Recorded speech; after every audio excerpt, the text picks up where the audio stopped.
დირსი, მასშტაბური საცხოვრებელი კომპლექსი თბილისში. წარმოგიდგენთ. გადაცემის სპონსორია ნოვა, 200-მდე დასახელების ქართული პროდუქტი. ნოვა, 12 წელი თქვენს გვერდით.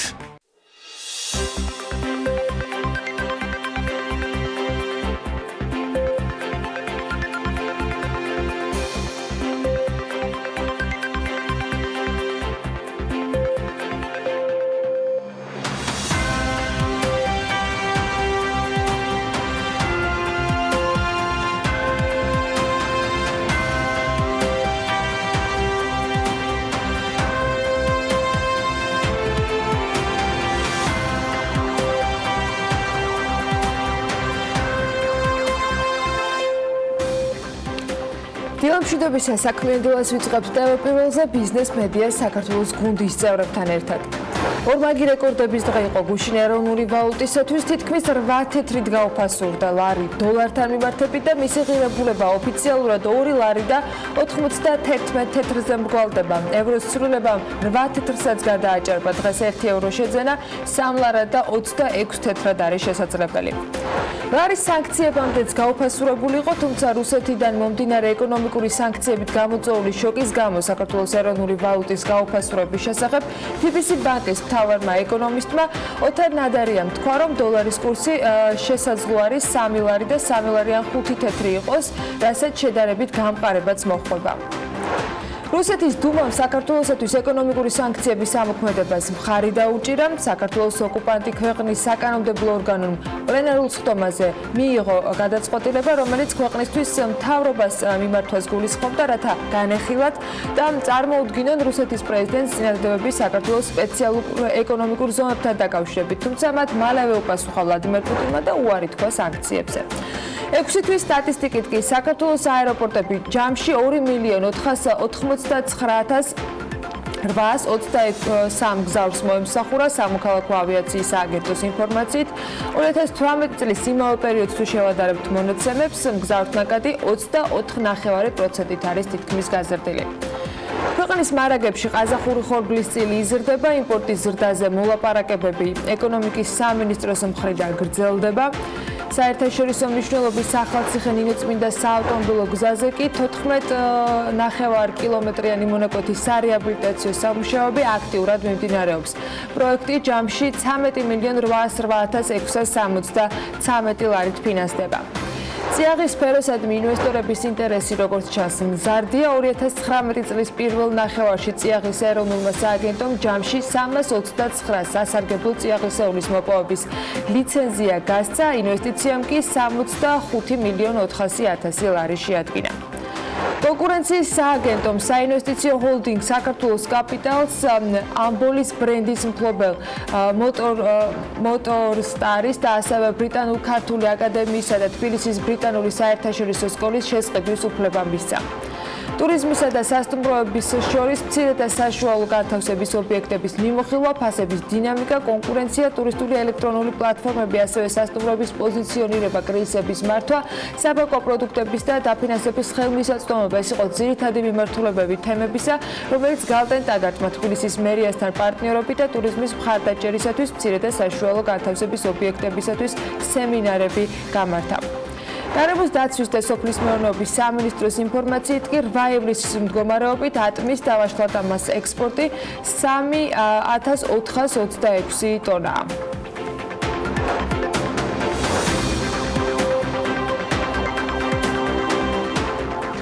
მშვიდობის ყველას, მოგესალმებით, მე გიორგი ისაკაძე ვარ. წარმოგიდგენთ კიდევ ერთხელ ანა ლაპიაშვილს.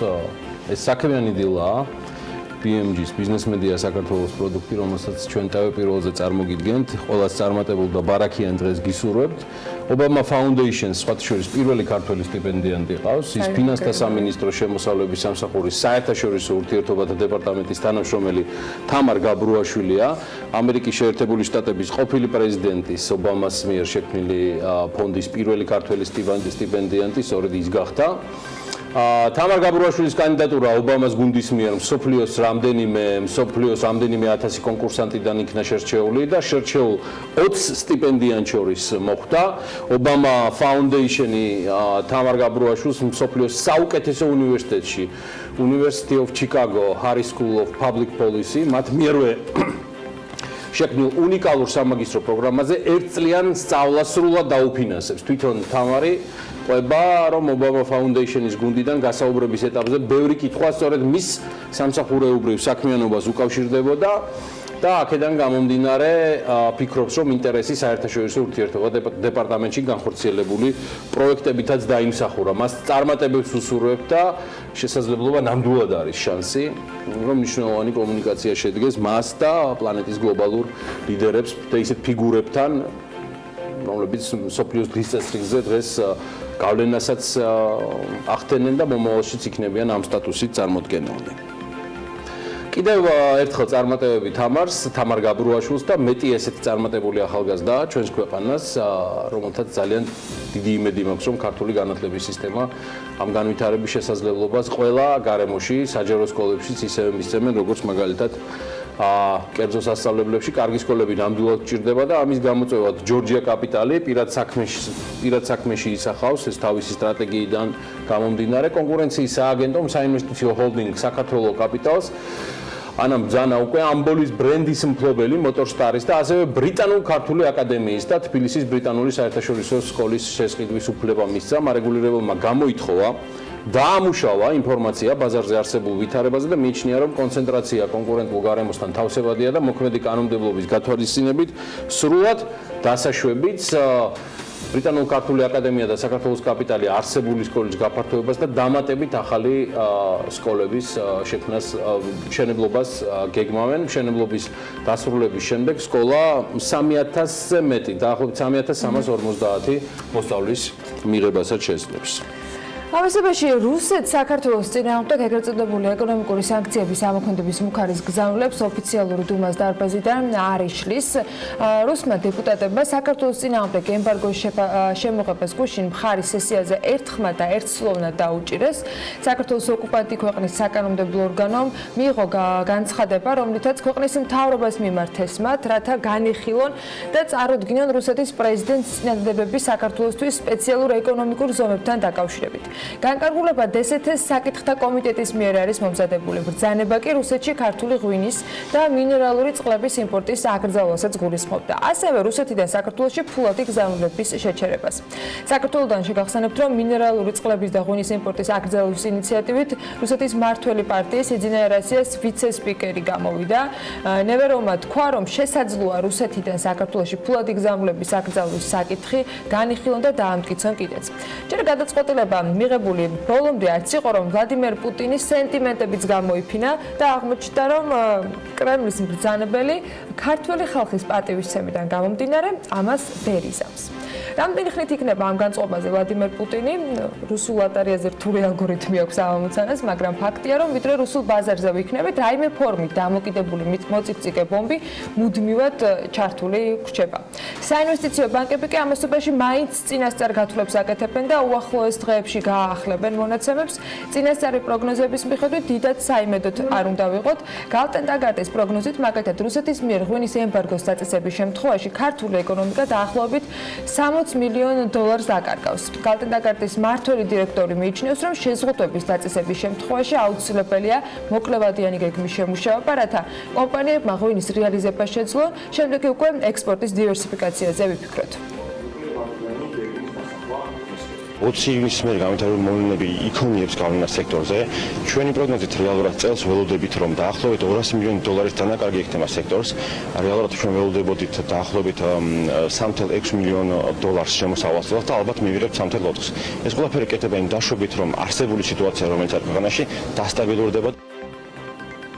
და არავითარ შემთხვევაში არ ვფიქრობთ, რომ ამდენი ჭკუაგონებით თავგამოტენილი რუსი დეპუტატი მხოლოდ ამ ინიციატივებით შემოიფარგლებოდა გუშინ. რუსეთის კომუნისტური პარტია რუსეთში სახინკლეებისათვის საპილმენეს დარქმევის ინიციატივით გამოვიდა. პარტიის თავმჯდომარის განცხადებით, ინიციატივა საქართველოში შექმნილი რუსოფობიური ისტერიის პასუხი იქნება. მისივე თქმით, მსგავსი ცვლილებები სახაჭაპურებსაც უნდა შეეხოს. ჩვენ არ გვჭირდება ამდენი სახინკლე, მათ საპილმენე უნდა დავარქვათ, ხაჭაპური კი ჩვეულებრივი ღვეზელია, მას ყველგან პიშკა და კექსი უნდა დავაწეროთ, ამბობს სიდოროვი. მან ოკუპირებული აფხაზეთის და სამხრეთ ოსეთის კულინარიის პოპულარიზებაც მოითხოვა. საჭიროა მეტი ყურადღება მიექცეს აფხაზეთის და სამხრეთ ოსეთის სამზარეულოებს, რადგან ისინი მეგობრული ქვეყნებია, მათი კერძები კი უფრო გემრიელი და იაფია, თქვა რუსეთის კომუნისტური პარტიის თავმჯდომარე. ჯერ ერთი ქვეყნები არ არის ესენი და მეორე წერთი, რა ვიცი, იყოს პიშკა რა, თქვენთვის როგორც უკეთესია. პარტიამ ინიციატივით რუსეთის მომხმარებელთა უფლებების დაცვის ორგანოს მიმართა. ეს ბოლო განსაკუთრებით საინტერესო ამბავია, ხო, მართლა ვლადიმერ პუტინს ამაზე არ უთქვამს, რომ არ დაეთანხმებოდა, ან დაეთანხმებოდა.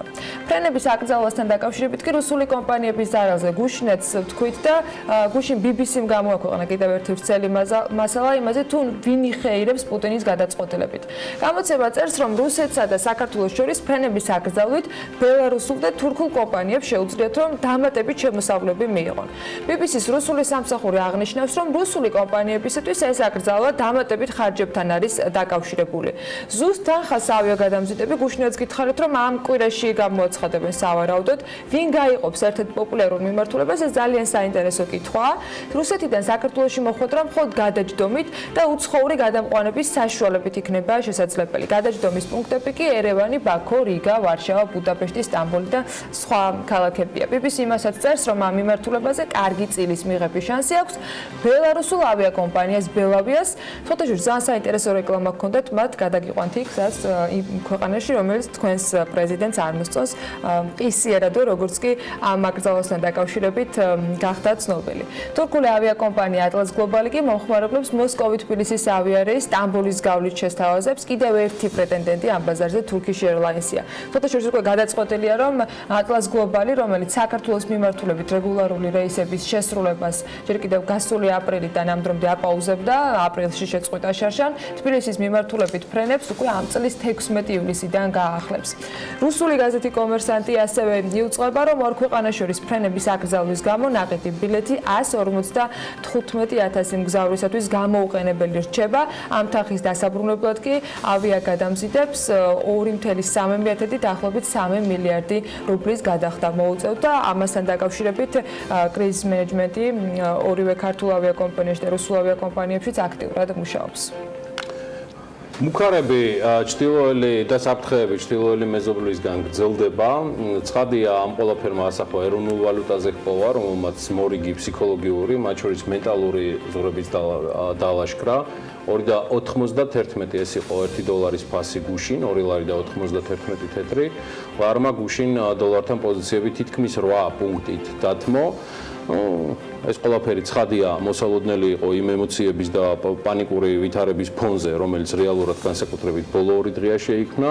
ჩვენ დღეს შედარებით დასტაბილურებას უნდა ველოდოთ არსებული ვითარებისა, გულისხმობ ცხადია ეროვნულ ვალუტასთან დაკავშირებით არასდროს პანიკა არ ყოფილა ეროვნული ვალუტის საბოლოო კურსის განსაზღვრელი, იგი შეიძლება რამდენიმე დღე, 3-4 დღე გაგრძელდეს და შემდგომ აუცილებლად უბრუნდება იმ თავის ნიშნულს, მაგრამ ეს თავისი ნიშნული ასევე სხვადასხვა ფაქტორებიდან არის გამოწვეული, ამაზე მოგვიანებით.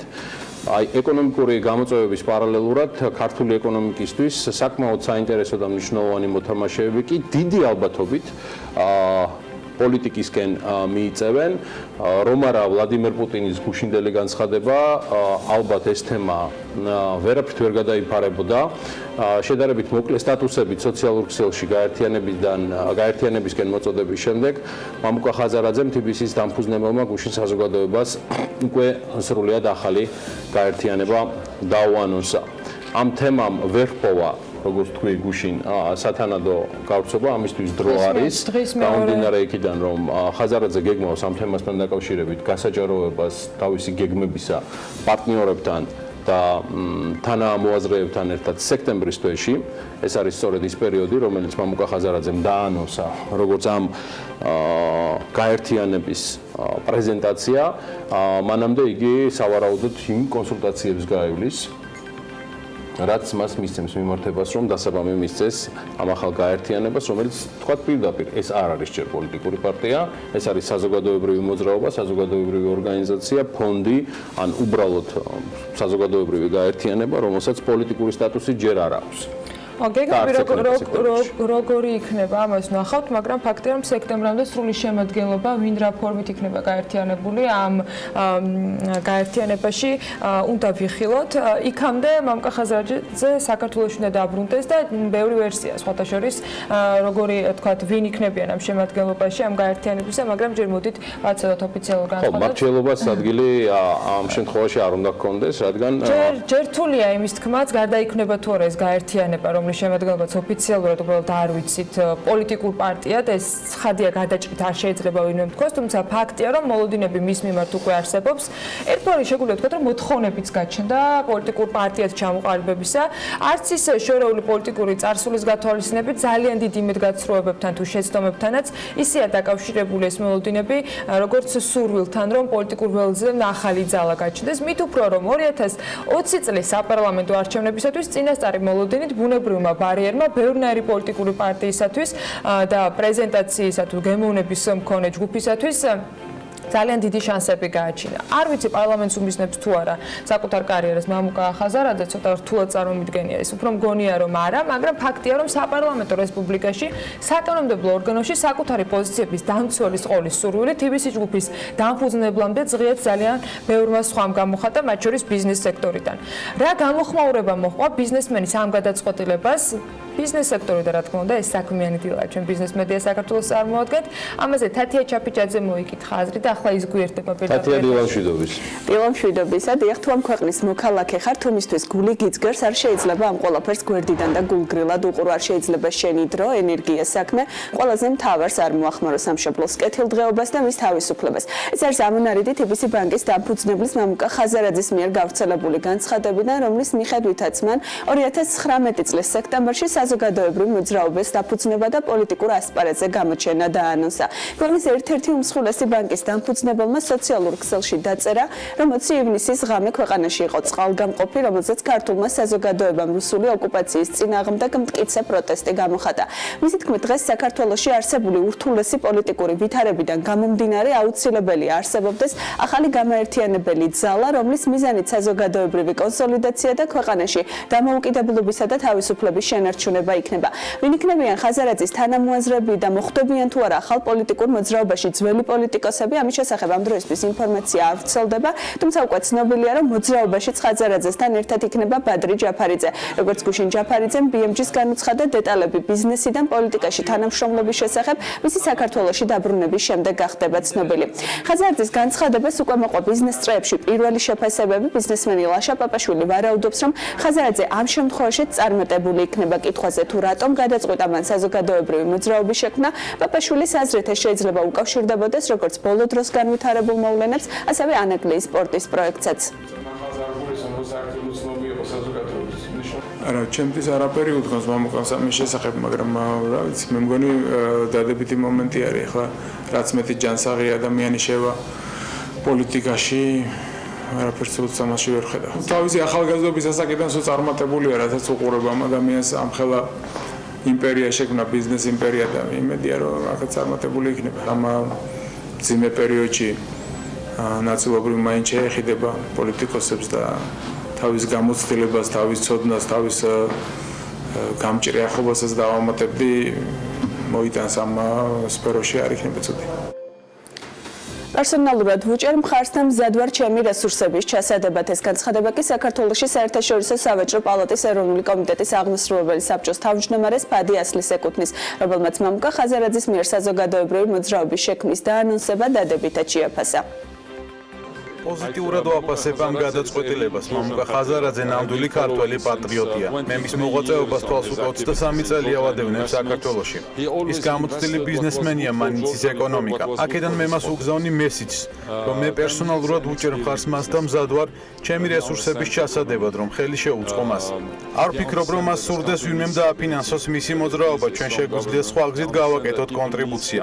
თუმცა ბევრ ადამიანს ექნებოდა დაფინანსების სურვილი, რადგანაც ჭირდება იმის ალტერნატივა, რასაც ახლა ვხედავთ. ჩვენ გვჭირდება ადამიანები, ვისაც ესმის ეკონომიკა და ბიზნესი. ხალხი, რომელიც მუშაობს ქვეყნისათვის და არა მისი ჯიბისთვის. მე არ ვაკეთებ ხოლმე პოლიტიკურ განცხადებებს, მაგრამ ძალიან დავიღალე იმით, რასაც ახლა ვხედავ ქვეყანაში. ხაზარაძის საზოგადოებრივ მოძრაობაში ყოფნას არ მოიაზრებს ბიზნესმენი თემურ ჭყონია, თუმცა ჭყონია დარწმუნებულია, რომ მისი ნაბიჯები ამ სფეროშიც წარმატებული და გრძელ ვადებზე გათვლილი იქნება. ხაზარაძის მოტივებზე ვერ საუბრობენ საქართველოს ბიზნეს ასოციაციაში, თუმცა აღმასრულებელი დირექტორი ლევან მეფხვაძე აცხადებს, რომ თუ კი ამ გზით ის ქვეყნის განვითარებას აპირებს, ეს მხოლოდ მის სასალმებელი გადაწყვეტილებაა. ბატონი მამუკა ხაზარაძე პერსონალურად არის ჩვენი სამეთვალყურეო საბჭოს წევრი. ბუნებრივია, ნებისმიერი სამეთვალყურეო საბჭოს წევრი არის თავისუფალი საკუთარ არჩევანში და ამ შემთხვევაში თუ ის გადაწყვეტს, რომ საზოგადოებრივი მოძრაობა შექმნას, ნიშნავს, რომ მას აქვს სურვილი რაღაც პოზიტიური დადებითი წვლილი შეიტანოს ამ ქვეყნის განვითარებაში. ბუნებრივია, ახლა ნიშნავს თუ არა ეს პოლიტიკურ გადაწყვეტილებას და რას აპირებს ამაზე ნამდვილად მე ვერ გიპასუხებ და ალბათ ბატონ მამუკას თავად უნდა კითხო, თუმცა თუ მისი განზრახვა არის, რომ ეს ქვეყანა წინ წავიდეს და განვითარდეს და ასეთ საზოგადოებრივი მოძრაობით ხედავს, რომ ეს ქვეყანა განვითაროს, ბუნებრივია ჩვენ აბსოლუტურად მივესალმებით მის გადაწყვეტილებას. ექნება თუ არა ხაზარაძის გადაწყვეტილებას გავლენა ანაკლის სპორტზე, ამ კითხვაზე პასუხისას ეკონომისტი აკაკი ცემაია აცხადებს, რომ კი, თუმცა ყველაზე დიდი ფაქტორი, რაც ანაკლის სპორტის პროექტზე გავლენას ახდენს, ეს ხელისუფლების მოქმედებაა, რომელსაც ხაზარაძე ვერ გადაფარავს. TBC ბანკის დამფუძნებლის მიერ მოძრაობის შექმნა დადებითად შეაფასეს ფინანს სისტემაც. გიგა ბედინიშვილი ფიქრობს, რომ ხაზარაძეს აქვს ისეთი თვისებები, რაც მან კარგად გამოიყენა ბიზნესში და ეს თვისებები შესაძლებელია პოლიტიკაშიც გამოადგეს. მადლობა თათია. შენ როგორ აფასებ მამუკა ხაზარაძის? მე ვფიქრობ, რომ ძალიან საინტერესო იქნება დღევანდელ პოლიტიკურ ვითარებაში და საქართველოს რეალობაში ახალი ძალის გაჩენა, რომელიც ყველაზე მნიშვნელოვანი იქნება ალბათ რა ჯგუფებით იქნება დაკომპლექტებული და ვინ იქნებიან თანამოაზრეები და შემდგომ ალბათ აჩვენებს ამ ყველაფერს საზოგადოების რეაქცია როგორი მოყვება, ვნახოთ. ცხადია, მადლობა თათია ჩაფიჩაძე. სხვა შორის თათიას მიერ გაჟღერებული დამოკიდებულებას დიდი ალბათობით იზიარებს ყოველ შემთხვევაში ვისთანაც მოახერხე გუშინ კონტაქტი, კომუნიკაცია ან დაგეგმილი თუ დაუგეგმავი შეხვედრები. ქართული საზოგადოებაც ისინი ერთმნიშვნელოვნად დადებითად აფასებენ ხაზარაძის გამოჩენას აი ამ საჯარო ველში გულისხმობ, რომ ხაზარაძე არასდროს არ აკლებდა განცხადებებს, თუმცა ის განცხადებები, რომელიც გაცდება ბიზნესის, ეკონომიკის თუ მისი პროექტების თემატიკას, აშკარად პოზიტიურია. ეს არის დადებითი მოვლენა, რადგან ეს არ უნდა ყოფილიყო და არც არის არანაირად სიურპრიზი მოქმედი პოლიტიკური მმართველობისთვის, მათ ცალსახად ჰქონდათ ამისი მოლოდინი. ეს არის კარგი მომენტი, როცა ხდება ესეთი ახალი პრეცედენტი. ეს არის პოზიტივი და იმედი, რომ პოლიტიკური სივრცე იქნება სრულიად მრავალფეროვანი და გადასყოფერებული და შანსს გაუჩენს ძალიან ბევრ აბსოლუტურად ახალ ადამიანებს, რომ გაჩნდნენ და თავისი სიტყვა თქვან პოლიტიკაში. ეს არის პოზიტივი და იმედი, მაგრამ ეს ცალსახად არ უნდა იყოს ხბოსახტაცება და ეს არ უნდა იყოს მორიგი რაღაცა ობიექტის ქცევა მამუკა ხაზარაძის სახით, რომ ხსნელი და რაღაცა მე დარწმუნებული ვარ და იმედი მაქვს, რომ ამას თავად მამუკაც არ დაუშვებს. დანარჩენი, როგორც გითხარით, დაახლოებით თვე ნახევარი ალბათ ამას ყველაფერს დასჭირდება. საზოგადოებას მოუწევს ლოდინის აიმისოდ, რომ ჩვენ რეალურად გავიგოთ რას და როგორ აპირებს გარდა იმ მიმართებებისა, რაც უკვე დააფიქსირა ხაზარაძემ თავის განცხადებაში. შენ ახალი სახეები ახსენე და მე მგონი ეს იქნება გადამწყვეტი და მნიშვნელოვანი. რა ფორმით მოხდება გაერთიანება, ეს იქნება ახალი ადამიანების გამოჩენა, ახალი იდეების და ახალი თქვათ ტვინების საზოგადოებისათვის გაზიარება, თუ ეს იქნება უბრალოდ გამაერთიანებელი წერტილი არსებული პოლიტიკური სხვადასხვა იმ ღირებულებების ირგვლივ ძალიან მნიშვნელოვანი ღირებულებების ირგვლივ, რაზეც მამუკა თავის Facebook განცხადებაში საუბრობდა. კიდევ ერთხელ ვამბობ, მანამდეც ძალიან ბევრი საკითხი და პრობლემა გვაქვს გადასაწყვეტი. ჩვენ ეხლაც და შემდეგ ვაგრძელებთ ჩვენ საქმეს, ჩვენი ინტერესი არის ის, რასაც BMG აკეთებს, ეს არის ბიზნესისთვის და ეკონომიკისთვის მუხტ შეუხრელი შრომა თქვენთან ერთად. საიმისოდ, რომ ჩვენი ეკონომიკა საკმაოდ მძიმე შექმნილი ვითარებიდან გამომდინარე, არც მანამდე გვაკლდა გამოწვევები და ბაქიები და სრულიად უმისამართო დამოკიდებულება ეკონომიკის მიმართ, ეხლა გამოვიყვანოთ ძალიან რთული ვითარებიდან და არ გადავაყოლოთ რაღაცა გარკვეულ არასწორ გზავნილებს ქვეყანა და მისი მდგრადი ეკონომიკური განვითარება. ამისთვის ძალიან ბევრი შრომა დაგჭირდება და BMG ამას გააგრძელებს დღესაც 1 წლის მერეც და 2 წლის მერეც. ამას არ უჩიოდით და ხუთაშორის ძალიან კარგი დასტურია ამ ყველაფრის ახალი ნომერი, რომელიც Forbes Women-მა გამოუშვა, კონფლიქტების მნიშვნელობა ორგანიზაციაში, პირადი მონაცემები, განსხვავებული რაკურსები, წარმატებული და საქმიანი ისტორიები. ადამიანებთან ერთად რა თქმა უნდა, ეს არის Forbes Women-ის ახალი ნომრის სტატიების მოსაზრებებისა და ანალიზის არასრული ჩამონათვალი და აქაც განსაკუთრებული მნიშვნელობა რა თქმა უნდა და ტრადიციულად საქმიან ქალებზე კეთდება. ვიზდაეთმო ამჯერად მსოფლიოს წამყვანი ბიზნეს გამოცემის ივნისის ნომერი და რას წაიკითხავს მკითხველი. მარიამ ადამია გაგვაცნობს დეტალებს.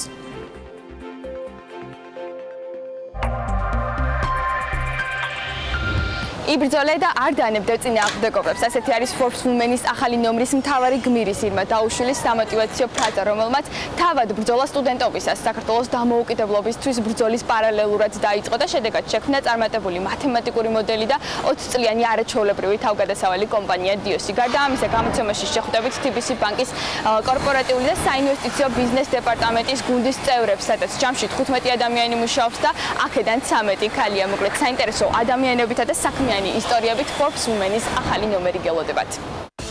Forbes Women-ში წაიკითხავთ 4 საქმიანი ქალის ისტორიას, რომლებიც TBC კაპიტალში მილიარდზე მეტი ლარის პორტფელს მართავენ. გუნდის უმთავრესი ღირებულება კი ბიზნესისთვის უმნიშვნელოვანეს ნდობაზე და ურთიერთპატივისცემაზე გადის. გოგო დღესასწაულების ბიზნესიდან. ეს თეონა გაბუნიაა, რომელიც Hillside-ისა და 2 წლიანი წარმატებული ისტორიის მთავარი სულისჩამდგმელია, ხოლო იდეის რეალიზება $1 მილიონით საკუთარი კაპიტალითა და საქართველოს ბანკის მხარდაჭერით დაიწყო. გამოცემაში შეხვდებით მარიამ მეღვინეთუხუცესის ნარატივს და შრომის ჩვევას. მასთან ინტერვიუ Forbes-ის აღმასრულებელმა რედაქტორმა ელენე კვანჭელაშვილმა მოამზადა. ქალების ძალა კაცების ბიზნესში კითხვებზე პასუხს Global Benefits Georgia-ს ინტერვიუში ამოიკითხავთ, რომლის გენერალური დირექტორი კომპანიის წარმატებას დიდწილად სწორედ ქალებს უკავშირებს. ეკატერინე ზღულაძე კი მესამე საფეხურსა და ცხოვრების განვლილ ეტაპს აჯამებს, თანაც ამტკიცებს, რომ პატივისცემა თანამდებობასთან ერთად არ მოდის. რა გზავნილი აქვს მსოფლიოსთვის ერთ-ერთ უძველეს ღვინის კომპანია GVS. გზავნილს ქეთი კენგიშვილი ახმოვანებს Forbes Women-ის გვერდებიდან.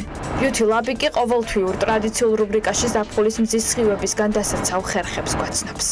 გამოცემაში არ უნდა გამოგჩეს ლელა ბაქრაძემ, საქართველოს მოსახლეობის მთავარი გამოწვევებით, მოკლედ ეს ივნისის Forbes Women-ია.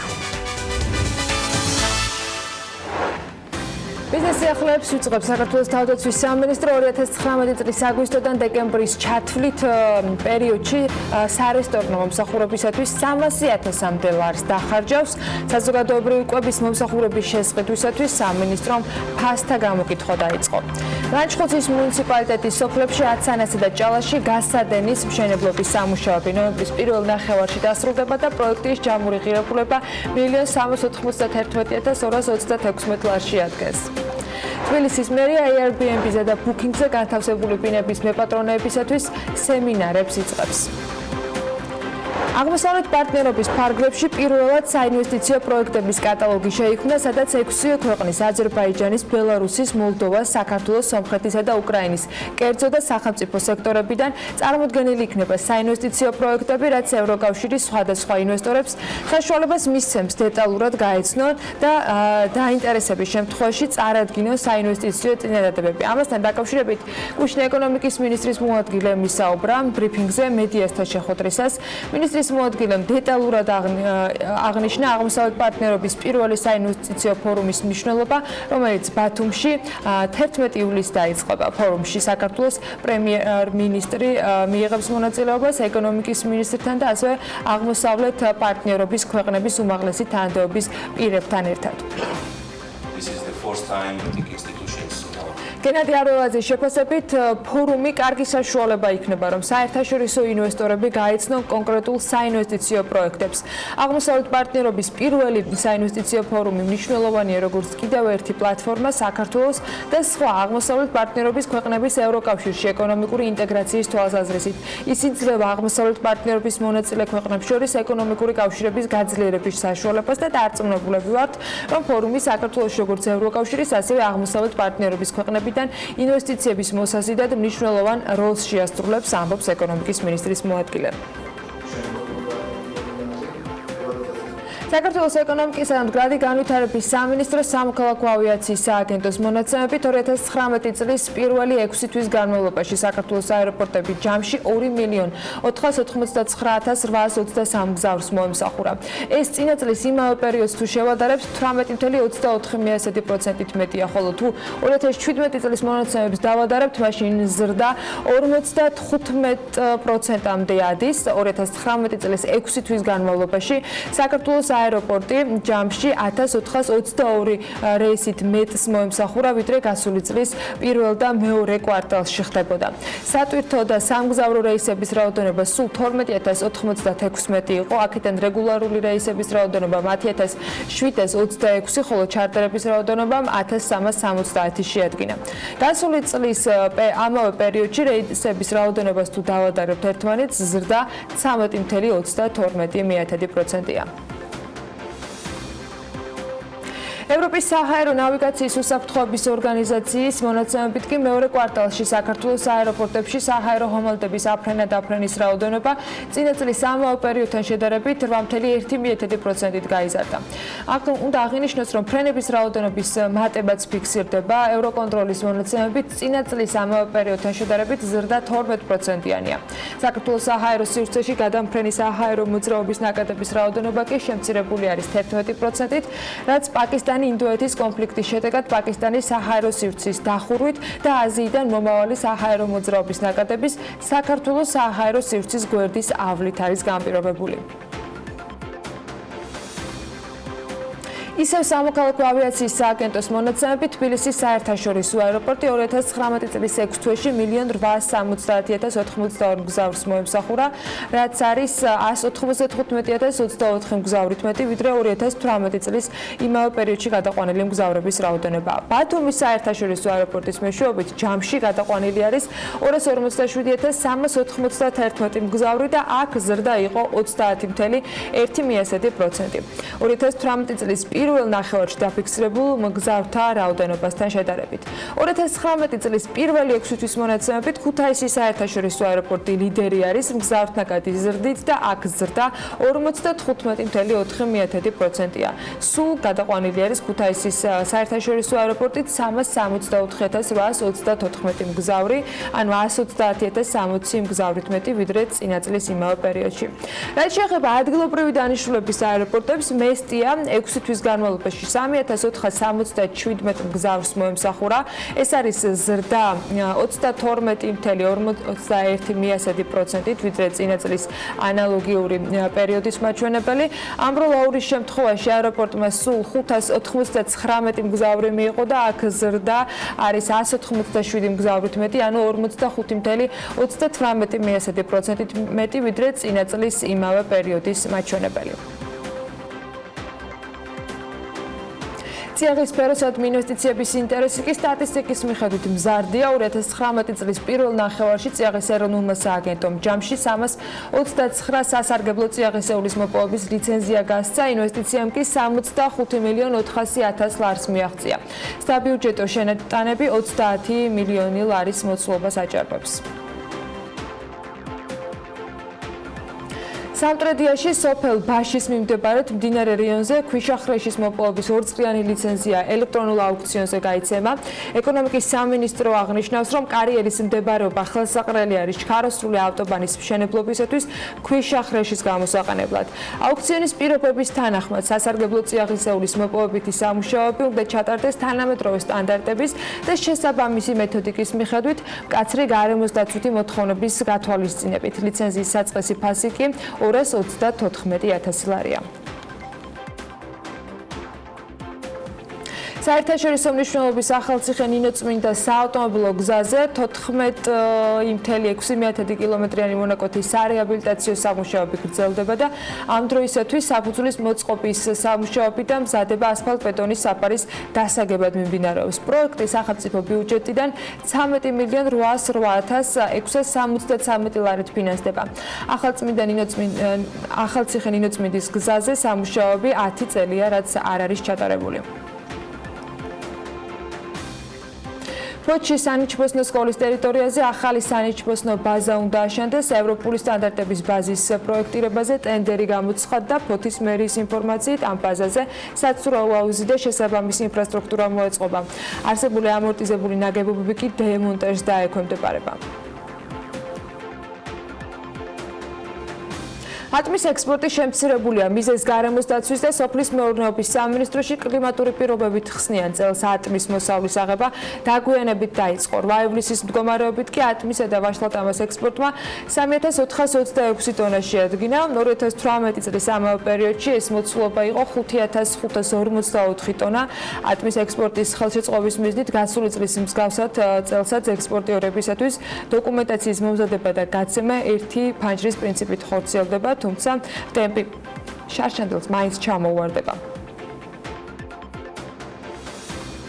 თბილისის მეტროპოლიტენის ვაჟა-ფშაველას გამზირის სავალ ნაწილზე გამავალი სავენტილაციო შახტის სამუშაოები დასასრულს უახლოვდება. ადგილზე შეპესა ჰიდროტექნოლოგიური ჯგუფი მუშაობს. ავტოსატრანსპორტო საშუალების შეუფერხებლად გადაადგილებისათვის კი მოცემული შახტის დაღრმავება და გადახურვა იყო საჭირო, იმისათვის რომ მას თავის მხრივ ფუნქცია არ დაეკარგა. სამუშაოები მოცემულ ტერიტორიაზე არსებული უფუნქციო შენობა ნაგებობების და ლითონის ღობის დემონტაჟსაც ითვალისწინებს. ნინი ლონგურაშვილი სტუმრობდა მიმდინარე სამუშაოებს.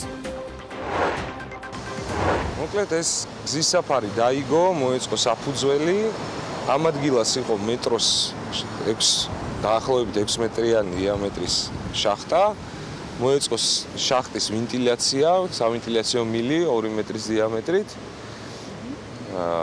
ეს ტერიტორია შემოღობილი იყო და ავტომობილებს უწევდათ შემოვლა ამ ტერიტორიაზე, ესე ვთქვათ და ეხლა გახსნილია ვაჟა-ფშაველაზე შეგიძლიათ გადაადგილდეთ პირდაპირ შეუყოვნებლივ. შეპესე ჰიდროტექნოლოგიური ჯგუფი ვაჟა-ფშაველას გამზირზე რამდენიმე თვეა სამუშაოებს ახორციელებს. შესაბამისად, წლების წინ დაკონსერვებული ტერიტორია ზაფხულის მიწურულს სიცოცხლეს დაიბრუნებს და ადგილი, რომელიც შემოღობილი იყო, გამწვანდება. გზის სავალი ნაწილი აღდგენილია და ავტომობილებს გადაადგილება შეუფერხებლად შეუძლიათ. 2 თვის წინ დაიწყო სამუშაოები. დაიხურა მეტროს 50 შახტა, დაიგო გზის საფარი და ეწყობა მწვანე სივრცე შუაში. მოეწყო ახალი ბორდიურები, დაიგება ტროტუარები. აქ იყო კომუნისტების დროიდან შემოღობილი ეს ტერიტორია, შენობები იდგა ძველი, დაინგრა ის შენობები. და ვაპირებთ დავამთავროთ დაახლოებით აგვისტოს დასაწყისში. ინფრასტრუქტურის განვითარების საქალაქო სამსახურის უფროსის განმარტებით, შახტის გადატანით აღნიშნულ ტერიტორიაზე გადაადგილებასთან დაკავშირებით 10 წლეულების განმავლობაში არსებული პრობლემა გადაიჭრება. უშუალოდ ამ ლოკაციაზე მოწყობილი იყო ეგრეთ წოდებული სამშენებლო ბაზასავით, საიდანაც ხდებოდა მასალების მიწოდება მეტროსადგურის მშენებლობის დროს. და იმ დროიდან მოყოლებული, რაც მეტროსადგურის მშენებლობა დასრულდა, ეს ტერიტორია რეალურად ესე კეთილმოუწყობელი იყო, ამახინჯებდა ქალაქის იერსახეს, ამის გარდა ზღუდავდა მნიშვნელოვნად გადაადგილების საშუალებას და ამ პროექტის ფარგლებში რაც ხდება არის ის, რომ მთლიანად გაიხსნება ორმხრივად მოძრაობა, როგორც მთლიან დანარჩენ მონაკვეთზე არის საგზაო ნაწილის და უშუალოდ ამ შეღობის ადგილას მოეწყობა გამწვანების ზოლი. კონტრაქტორი კომპანიის სამუშაოების შედეგად აღნიშნულ ადგილზე რეაბილიტაცია ჩაუტარდება გზის არსებულ საფარს. მოეწყობა ტროტუარები ახალი ბორდიურით, ლითონის მოაჯირები, ლითონის ცხაურები ხეებისათვის და სანიაღვრე სისტემა. სამუშაოების ღირებულება, რომელსაც შეპესი ჰიდროტექნოლოგიური ჯგუფი ასრულებს, 1,84,675 ლარს შეადგენს. სარეაბილიტაციო სამუშაოები კი სექტემბრამდე დასრულდება.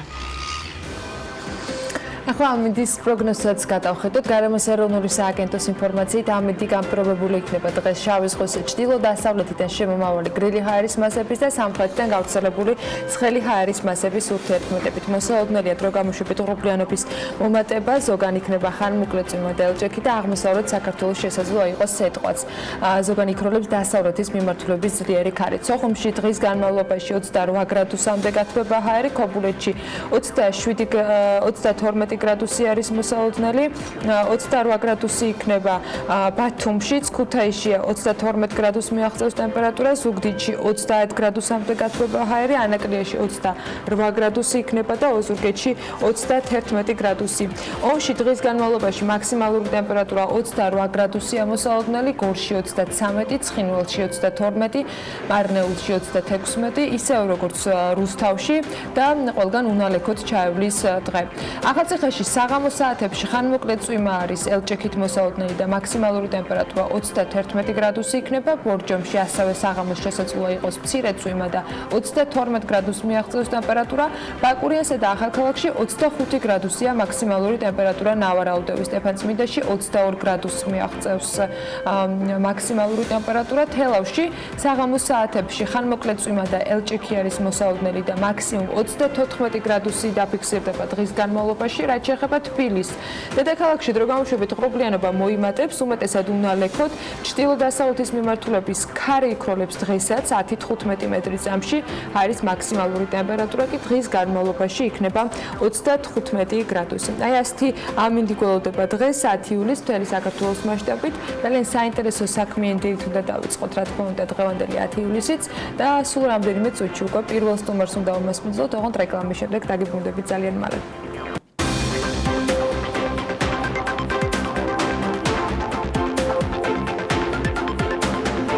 გადაცემის სპონსორია ნოვა. 200-მდე დასახელების ქართული პროდუქტი. ნოვა 12 წელი თქვენს გვერდით.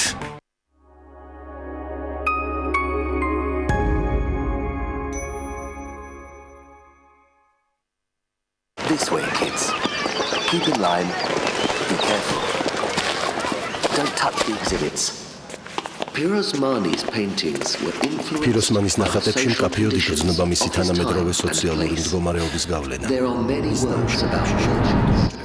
მაღაზიის მეპატრონებს, მუშებს უყურებს. Pirosmans უყარდა ბუნება და სოციალიზმი.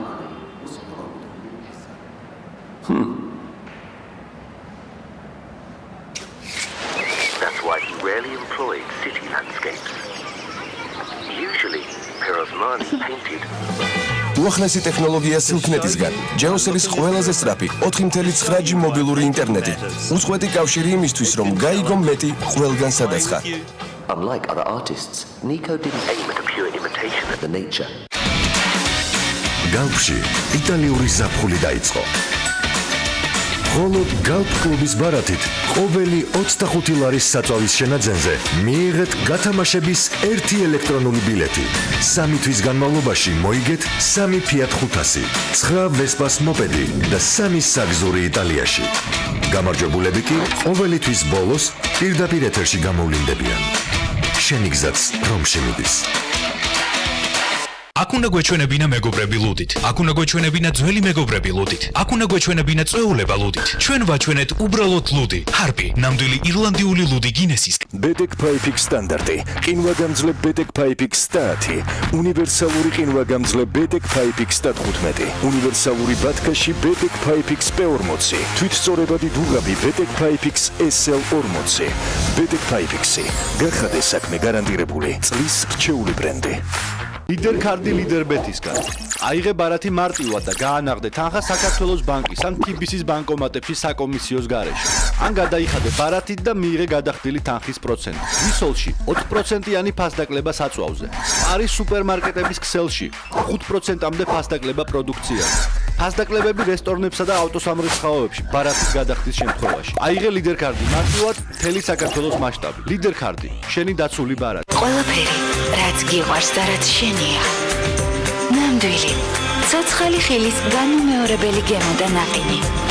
ერთდროულად გემრიელი და სასარგებლო. ვიტამინებით მდიდარი ცოცხალი ხილისა და ნაყინის ჰარმონიული შერწყმა. ცოცხალი ხილის ნაყინის უკვე საყვარელი. უნიკალური, დაუვიწყარი და განსაკუთრებული გემოები, რომელსაც ახალი დაემატა. ტყის განუმეორებელი კენკრა. ნაყინი ცოცხალი ხილით. მხოლოდ ბარამბოსგან.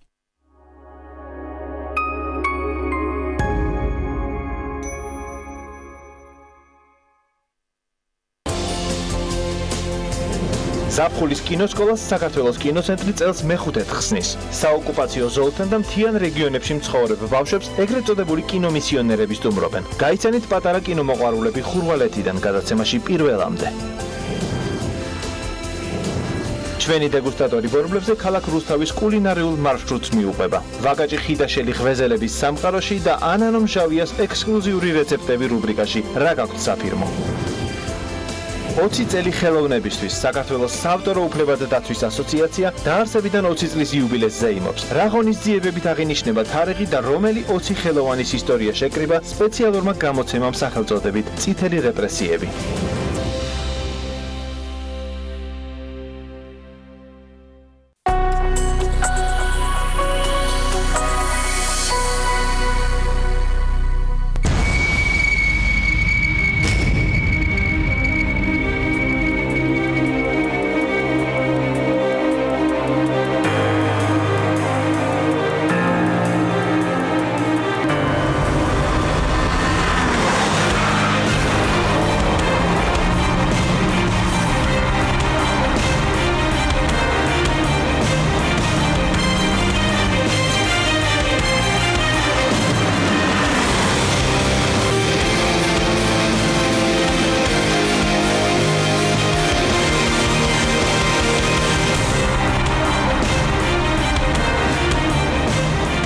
ავტორბოლა მიხეილ წულუკიძესთან ერთად ტელეპირველზე.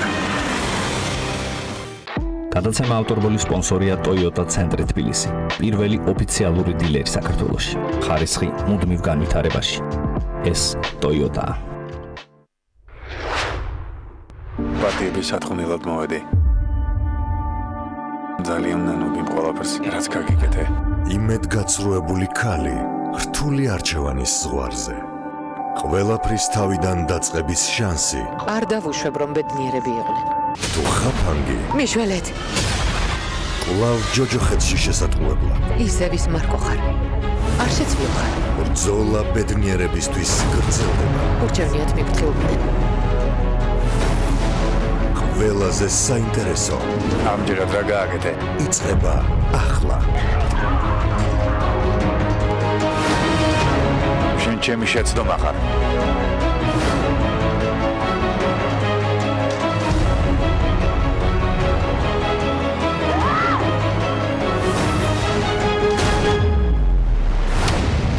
ნუ მიმატოვებ.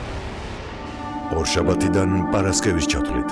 დღის 3 საათზე TV პირველის ეთერში.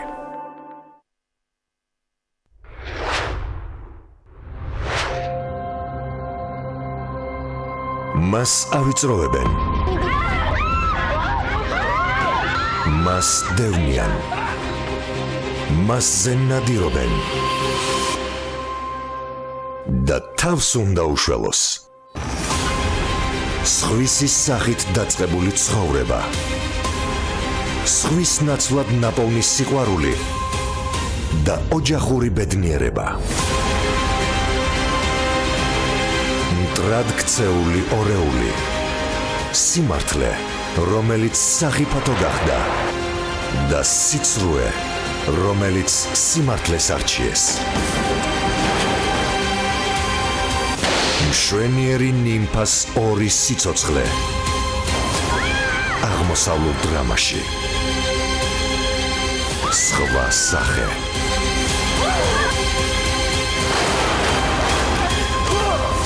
მალე TV პირველის ეთერში.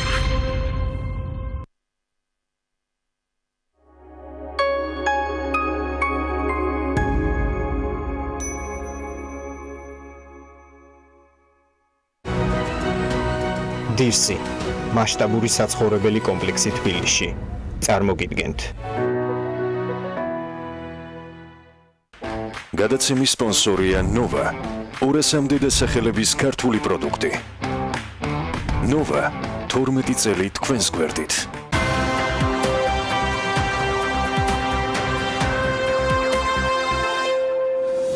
ხოლოს მომავალში მცხეთას გენერალური გეგმა უნდა ქონდეს. ამისთვის საქართველოს რეგიონული განვითარებისა და ინფრასტრუქტურის სამინისტროს მუნიციპალური განვითარების ფონდმა რამდენიმე თვის წინ კონკურსი გამოაცხადა, რომელშიც ამხანაგობა აქოლისმა გაიმარჯვა. საკონკურსო მოთხოვნები კი ქართული სპეციალისტებისა და იუნესკოს წარმომადგენლების მონაწილეობით არის შემუშავებული. მათ მიერ დადგენილმა სტანდარტებმა და ამოცანებმა პროექტის მოცულობა, სირთულე და მის შესასრულებლად სხვადასხვა გამოცდილების კომპეტენციისა თუ სპეციფიკის სპეციალისტების ჩართვის აუცილებლობა განაპირობა. ეს მხოლოდ დასაწყისი იყო, თუმცა ტემპები დიდ სიჩქარით ვერ დაიქვეყნეს, ჯერ კონკრეტული შედეგები ამასთან დაკავშირებით გეგმის მიხედვით უნდა გაიწეროს. მოკლედ ამ თემაზე უნდა ვისაუბროთ საქმიანი დილის ეთერში.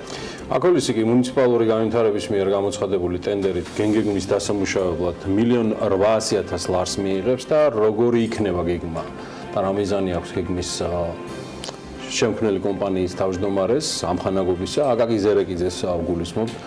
ამ შემთხვევაში მას პირდაპირ სტორის სტუდიაში აკაკი ზერეკიძე აკოლისის თავმჯდომარე არის საქმიანი დილის თომარი. მოგესალმებით, დიდი მადლობა მოწვევით. დიდი გამოწვევის წინაშე ხართ, საკმაოდ მნიშვნელოვანი, იმიტომ რომ აქ გარდა იმისა, რომ რეალურად საკმაოდ შრომატევადი საქმე არის შესრულებული, ჩვენ თბილისის გეგმის სამუშაოებს ვადევნებდით თვალყურს, მნიშვნელოვანი არის ის ფაქტორები, რომელიც იგივე იუნესკოდან გამომდინარე არის გასათვალისწინებელი. ამიტომ შრომა საკმაოდ სერიოზული გიწევთ. რისგან შედგება ამხანაგობა, რა ტიპის ხალხისგან და პროფესიონალებისგან არის დაკომპლექტებული ბატონო აკაკი? დიდი მადლობა, მოგესალმებით კიდევ ერთხელ.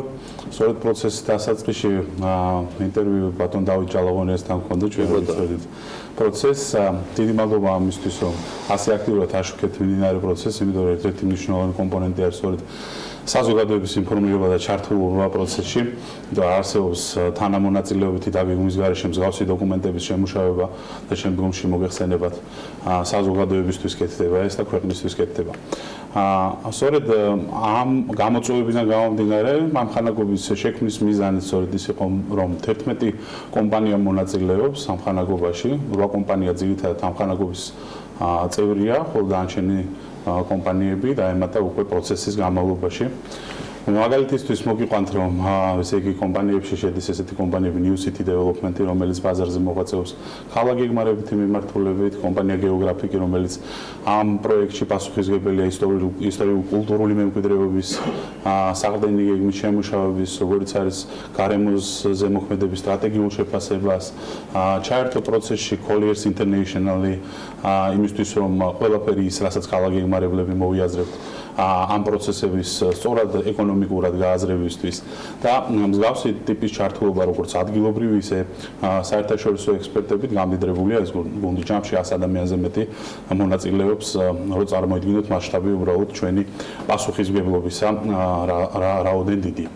ზუსტად ესეთი შემადგენლობით იყო წამდგარი აკოლისი ტენდერამდე თუ ეს შემდგომ მოხდა მატება, ანუ გულისხმობ ვიდრე თქვენ გაიმარჯვებდით? გეტყვით 8 კომპანია არის აკოლისის შემადგენელი. თუმცა პროცესი გეტყვით რომ არის მულტიდისციპლინარული, უამრავი დარგი არის.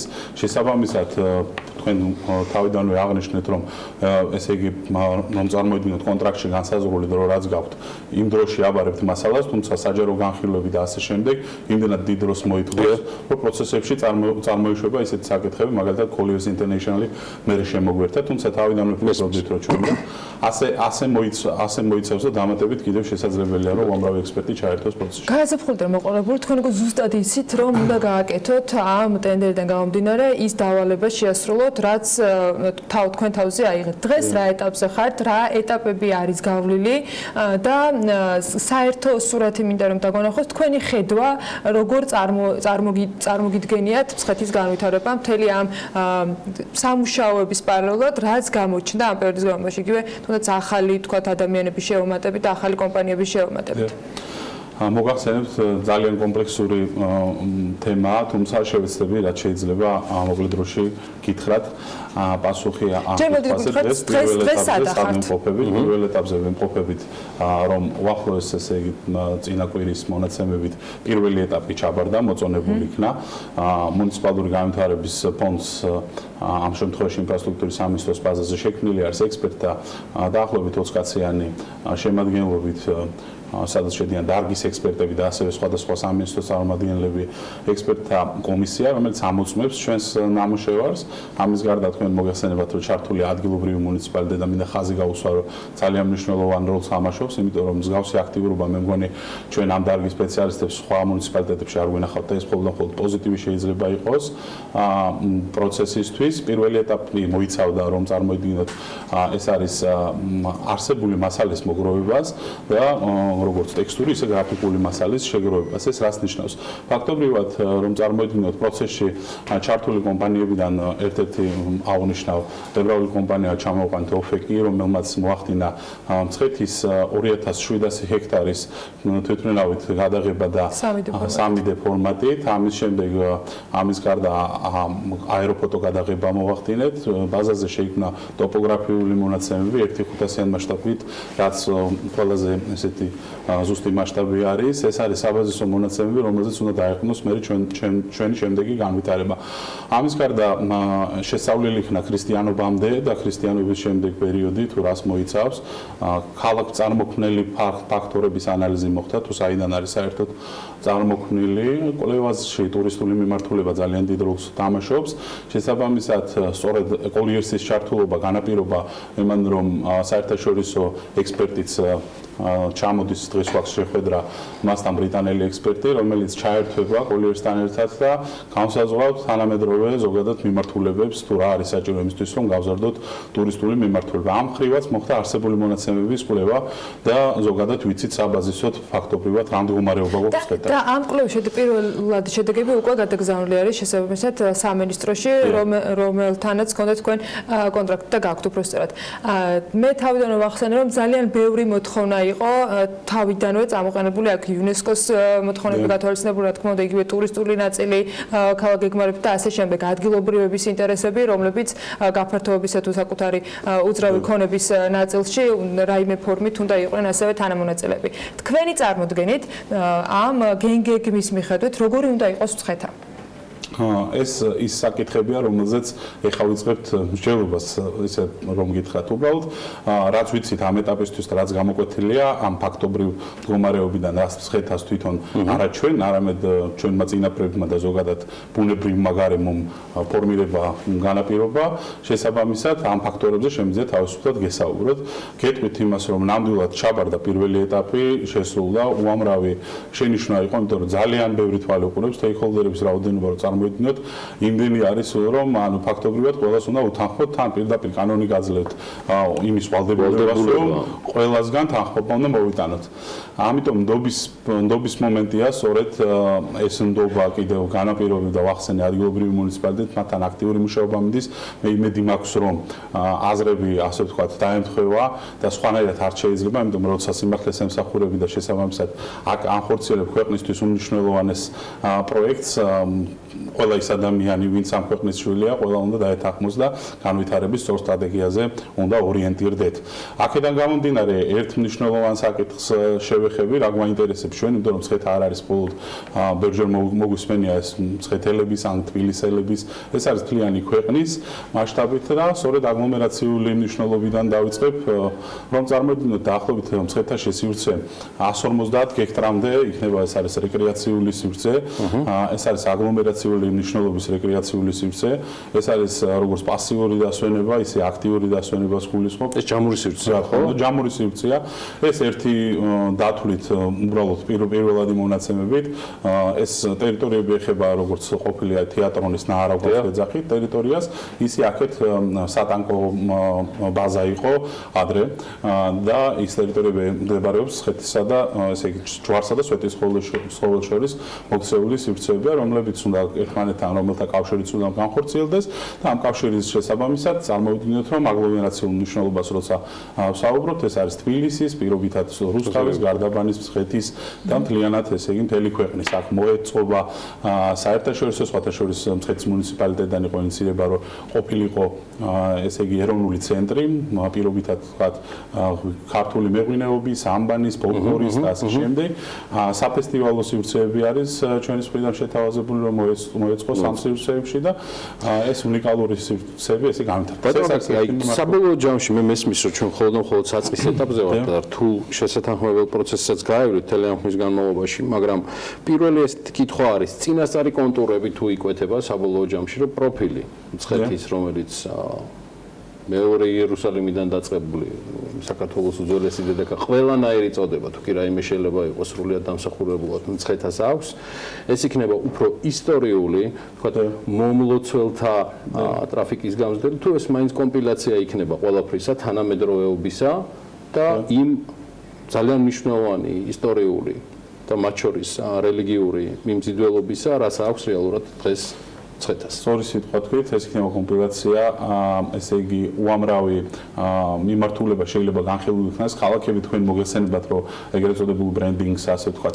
სპეციალურად შეიმუშავებენ ხოლმე, რომ მოიზიდონ ტურისტები. ჩვენ კიდევ აქ გვაქვს სიტუაცია, როცა ჩვენ არ გვჭირდება ახალის მოგონება, უბრალოდ ხაზგასმით მინდა ვთქვა, რომ ერთი იმისა, რომ კორნელი გეგელიძე მე-20 საუკუნის დასაწყისში წერდა ახალი იერუსალიმთან დაკავშირებით და ზოგადად ეს რომ ტოპონიმიკით ცნობილია და ასე იგებოდა მსოფლიოში ახალი იერუსალიმი მე მგონი 200-ზე მეტი ადგილი არსებობს. ჩვენ ესეთი მტკიცებულება დღესაც გვჭირდება, რატომღაც, იმიტომ რომ საზოგადოებას მაინც ჭირდება ინფორმირებულება, რომ მსგავსად იერუსალიმისა ტოპონიმიკით არის ნაშენი სივრცე და ამას ადასტურებს სულ ეხლა ხანს მიმდინარე თვეში იუნესკოს სესია 53-მე სესია ჩატარდა ბაქოში, სადაც განხილული იყო 2 თვის წინ სწორედ აქ იყო საერთაშორისო ექსპერტთა შეხვედრა. წარმოიდგინეთ, რომ იუნესკოს იკომოსის იკრომის ყველა ესე ვთქვათ ზედა ესე იგი ის საზოგადოება, რომელიც წვეთს მსგავს საკითხებს, იყო თბილისში შეკრებილი. თბილისში მსჯელობა იყო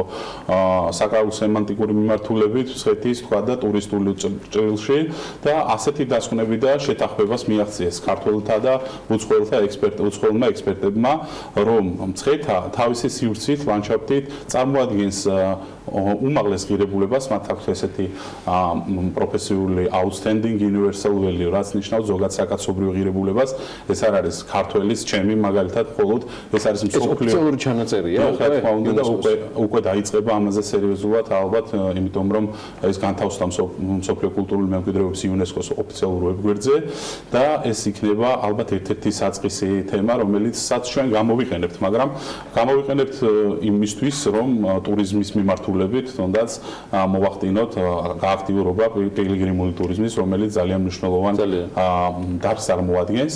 უბრალოდ მინდა დავასრულო ის, რომ ესე იგი წარმოადგენს უმაღლეს ღირებულებას, რომელიც თავის თავში მოიცავს ახალი იერუსალიმის ყველა ელემენტს.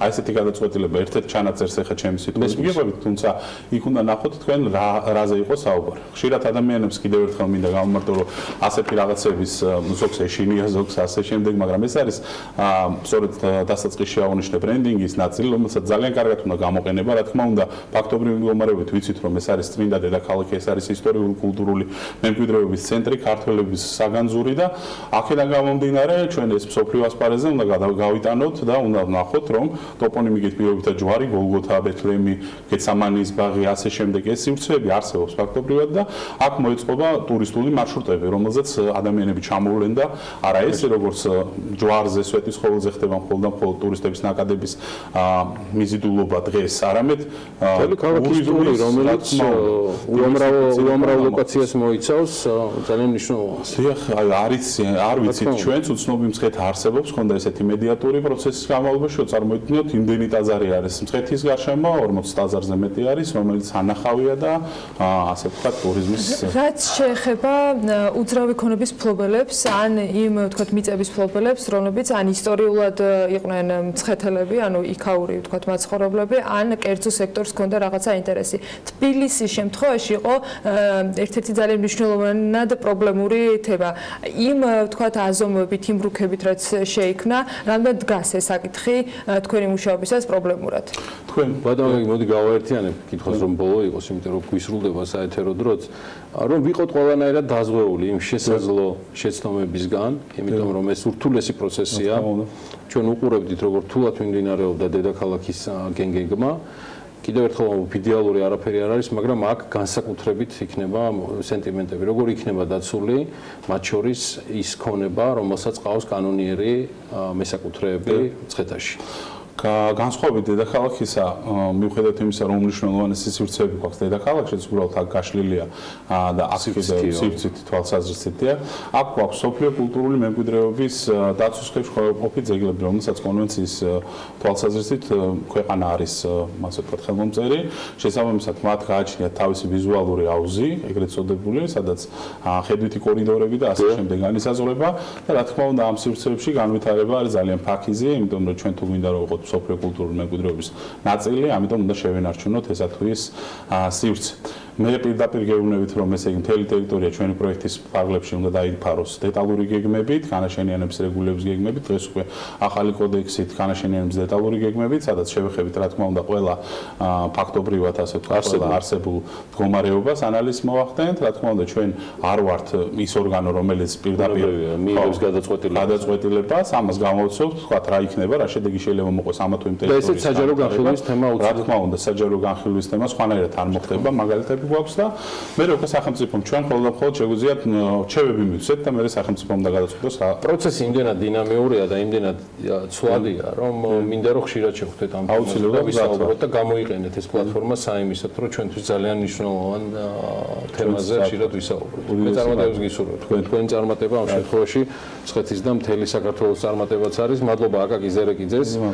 ამხანაგობა აკოლისის თავმჯდომარეს მობრძანებისთვის და საინტერესო საუბრისთვის. დავიდრე ახლა რეკლამაზე გავთ, ხუთაშორის ტურიზმის თემას არ მოვშორდებით და ამაში კახეთის ხმის მოკლე ვიდეო დაგვეხმარება. მასალა რამდენიმე კვირის წინანდელია კახელ ახალგაზრდებზე, რომლებიც ტურისტულ სერვისებში ძალიან საინტერესოდ ჩაერთვენ. მაიტა სკუტერი, ასე ქვია ბიზნეს, რომელთაც თელავში სტუმრად ჩასურებს ქალაქის და მიმდებარე ტურისტული ადგილების მოვლა სკუტერებით შეუძლიათ.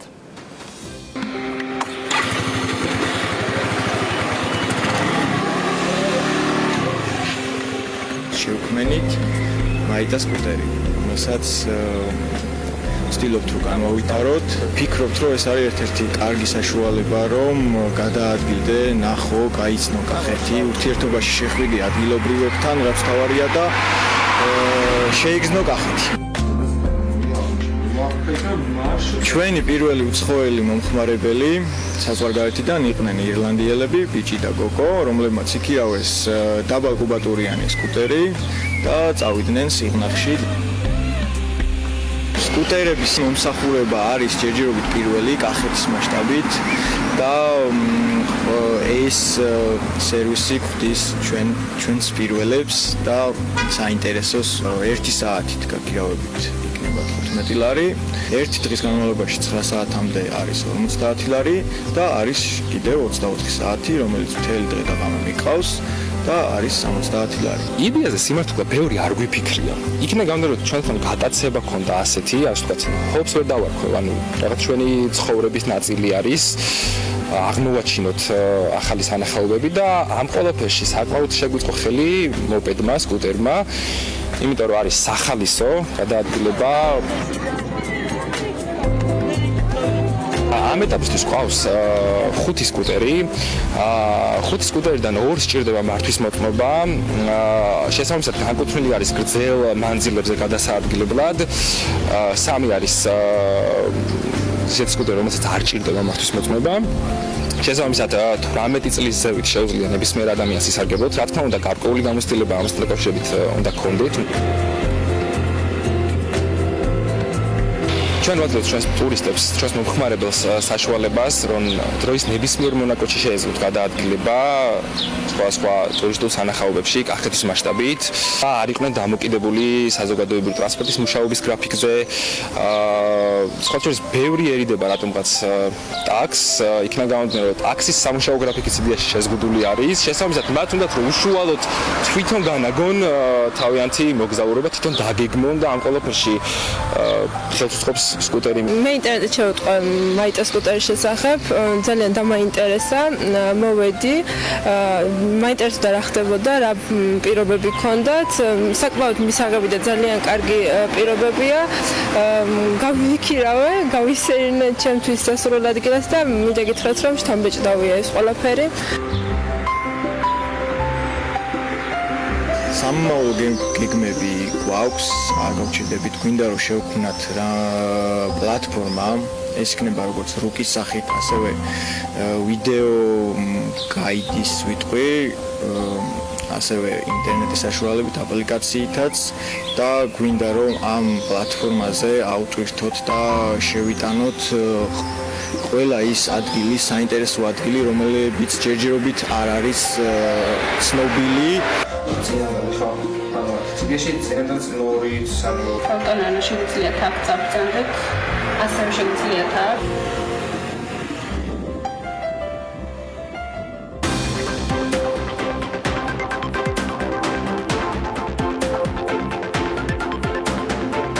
გადაცემის სპონსორია ნოვა.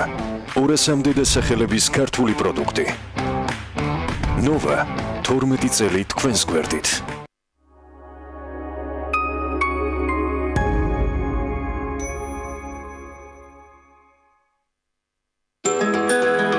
კბილეული ჩემს სახლში ყოველთვისაა. ამიტომ ჩემთვის მნიშვნელოვანია ის არა მარტო გემრიელი, არამედ ჯანსაღიც იყოს. როცა ჩემი შვილები სანდომის კბილეულს მიირთმევენ, შვიდად ვარ, რადგან ვიცი, რომ ის ყოველთვის ახალი და ეკოლოგიურად სუფთაა. სანდომი ფართო ასორტიმენტს გვთავაზობს და არჩევანშიც არ ვარ შეზღუდული. სანდომი ბრენდი, რომელსაც ვენდობი. ველოსიპედი შეიძინე? ეკოისტი ხარ. ჩაერთე GPI Holding-ის ლოიალობის პროგრამაში. გადმოწერე აპლიკაცია MyGPI და გამოიმუშავე ეკომონეტები ყოველდღიური ეკოქცევით. გჭირდება სახურავი. გინდა იყო დაცული ნებისმიერ ამინდში. მონტერეი ლუქსის მეტალოკრამიტის სახურავები, უმაღლესი ხარისხი და საუკეთესო მომსახურება. ენდე ლიდერებს. გადახურე და დაივიწყე პრობლემები. მონტერეი ლუქსი. კაიროს ქუჩა 42. მონტერეი ახლა უკვე ქუთაისშიც.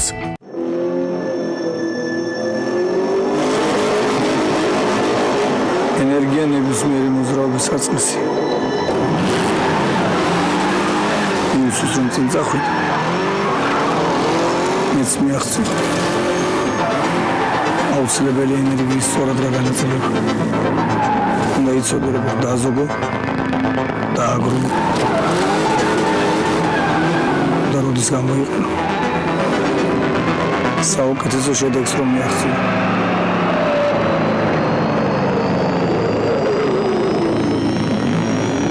განახლებული ენერგი ბარათი. მართე ენერგია.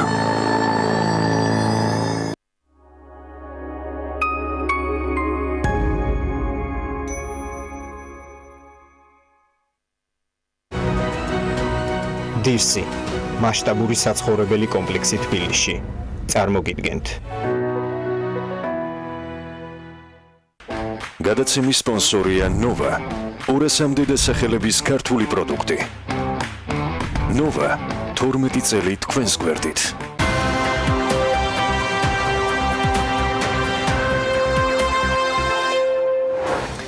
ეკონომის ბესო ნამჩევაძის შეფასებით ლარის კურსი გარბის და ამის მხოლოდ ერთი მიზეზია რუსეთისგან მოსალოდნელი სანქციები და პანიკა. 11 ივლისს ბათუმში აღმოსავლეთ პარტნიორობის პირველი საინვესტიციო ფორუმი გაიმართება. ლაშა მიქავა, რომელსაც 2018-2019 წლებში ეკონომიკის მინისტრის მოადგილის პოსტი ეკავა, კი GIG-ის გენერალური დირექტორის თანამდებობაზე ინაცვლებს. რუსული სანქციების ძალაში შესვლის პარალელურად ქართული ტურიზმის სექტორის პროგნოზები და მონაცემები განახლდა. ტურიზმის ქართული ინდუსტრია წელს დაახლოებით $200 მილიონ ზარალს ნახავს, თუმცა მაინც გაიზრდება ის სავარაუდოდ 4.9%-ით. ასეთი არის გალტენ ტაგარტის ანალიზი რუსული სანქციების ფონზე ეკონომიკური ზრდისა. მათივე პროგნოზით რუსი ტურისტების წილი მიმდინარე წელს 17.9%-მდე, 2020 წელს კი 15%-მდე შემცირდება. აღსანიშნავია, რომ ტურიზმის სექტორის სხვა წარმომადგენლების ზარალს $750 მილიონი ფარგლებში ვარაუდობდნენ. ახლა შეგვიძლია რომ მოვუსმინოთ გალტენ ტაგარტის მმართველ დირექტორს იმის შესახებ, თუ რა დაშვებებს ეყრდნობა მათი პროგნოზები ტურიზმის სექტორის დანაკლისზე. ეს ყველაფერი კეთდება იმ დაშვებით, რომ არსებული სიტუაცია, რომელიც არის ქვეყანაში, დასტაბილურდება და არ მოხდება ამის ესკალაცია. რა თქმა უნდა, თუ არეულობა გაგრძელდა, ეს გამოიწვევს დამატებით ანალიზს. ასევე უნდა აღნიშნოს, რომ ჩვენი ეს პროგნოზი, რომ სექტორი გაუძლებს ამ გამოწვევას, მომდინარეობს იქიდან, რომ სექტორი უკვე 10 წელია ვითარდება. მნიშვნელოვანია ალბათ, რომ აქცენტი გაკეთდეს უფრო მარტივად მოსაზრით ტურისტებზე ამ ეტაპზე. მოკლე ვადიანზე გულისხმობ, განსაკუთრებით მაგალითად ტურისტები, რომელიც იქნებიან უკრაინიდან, ბალტიისპირეთი, ბულგარეთი, აღმოსავლეთ ევროპა, ან თუნდაც აზერბაიჯანის სომხეთი. რაც შეეხება ტურიზმის არსებულ ბაზარს, გასული 6 თვის განმავლობაში არამეზობელი ქვეყნებიდან ტურისტები ძირითადად უკრაინიდან, ისრაელიდან, ირანიდან, გერმანიიდან, ყაზახეთიდან, პოლონეთიდან და ჩამოდიოდნენ. ამ ფონზე ანალიტიკურ ჯგუფს მიაჩნია, რომ საჭიროა უახლოეს პერიოდში ბაზრების დივერსიფიცირება, იმ ქვეყნებთან კავშირების გააქტიურება, სადაც უკვე გვიცნობენ. ორგანიზაციამ რამდენიმე ქვეყნის მაგალითიც მოიყვანა, სადაც კრიზისები მალე დაძლიეს. ასეთი არის მაგალითად ბელგია, სადაც ტერორისტული აქტების შემდეგ ტურისტების ნაკადი მაქსიმუმ წელიწადში იყო კვლავ ძველთან გადანაბრებული. მალაიზიამ კი 2003 წელს ეპიდემიის კვალი ტურიზმზე ისე წაშალა, რომ მას შემდეგ პრაქტიკულად ზრდა არ შეწყვეტილა. იაპონიაში სტიქი აღმოჩნდა გარდამტეხი, თურქეთში კი პოლიტიკური არასტაბილურობა და რუსული ავიასანქციები, რომელიც 2016 წელს იყო გადალახული. მაშინ ყველაზე მეტად მცირე და საშუალო სასტუმროები დაზარალდნენ.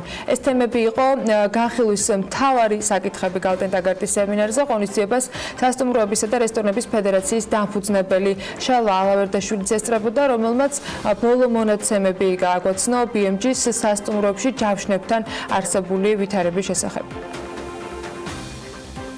ყველას ვურეკავთ ინდივიდუალურად, ყველას ვეკონტაქტებთ და ყველას ვარწმუნებთ იმაში, რომ საქართველოში უსაფრთხოა და საქართველოში არაფერი არ ხდება და ჩამოვიდნენ საქართველოში ნამდვილად. თუმცა საკმაოდ რთული ამაში უკვე ადამიანების დარწმუნება. რუსეთიდან თითქმის 80%-მდე ავიდა, როგორც აჭარის ტურიზმის ადმინისტრაციამ გამოაცხადა აჭარაში, დანარჩენ საქართველოშიც 60% იყო, ოღონდ უკვე 70%-მდე ავიდა ჯავშნების გაუქმება რუსეთიდან, მაგრამ ამას უკვე მიყვა ჯაჭვის სახით, მხოლოდ არა მარტო რუსეთი, არამედ პოსტსაბჭოთა სხვა ქვეყნების.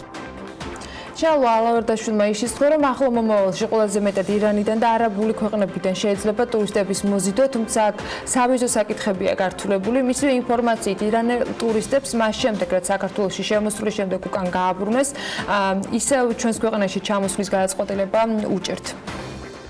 როცა ველაპარაკებით, ირანელებისთვის ეს იყო დამცირება, როცა საზღვრიდან მასიურად ატრიალებდნენ 30% თვითმფრინავზე, 30% უკან უშვებდნენ ხოლმე. ეს მიიღეს როგორც დამცირება და საკმაოდ რთულად ხდება ამ ხალხის უკან შემოტრიალება და როცა ადამიანებს ველაპარაკებით, ჩამოვიდნენ როგორც ტურისტები, საკმაოდ გვიჭირთ ამ ხალხთან ურთიერთობა. რაც შეეხება სასტუმროების მენეჯერების შეფასებებს, ისინი ამბობენ, რომ რუსი ტურისტების ჯავშნები გაუქმდა, თუმცა მაგალითად სასტუმრო ამბასადორში აღნიშნეს, რომ ქვეყანა მათი დატვირთვის მხოლოდ 10%-ს წარმოადგენდა. არ ვიყავით სრულად დამოკიდებული რუსეთის ბაზარზე, ვაკეთებთ ბაზრების დივერსიფიკაციას, ხდება მარკეტინგული აქტივობები ისეთ ქვეყნებში, რომლებიც უფრო აქტიურად დაიწყებენ ჩამოსვლას საქართველოში, მოკლევადიან პერსპექტივაში ვფიქრობთ, ეს არის გალფის რეგიონი და ჩვენი სასტუმროს მარკეტინგის, ასე ვთქვათ, ამ რეგიონში ხალხიურობს ამ ეტაპზე. ფასების ვარდნა, რა თქმა უნდა, არის მოკლევადიან პერსპექტივაში, რაც პირველი შოკი მოხდა, ასე ვთქვათ, თბილისს დაეწყო. რა თქმა უნდა, ნაწილობრივ გაგვიუქმდა ჯავშნები ჩვენს, ისევე როგორც ბევრ სასტუმროს საქართველოს მასშტაბით. ყველა კრიზისი დასაძლევადია და მაქსიმუმ გრძელდება 1 წელი. მოყვანილი იყო სხვადასხვა ქვეყნების მაგალითები, ამან ცოტა იმედი მაინც გამიჩინა პირადად მე და ასევე გაუჩინა სხვა სასტუმროს მეპატრონეებს, რომ უნდა მოხდეს ბაზრის დივერსიფიკაცია, დიჯიტალიზაცია და რა თქმა უნდა პირველ რიგში მომსახურების ხარისხის გაზრდა. საავადმყოფო პალატების ხელმძღვანელები ეკონომიკაზე რუსული სანქციების გავლენას რა თქმა უნდა ელოდებიან, თუმცა ფიქრობენ, რომ საქართველოს რუსული ემბარგო ერთხელ უკვე გამოიარა და ახლა ნაკლებად შეექმნება პრობლემები. საქართველოს ასეთ მდგომარეობაში ადრეც ყოფილა, ჩვენ მოვახდინეთ ბაზრების დივერსიფიკაცია, თუმცა რუსულ ბაზარზე მაინც მეტად გავხდით დამოკიდებული. იმიტომ რომ ეს მარტივი იყო. ვფიქრობ, რომ ქართული ბაზარი მდგრადია. რაც შეეხება ტურისტულ მიმართულებას, ჩვენ ინვესტორთა საბჭო, ასევე ამერიკის სავაჭრო პალატა მუშაობს საქართველოს მთავრობასთან, ტურიზმის ეროვნულ ადმინისტრაციასთან ერთად. ვსჯელობთ, გვეძებთ გზებს. მოკლევადიან პერსპექტივაში ამას რა თქმა უნდა ექნება დარტყმა ქართულ ეკონომიკაზე, მაგრამ ვფიქრობ, გრძელვადიან პერიოდში ჩვენ ისევ ვისწავლით გაკვეთილს, როგორც ეს ადრე მოახერხეთ. ადამიანები, რომლებსაც სურთ თანხების გადმოგზავნა საქართველოში, ამისთვის სხვა გზებსაც იპოვიან. დიახ, ეს თავის ტკივილი იქნება მათთვის, თუმცა ეს ფული მაინც მოხვდება საქართველოში სხვა გზებით. მსგავს გზაზე გავიარეთ 2005 წელს, მაშინ ქართული ეკონომიკა რუსეთზე უფრო დამოკიდებული იყო, ვიდრე ახლა ვართ. ალბათ რამდენიმე წელი დასჭირდება, რომ ეკონომიკამ სრული რეაბილიტაცია მოახდინოს. გონია რუსული ბაზარი ისევ ღია უნდა დარჩეს, მაგრამ ბიზნესმა უნდა გაათვითცნობიეროს, რომ მასზე დაყრდნობა არ შეიძლება. ამერიკის სავაჭრო პალატის ხელმძღვანელი ამბობს, რომ ამ საკითხებს მთავრობასთან ისევ განიხილავენ. მაიკ კაუგილის იმედი აქვს, რომ ოქროსის შეღავათებთან დაკავშირებით მთავრობასთან კომპრომისული გადაწყვეტილება მიიღება. ივლისიდან გაუქმდა შეღავათები ოქროსიაში მყოფი 200-ზე მეტი კომპანიისათვის, რაც მათ საშუალებას აძლევდა, რომ ბაღგეს გადასახადი 5 დღის ნაცვლად 30 დღეში გადაეხადათ. ბიზნესი წუხს, რომ ეს გადაწყვეტილება მათთან შეთანხმებული არ იყო, ერთ თვეში კი ახალ რეალობას ვერ მოერგნენ, სწორედ ამიტომ ის გადახედვას ითხოვენ. თუმცა ფინანსთა მინისტრმა დაახლოებით 24 საათი ადრე თქვა, რომ ეს საკითხი დახურულია და ბიზნესი ამ რეალობას შეეგუა. ოქროსიაზე როდესაც ვსაუბრობთ, ბევრი ასპექტია გასათვალისწინებელი, ჩვენს ბევრ წევრზე შეღავათის გაუქმებას ჰქონდა გავლენა. ცვლილებების იმედი რა თქმა უნდა გვაქვს. ვაგრძელებთ დიალოგს. იგივე სახის ოქროსია არ იქნება, თუმცა შეიძლება ვიპოვოთ კომპრომისული გადაწყვეტილება. აქ ბევრი ასპექტია. ოქროსიის თემა მოიცავს სხვადასხვა პროცესებს, გადახდებს ასე რომ ვაგრძელებთ, არასოდეს იცი რა მოხდება. ბიზნესის საპენსიო სააგენტოს საინვესტიციო საბჭოს ახლა დამტკიცებულ წევრებსაც შეხვდა გუშინ გაცნობიტი ხასიათის შეხვედრაზე ბევრი კითხვა დაისვა, რომელსაც ამ რეფორმისადმი სკეპტიკურად განწყობილი ბიზნესმენებიც და საერთაშორისო სავაჭრო პალატების და ინვესტორთა საბჭოს წევრები ესწრებოდნენ. საპენსიო სააგენტოს საინვესტიციო საბჭოს წევრებს მოუწიათ კერძო სექტორის დარწმუნება, რომ საპენსიო სააგენტოში აკუმულირებული თანხების ინვესტირება სწორი მიმართულებით მოხდება. რიგ შემთხვევებში ეს გამოუვიდათ, ზოგიერთ შემთხვევებში კომენტარების მიხედვით არა. საპენსიო სააგენტოს საინვესტიციო საბჭოს წევრები საკმაოდ სერიოზული გამოცდილი ადამიანები არიან. ჩვენ მხოლოდ იმის შიში გვაქვს, რომ ხელისუფლება მათზე გარკვეულწილად მოახდენს ზეწოლას, რომ საბჭომ ინვესტირება სახაზინო ობლიგაციებში გააკეთოს, რათა ხელისუფლებამ დააფინანსოს ბიუჯეტი.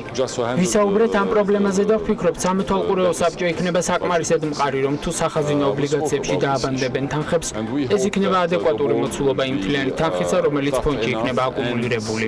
დღეს მივიღე სრული რწმენა იმისა, რომ როდესაც არის დამოუკიდებელი საინვესტიციო საბჭო, რომელმაც უნდა გადაწყვიტოს ეს თანხა, დავწმუნდი, რომ ეს არის კომპეტენტური საბჭო, რომელსაც აქვს შესაბამისი უნარები, ცოდნა იმისა, რომ ჩემი თანხა ისეთ სარისკო ინვესტიციებში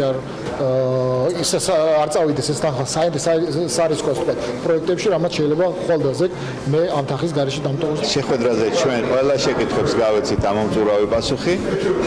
შესაბამისად მე არ ვფიქრობ, რომ რაიმე დარჩა რაიმე პასუხგაუცემელი შეკითხვები, ხოლო თუ შეკითხვებზე პასუხები გაცემულია, ის ნიშნავს, რომ რა თქმა უნდა შეკითხვის დამსმელის დარწმუნება შევძლებთ.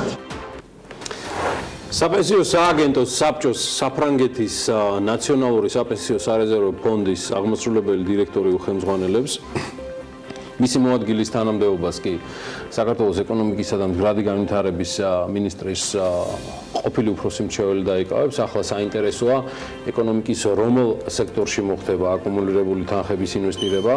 ეს უნდა გაიწეროს იმ საინვესტიციო პოლიტიკის დოკუმენტში, რომელიც ალბათ რამდენიმე თვეში იქნება მზად. მანამდე ამ 2-3 დღიან თემატიკას თუ რა შეხვედრები აქვს საბჭოს, რაც განიხილავდნენ თავად საბჭოს წევრები, ლევან სურგულაძე გვეტყვის თავის აზრს პირველი 5 წლის განმავლობაში რა სფეროებში შეიძლება მოიაზრებოდეს საპენსიო დანაზოგები, რომელიც არის ვთქვათ თავმოყრილი. საბჭოს თავმჯდომარემ და მოადგილემ კი ამ შემთხვევაში განაცხადეს, რომ საქართველოს მოსახლეობა მათი თანხების თან დაკავშირებული მიღებული გადაწყვეტილებებით ცალსახად ნახავენ სარგებელს. საპენსიო სააგენტოს ხელმძღვანელი დილიდან გვერდება პირდაპირ ეთერში. ლევან სურგულაძე არის საქმიანი დილის სტუმარი. მე მას მივესალმები, დილამ მშვიდობის ბატონ ლევან. მოგესალმებით ბატონ ლევან. დილამ მშვიდობის, მოგესალმებით. ბატონ ლევან, იმ 2-3 დღის განმავლობაში საბჭოს შეკრებიდან ამ 2-3 დღის განმავლობაში რაც მიმდინარეობს კონსულტაციები, თქვენ ეს პირველივე დღეს დაანონსეთ. რა შეიძლება ვთქვათ იმაზე მეტი, ვიდრე ჩვენ მივიღეთ საკმაოდ ავტორიტეტული და გამოცდილი ადამიანები საბჭოში ცალსახად, უკვე ინგლისურადაც მოლაპარაკე თავები ამ ყველაფერთან ერთად, თუმცა მიგაჩნიათ თუ არა, რომ ეს არის მხოლოდ კარგი და პოზიტიური სტარტი იმ რეალური გზავნილების გასაკეთებლად, რომელიც მიმართებას და ნდობას ერთ-ერთი ყველაზე მნიშვნელოვანი იმავდროულად სარისკო რეფორმის მიმართ გაზრდის ამ ქვეყანაში.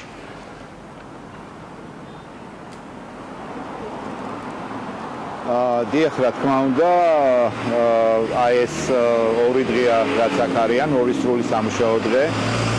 ამან ჩაიარა ძალიან საქმიან და კონსტრუქციულ ვითარებაში შეხვედრებმა საინვესტიციო საბჭომ განიხილა ბევრი საკითხები, პირველ რიგში რა თქმა უნდა ეს იყო თავმჯდომარის არჩევა, ხოლო ამის შემდგომ ჩვენ ვისაუბრეთ უკვე საინვესტიციო პოლიტიკის დოკუმენტის მონახაზზე.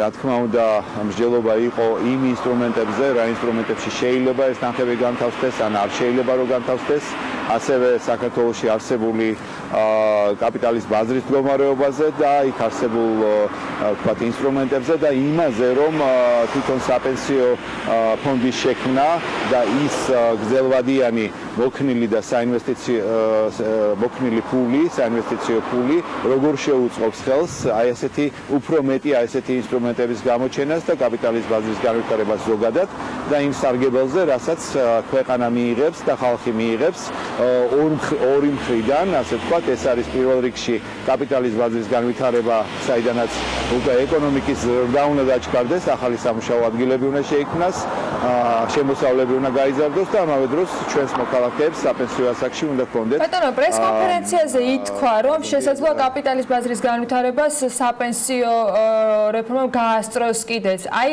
ამასთან დაკავშირებით რა ტიპის ინფორმაციაზე დაყრდნობით შეგიძლიათ გაგვიზიაროთ ამ საბჭოს წევრების მოსაზრებები, როგორი იყო მათი, ვთქვათ, ხედვები ამასთან დაკავშირებით და რას ეფუძნება ეს პროგნოზი? დიახ, რა თქმა უნდა, გამოითქვა ასეთი მოსაზრება, ეს არის ბუნებრივი, ანუ აქ არის ლატენტური მოთხოვნა, კაპიტალის ბაზარი არ ვითარდებოდა და კომპანიები არ უშვებდნენ ასეთ ფინანსურ ინსტრუმენტებს, იმიტომ რომ არ იყო მყიდველი, არ იყო საინვესტიციო ფული. ეხლა როგორც კი გაჩნდება ასეთი ფული და ასეთი მასშტაბური საინვესტიციო კაპიტალის ბაზა პირველად საქართველოში, მაშინ კომპანიებს ექნებათ мотиваცია, რომ დააკმაყოფილონ ის მოთხოვნები, რაც საჭიროა და გამოუშვან ისეთი ფინანსური ინსტრუმენტები, რომლებშიც ჩვენ შევძლებთ განვათავსოთ დივერსიფიცირებული და კეთილსაიმედოობის პრინციპის სრული დაცვით განვათავსოთ ეს საპენსიო დანაზოგები და მივიღოთ ამონაგები შესაბამის ინვესტიციაზე. დიახ, ეს აბსოლუტურად სწორიც და გასაგებიც არის. ამ პასუხისთვის მადლობა. ეს მნიშვნელოვნად გასაშლელი თემა იქნება, რომლითაც ბიზნესმედია ვგონებ უნდა დაკავდეს, იმიტომ რომ ეს ბმა არის ალბათ ერთ-ერთი ყველაზე მნიშვნელოვანი, სადაც უკვე უნდა იმარჯვოს კერძო სექტორმა და იმედი მაქვს, რომ აქ მაინც სიფხიზლე და მეტი აქტიურობა კერძო სექტორს ექნება.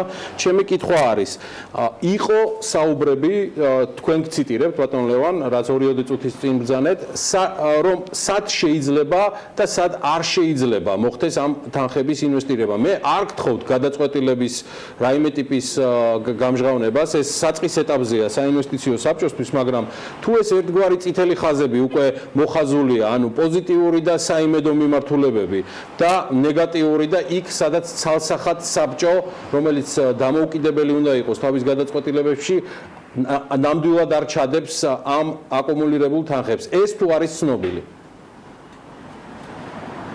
რა თქმა უნდა, ჯერ ერთი რომ პირდაპირ კანონში არის დაწერილი, სადა არ შეიძლება განხორციელდეს ინვესტიცია ამ ფულის და ეს არის პირდაპირ ინვესტიციები, ჩვენ ვერც ერთ კომპანიას ვერავის პირდაპირ ვერ დავაკრედიტებთ, სესხებს ვერ გავცემთ და ასევე ვერ შევალთ, ვერ განვახორციელებთ წილობრივ პირდაპირ ინვესტიციას, ანუ ვერც ერთ კომპანიაში წილში ვერ შევალთ.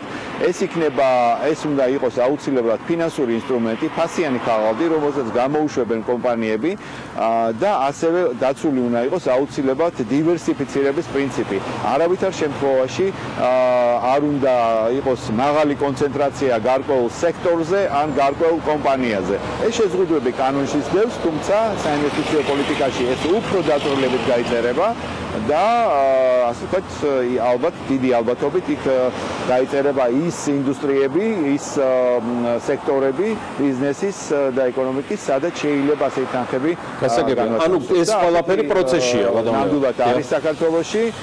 პროცესია, რა თქმა უნდა და ერთსაც დავამატებდი, მე მინდა განსაკუთრებით ხაზი გაუსვა იმას, რომ საქართველოში დღეს პრინციპში არის ამონაგების მიღების საშუალება გაცილებით მეტი, ვიდრე ეს არის დასავლურ ბაზრებზე. დასავლურ ბაზრებზე, ფინანსურ ბაზრებზე ამონაგები ინვესტიციაზე არის ძალიან დაბალი და პრინციპში პირიქით უცხოელი ინვესტორები უფრო საქართველოსკენ მოდიან, რომ აი ეს ასე ვთქვათ ამონაგები მიიღონ, მაგრამ საქართველოს უნდა დახვდეს მზად, აქ უნდა იყოს შესაბამისი ინსტრუმენტები განვითარებული და კაპიტალის ბაზარი განვითარებული და მაშინ უკვე დასავლური ინვესტიციები შემოვა და აი ამ კაპიტალის ბაზრის განვითარებას, ამ ინსტრუმენტების ბაზის განვითარებას სწორედ საპენსიო ფონდი შეუწყობს ხელს პირველ რიგში და ჩვენ დავიწყებთ თქვენ ენერგეტიკული სექტორი დაასახელებთ. ბატონო ლევან, თქვენ თქვით, რომ შესაძლოა ენერგეტიკა იყოს ერთ-ერთი მიმართულება, რომელიც ამ ინვესტიციების ნაწილში საინტერესო შეიძლება გახდეს.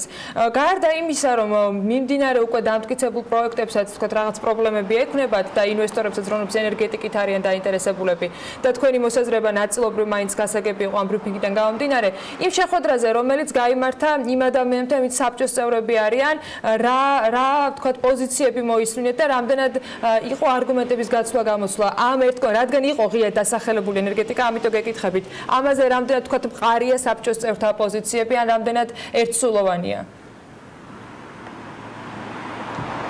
საბჭოს წევრები არ გამოურიცხავთ ნამდვილად ელექტროენერგეტიკის სექტორი, ეს არის უმნიშვნელოვანესი სექტორი, ეს არის მომგებიანი სექტორი, უბრალოდ აქ ერთი მომენტია, ჩვენ ვერანაირად ვერ შევალთ ვერც ერთ ახალ პროექტში, ვერც ერთ ახალ მშენებლობაში, აპირიქით ეს უნდა იყოს მომუშავე, ასე ვთქვათ, საწარმო, რომელსაც აქვს ჯანმრთელი შემოსავლები და შესაბამისად მათ უნდა გამოუშვან ფასიანი ხაღალდი, თუნდაც საკრედიტო, მაგალითად ობლიგაცია. ამ ობლიგაციამ უნდა მიიღოს საერთაშორისო რეიტინგი, რომელიც ძალიან მნიშვნელოვანი ანალიზის შემდგომ ხდება ამ კომპანიის და პროგნოზების და მხოლოდ ამის შემდგომ და რა რეიტინგს მიიღებს იმის მიხედვით, კანონის მიხედვით და საინვესტიციო პოლიტიკის მიხედვით ჩვენ შევძლებთ განახორციელოთ ინვესტიცია. ეს უბრალოდ ჩემი მოსაზრება იყო და არ მგონია რომ სხვა ასე ვთქვათ ვინმე გამორიცხოს ენერგეტიკის სექტორი. ენერგეტიკის სექტორი არის ერთ-ერთი საინტერესო სექტორი, მაგრამ არის სხვა სექტორებიც, რა თქმა უნდა, როგორიც არის ვთქვათ საფინანსო, როგორიც არის ვთქვათ ტელეკომუნიკაციები, როგორიც არის ვთქვათ სხვა ასევე საინტერესო სექტორები. ბოლო კითხვა, ბატონ ლევან, და დაგემშვიდობებით, ვიცით რომ შეხვედრაზე გეჩქარებათ. დაახლოებით ჩემი კალკულაციით, რასაც გადავხედე, დავაყრდენით თქვენს წინა გადმოცემულ ინფორმაციას დაახლოებით 14%-მდეა იმ ადამიანების რაოდენობა, რომლებიც ნებაყოფლობით დატოვეს აღნიშნული სქემა, საპენსიო სისტემას გულისხმობ. მე მაინტერესებს აპირებს თუ არა საპენსიო სააგენტო, მისი მენეჯმენტი თქვენი სახით, ახალი საინვესტიციო საბჭო იმგვარი ღონისძიებების გატარებას და მათ შორის გარკვეული ისეთი ბაზის შექმნას, რომ დაარწმუნოს თუნდაც ეს 14%, რომ აღარ იყოს მზარდი ეგერთი და მეორე ეს 14%-ის შემოbrunება რეალურად რამდენად იქნება შესაძლებელი, გამომდინარე იქიდან, რომ მე ჩემ პირად მოსაზრებას ვამბობ, რომ ეს ღონისძიებები, ეს საბჭო იგივე დროში მე არ მიმაჩნია, რომ მოკლედ კომუნიკაცია არის მარტო ერთადერთი პრობლემა ამ რეფორმისა ანგნებავთ სააგენტოში. მგონია, რომ თანმიმდევრულობა და დროში სწრაფად უფრო სხვანაირად მოხდებოდა ყველაფერი. შესაძლებელია და განიხილავთ თუ არა რომ 14% ვინც დატოვა აღარ იყოს მზარდი და მათ შესთავაზოთ მომავალში შემოbrunება უკვლავ საპენსიო სქემაში. რა თქმა უნდა, დიახ, საპენსიო სქემაში დღეს მონაცემებით პირველი ინავიდა ჩვენ გავაწევრიანეთ 832,000 ადამიანი უბრალოდ გაწევრიანდა. ეს არის საკმაოდ მოლოდინის გადააჭარბა ამ რიცხვმა ნამდვილად. ეს არის პრაქტიკულად დასაქმებულების 100%, ხოლო თვით დასაქმებულები მომავალი წლიდან დაიწყებენ გაწევრიანებას და ეს არის მილიონი ადამიანი დაახლოებით. ამაზე რა თქმა უნდა მუშაობთ. აქ პირველ რიგში საბჭოც არის რა თქმა უნდა და მათ მიერ ინფორმირებულობა და მათ მიერ ასე ვთქვათ შექმნა ამ განწყობის მოსახლეობაში ამ სანდოობის ეს ძალიან მნიშვნელოვანი ფაქტორი იქნება იმისთვის რომ გასვლება მოიკლოს, თუმცა უკვე მოკლებულია, საკმაოდ მოკლებულია ის ვთქვათ აჟიოტაჟი რაც იყო შექმნილი თავიდან ის უკვე ნამდვილად აღარ არის. დაახლოებით 4-ჯერ 5-ჯერ შემცირდა მომართვიანობა გასვლაზე და შესაბამისად რა თქმა უნდა ამ ადამიანებს ყოველთვის აქვთ უფლება რომ დაბრუნდნენ სქემაში და ჩვენ ამისთვის გავაკეთებთ ყველაფერს. პირველ რიგში ეს არის ინფორმირებულობა საზოგადოების, უფრო მეტი ინფორმირებულობა, ასევე ადამიანები დაინახავენ თავიანთი თანამემამულეების გამოცდილებასაც, რომ ვინც დარჩა სქემაში, ვისაც უგროვდება დანაზოგი, ამას შეხედავენ და დიდი ალბათობით დიდი ნაწილი ამ ადამიანების დაბრუნდება სქემაში, მე ამის დიდი იმედი მაქვს და რეფორმა იქნება ნამდვილად წარმატებული. რეფორმა არის უკვე წარმატებული, იმიტომ რომ ჩვენ უკვე გვყავს ძალიან დიდი რაოდენობა ადამიანების გაწევრიანებული, ვისაც ამ სქემის ჯერა, ისინი აგროვებენ, ისინი ხედავენ თავის დანაზოგს. კითხვები უკვე აღარ არის, ასე ვთქვათ, ისეთი როგორ გავიდე, არა, კითხვები არის უბრალოდ რამდენი იქნება ამონაგები, სად იქნება ინვესტიციები, ეს უკვე ძალიან კონსტრუქციული და კარგი კითხვებია საზოგადოებიდან რაც მოდის, ეს უკვე იმას ნიშნავს, რომ საზოგადოებას აინტერესებს ეს რეფორმა და შესაბამისად, არის უკვე ესეთი ხასიათის კითხვები, რაც უკვე ძალიან დადებითი ნიშანია. მე კიდევ გისურვებ ყველაფერი კარგად მიდის ამ მხრივ. კი ბატონო, მე კიდევ გისურვებ კითხვებს, ერთადერთ კითხვებს, როგორ დავბრუნდეთ ამ სქემაში და მეტი ესეთი კითხვები რომ იყოს, ეს ალბათ თვისებრივად შემოატრიალებდა მათ შორის ამ რეფორმასაც. წარმატებები ბატონ ლევან, წარმატებები ლევან სურგულაძე, საპენსიო სააგენტოს ხელმძღვანელი იყო საქმიანი დილის პირდაპირ ეთერში, პირდაპირ ჩართვაზე. თბილისიდან, მაგრამ ჩვენ ვინაცვლებთ ბათუმისკენ. TBC კაპიტალმა ბათუმში უძრავი ქონების სექტორის შესახებ კვლევის პრეზენტაცია სწორედ ბათუმში გამართა. ღონისძიებას ერთად ადგილობრივი და აჭარის რეგიონი დაინტერესებული ბიზნეს წარმომადგენლები ესწრებოდნენ. ლევან თაღიშვილი ვერ გამოაკლდა ამ ამბავს. რა ძირითადი აქცენტები გაკეთდა და რა ტენდენციები გამოიკვეთა ბათუმის საცხოვრებელი უძრავი ქონების ბაზარზე, ამასთან დაკავშირებით მომზადებული სიუჟეტი ვნახოთ. TBC კაპიტალმა თბილისის უძრავი ქონების რითეილისა და კაპიტალის ბაზრის შემდეგ უკვე ბათუმის საცხოვრებელი უძრავი ქონების შესახებ გამოაქვეყნა კვლევა, რომელზეც კომპანია 2 თვის განმავლობაში მუშაობდა. TBC კაპიტალსა და TBC ბანკის ეკონომიკურ ჯგუფს მიაჩნია, რომ რუსეთის მხრიდან დაწესებული ეგრეთ წოდებული ტურისტული ემბარგოს ეფექტი ხელშესაღები, თუმცა მართვადია. TBC ბანკი ერთ-ერთი პირველი იყო, რომელმაც ქართულ ტურიზმს მხარდაჭერა გამოუცხადა და ბათუმში გამართული პრეზენტაციაც სწორედ ამ დახმარების ქმედითი ნაბიჯების გამოხატულება იყო.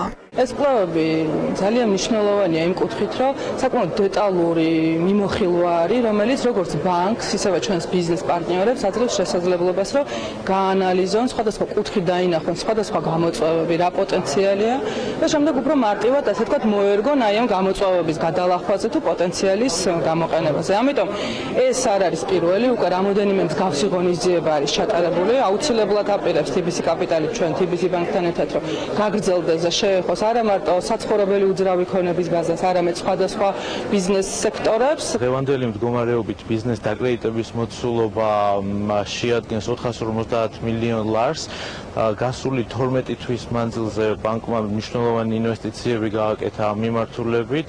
შეუქმნით ჩვენ სრულფასოვანი კორპორატიული ბანკირების გუნდი, რომლებიც ემსახურებიან ადგილობრივ კლიენტებს და შედეგად 12 თვის მანძილზე პორტფელი გავზარდეთ დაახლოებით 150 მილიონი ლარით. კვლევაში რამდენიმე საინტერესო დეტალი გამოიკვეთა, მაგალითად ის, რომ ბათუმის საცხოვრებელი უძრავი ქონების ბაზრის ტრანზაქციების მოცულობამ 2018 წელს $9 მილიარდ გადააჭარბა და ჯამში 12,303 საცხოვრებელი ბინა გაიყიდა, რაც 2017 წელთან შედარებით 13.4%-იანი ზრდაა.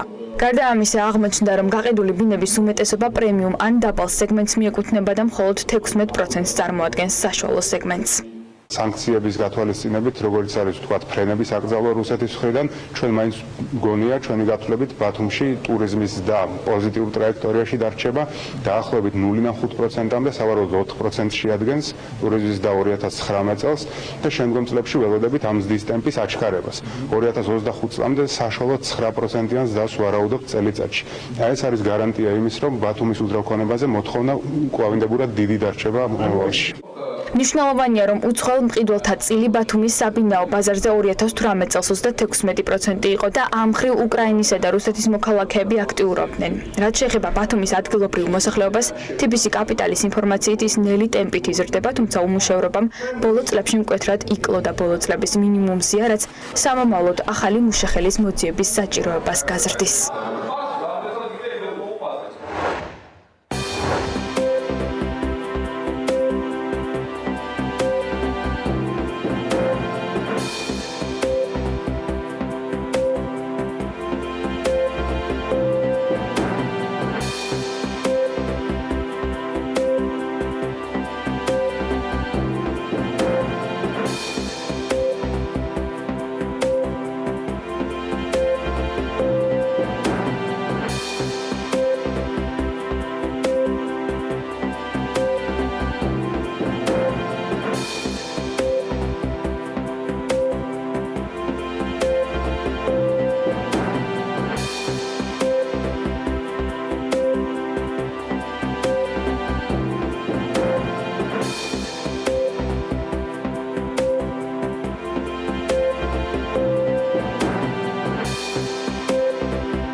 გადაცემის სპონსორია Nova. 200-მდე დასახელების ქართული პროდუქტი. Nova 12 წელი თქვენს გვერდით.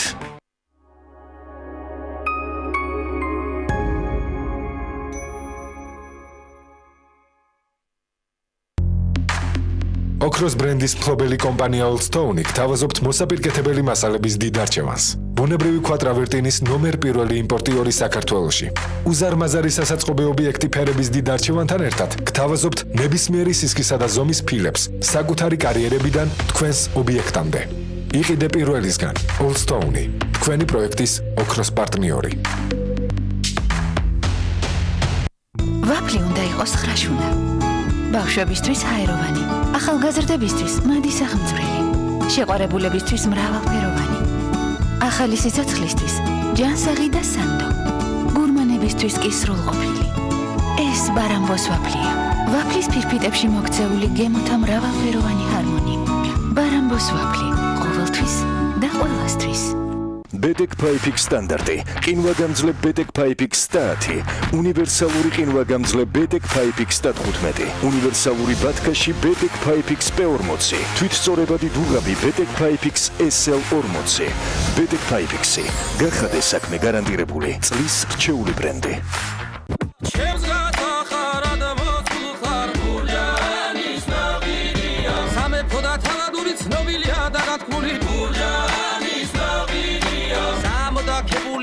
იმიტომ რომ კახურია ბურჯანის ნავინია ძველად მაია შეესტომებს მზის შეგროვება შეეძლოთ. ამიტომ ისინი ყოველთვის კარგ განწყობაზე იყვნენ და ჩვენც ვიქნებით. ჩვენ ხომ ზუსტად ის მზე გვაქვს. სანდორა. ის მზის ენერგიას ხილიდან იღებს, რათა თქვენ კარგი განწყობა შეინარჩუნოთ. აიმაღლე განწყობა. სასიამოვნო სიახლე მუზენიდის თრეველისგან. ჩაერთე გათამაშებაში და მოიგე ერთკვირიანი საგზური საბერძნეთში მომავალი ზაფხულისთვის. არ გაუშვა შანსი კიდევ ერთხელ ეწვიო ზღაპრულ ჰალკიდიკის, საოცარ კრეტას. დაჯავშნე სრული ტურისტული პაკეტი 2 ივლისიდან 28 ივლისამდე და შენ ავტომატურად ჩაერთვები აქციაში. იჩქარე, გათამაშება უკვე დაიწყო. დეტალებისთვის ეწვიე მუზენიდის თრეველის ვებგვერდს ან მიმართე ქალაქის ტურისტულ სააგენტოებს. მუზენიდის თრეველი, მთელი საბერძნეთი, მხოლოდ თქვენთვის. ბათუმში, ქალაქის ძველუბანში, ბარათაშვილის ქუჩაზე, კომპანია Dar Building-ის საცხოვრებელი სახლი Dar Residence აშენდა. გამორჩეული არქიტექტურის 7 სართულიანი სახლი, მხოლოდ 49 ბინა კომერციული ფართობის შენობის პირველ და მეორე სართულზე. აგურის და დეკორატიული ფილებით მოპირკეთებული სახლის ფასადი, კეთილმოწყობილი ეზო, 24 საათიანი უსაფრთხოება. იცხოვრეთ გამორჩეულად, გაყიდვები დაიწყო. დაგვიკავშირდით 595 81 0001.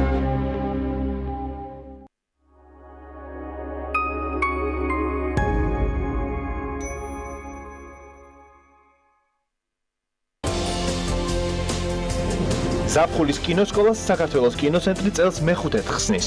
საოკუპაციო ზოლთან და მთიან რეგიონებში მცხოვრებ ბავშვებს ეგრეთ წოდებული კინომისიონერები სტუმრობენ. გაიცანით პატარა კინომოყვარულები ხურვალეთიდან გადაცემაში პირველამდე. ჩვენი დეგუსტატორი ბორბლებზე ქალაქ რუსთავის კულინარიულ მარშრუტს მიუყვება. ვაკაჭი ხიდაშელი ღვეზელების სამყაროში და ანანო მჟავიას ექსკლუზიური რეცეპტები რუბრიკაში რა გაქვთ საფირმო. 20 წელი ხელოვნებისთვის საქართველოს საავტორო უფლებათა დაცვის ასოციაცია დაარსებიდან 20 წლის იუბილეს ზეიმობს. რა ღონისძიებებით აღინიშნება თარიღი და რომელი 20 ხელოვანის ისტორია შეკრიბა სპეციალურმა გამოცემამ სახელწოდებით წითელი რეპრესიები.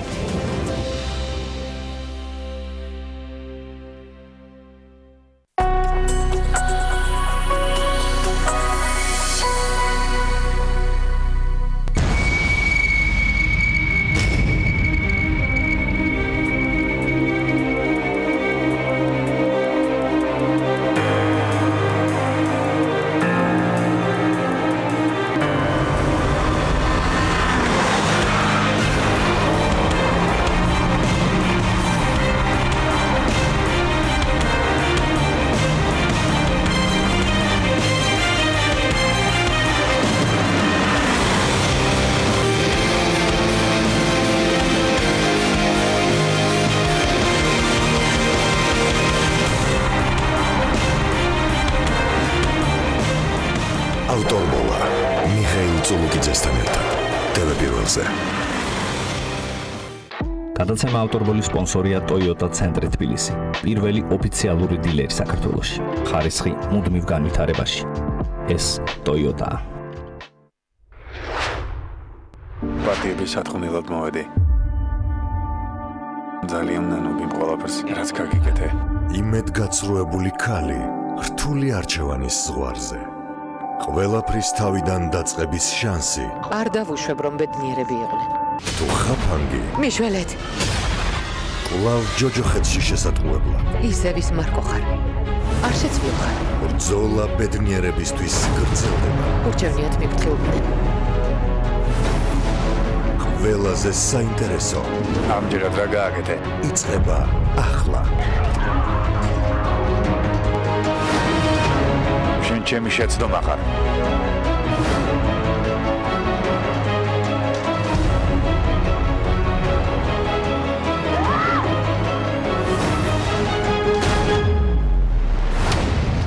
ნუ მიმატოვებ. ორშაბათიდან პარასკევის ჩათვლით. დღის 3 საათზე TV პირველის ეთერში.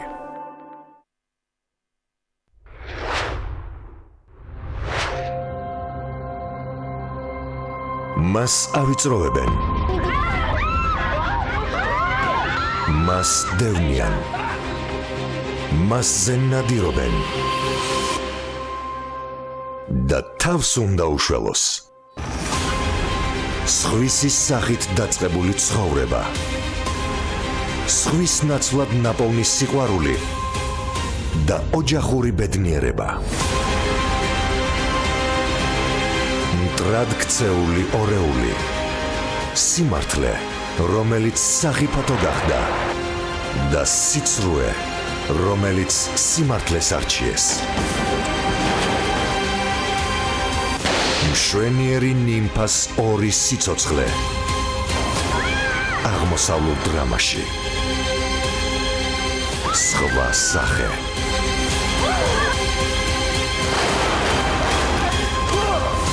მალე TV პირველის ეთერში.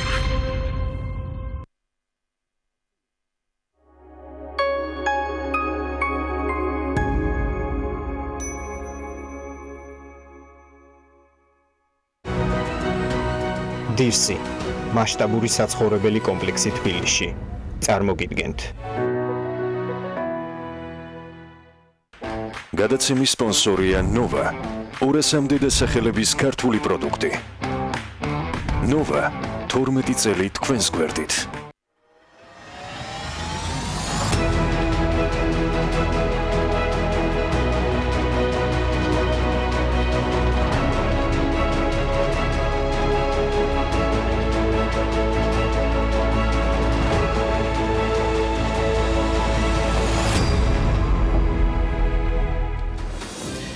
ივლისს უკრაინაში ჩრდილოატლანტიკური საბჭოს ვიზიტი გადაიდო. ამავე დროს უკრაინა ევროკავშირის სამიტზე მიღწეული შეთანხმების მიხედვით ევროკავშირი უკრაინის აღმოსავლეთ რეგიონებს 10 მილიონ ევროს გამოუყოფს. შეთანხმებას უკრაინის ეკონომიკის განვითარებისა და ვაჭრობის მინისტრმა და გაფართოებისა და სამეზობლო პოლიტიკის საკითხებში ევროკომისარმა ხელი უკვე მოაწერეს. თანხა უკრაინის აღმოსავლეთ რეგიონების ეკონომიკურ განვითარებას უნდა მოხმარდებს. ამ ფინანსური პაკეტის მომზადება ჯერ კიდევ გასული წლის მიწურულიდან არის დაწყებული. ევროპულ გესთან ერთად ვლადიმერ პუტინის მისამართით გზავნილები ოფიციალური კიევიდანაც აქტუალური იყო ამ დღეებში. უკრაინის პრეზიდენტმა ვლადიმერ ზელენსკიმ პუტინს მინსკში შეხვედრა შესთავაზა. უკრაინის პრეზიდენტის თქმით, მოლაპარაკებები შეერთებული შტატების, დიდი ბრიტანეთის, გერმანიის და საფრანგეთის შუამავლობით უნდა გაიმართოს. მოკლედ, პუტინი აქტუალურია ყველა მიმართულებით. აი, რა კონტექსტში ამაზე უკვე ბუკა პეტრიაშვილი, BMT-ის საერთაშორისო მიმოხილველი უფრო საინტერესოდ ისაუბრებს. ბუკა, დილა მშვიდობისა. დილა მშვიდობის, მოგესალმებით. ერთი პატარა შესწორება თუ არ მეშნება მგონი 110 მილიონზე იყო საუბარი, პატარა შესწორება, პატარა. საერთო ჯამში ევროკავშირის მხრიდან 2014 წლიდან მოყოლებული მაკროსაფინანსო მხარდაჭერის კუთხით უკრაინისთვის გამოყოფილია 3.4 მილიარდი ევროს თანხები, რათა ხელი შეუწყოს უკრაინის განვითარებას, უკრაინაში რეფორმების განხორციელებას. ერთ-ერთი ბოლო ვიზიტი იყო დონალდ ტუსკის და ჟან-კლოდ იუნკერის თავის მოქმედ თანამდებობებზე უკრაინაში და საერთოდ ბოლო საგარეო ვიზიტი იყო. ძალიან მნიშვნელოვანი იყო ეს გამოხატული მხარდაჭერა და დემონსტრირება იმისა, რომ ევროკავშირი მხარს უჭერს როგორც რეფორმების განხორციელების კუთხით, ისე უკრაინის სწრაფვას, რომ მშვიდობიანად მოაგვაროს მის ტერიტორიაზე არსებული კონფლიქტი რუსეთთან აღმოსავლეთ უკრაინაში. ძალიან მნიშვნელოვანია ის, რომ რამდენიმე დღის უკან ევროკავშირმა შეძლო და მოახერხა ეს შემთხვევით არ ვამბობ ამ სიტყვას, შეძლო და მოახერხა, რომ შეინარჩუნა სანქციებზე ერთსულოვნება, კიდევ 6 თვით გაუხანგრძლივდა რუსეთს სანქციები და ეს სანქციები ჟან-კლოდ იუნკერისვე განცხადებით, ისევე როგორც ადრე მანამდე ანგელა მერკელმა განაცხადა, ვიდრე არ შესრულდება მინსკის შეთანხმებები, ანგელა მერკელმა კიდევ უფრო კონკრეტულად თქვა, რომ ვიდრე ყირიმი არ დაუბრუნდება უკრაინის შემადგენლობას, მანამდე ეს სანქციები გაგრძელდება. არ ვარ დარწმუნებული და უпростоრეთ დარწმუნებული ვარ და ვიცი, რომ ყველა ესე არ ფიქრობს ევროკავშირის შემადგენლობაში სამწუხაროდ, იქაც არის შიდა ესე ვთქვათ გარკვეული დაპირისპირებები და განსხვავებული აზრებიც, იმიტომ რომ არის სწრაფვა რუსეთთან ურთიერთობების მოწესრიგების, აღდგენის, ვაჭრობის აღდგენის და ასე შემდეგ მუშაობს. კიდევ ერთხელ დავიმეორებ და ყოველთვის ვიტყვი, რომ ყველა მიმართულებით დაუღალავად 24 საათის განმავლობაში მუშაობს. ასეთივე ძალისხმევა, რომ დავხარჯოთ ჩვენს დივერსიფიკაციაზე და ყველა მიმართულებით ვიმუშაოთ, დარწმუნებული ვარ, რომ ჩვენს ძალიან მაღალ შედეგებს მივაღწევთ. პუტინის მიმართ გაკეთებული განცხადება ვოლოდიმირ ზელენსკის მიერ, რომ შეხვედროდნენ და შეხვედრა საჭირო და საუბარია საჭირო, წარმოიქმნა ეს ვიდეო მიმართვა გახდა შედეგი იმ სკანდალისა, რომელიც აღორდა უკრაინაში. რუსეთის TV არხ როსიას ცნობილი, ავად ცნობილი ეგრეთ წოდებული ჟურნალისტის დიმიტრი კისელოვის მიერ დაანონსებული ტელეხიდი, რომელიც უნდა შემდგარიყო 12 ივლისს რუსულ არხსა და უკრაინულ არხ News One-ს შორის გახდა ძალიან სერიოზული დიდი უკმაყოფილების საფუძველი უკრაინულ საზოგადოებაში.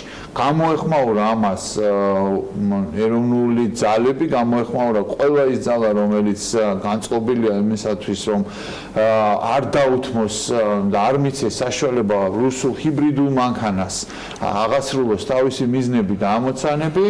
ეს ტელეარხი, უკრაინული ტელეარხი, de facto News One არის ვიქტორ მედვედჩუკის, პუტინის, ასე ვთქვათ, მოყარეს და მონათესავეს ოლიგარქის საკუთრება, de jure არის სხვა მფლობელი, თუმცა ყველა აღიარებს ამას, რომ ეს არხი, ასევე არხი 112 და ZIK, ასევე ეკუთვნის ვიქტორ მედვედჩუკს და წინა საარჩევნოდ განსაკუთრებით 21 ივლისს არის დაგეგმილი არჩევნები, ვადამდელი არჩევნები მთელი ძალით მუშაობს ეს არხები, რათა სამი ძირითადი გზავნილი გახმიანდეს და ამ ვიქტორ მედვედჩუკი მუდმივად არის თავის პლატფორმიდან, ოპოზიციური პლატფორმიდან წარმოდგენილი ამ ტელეარხებზე და ქადაგებს, რომ უნდა აღდგეს რუსეთთან ურთიერთობები, უნდა უარი ითქვას ნატოს-ში გაწევრიანებაზე და სხვათა შორის მინდა ვთქვა, რომ დადებითი ტენდენცია მაინც არის შენარჩუნებული და უკვე 53% უჭერს უკრაინაში მხარს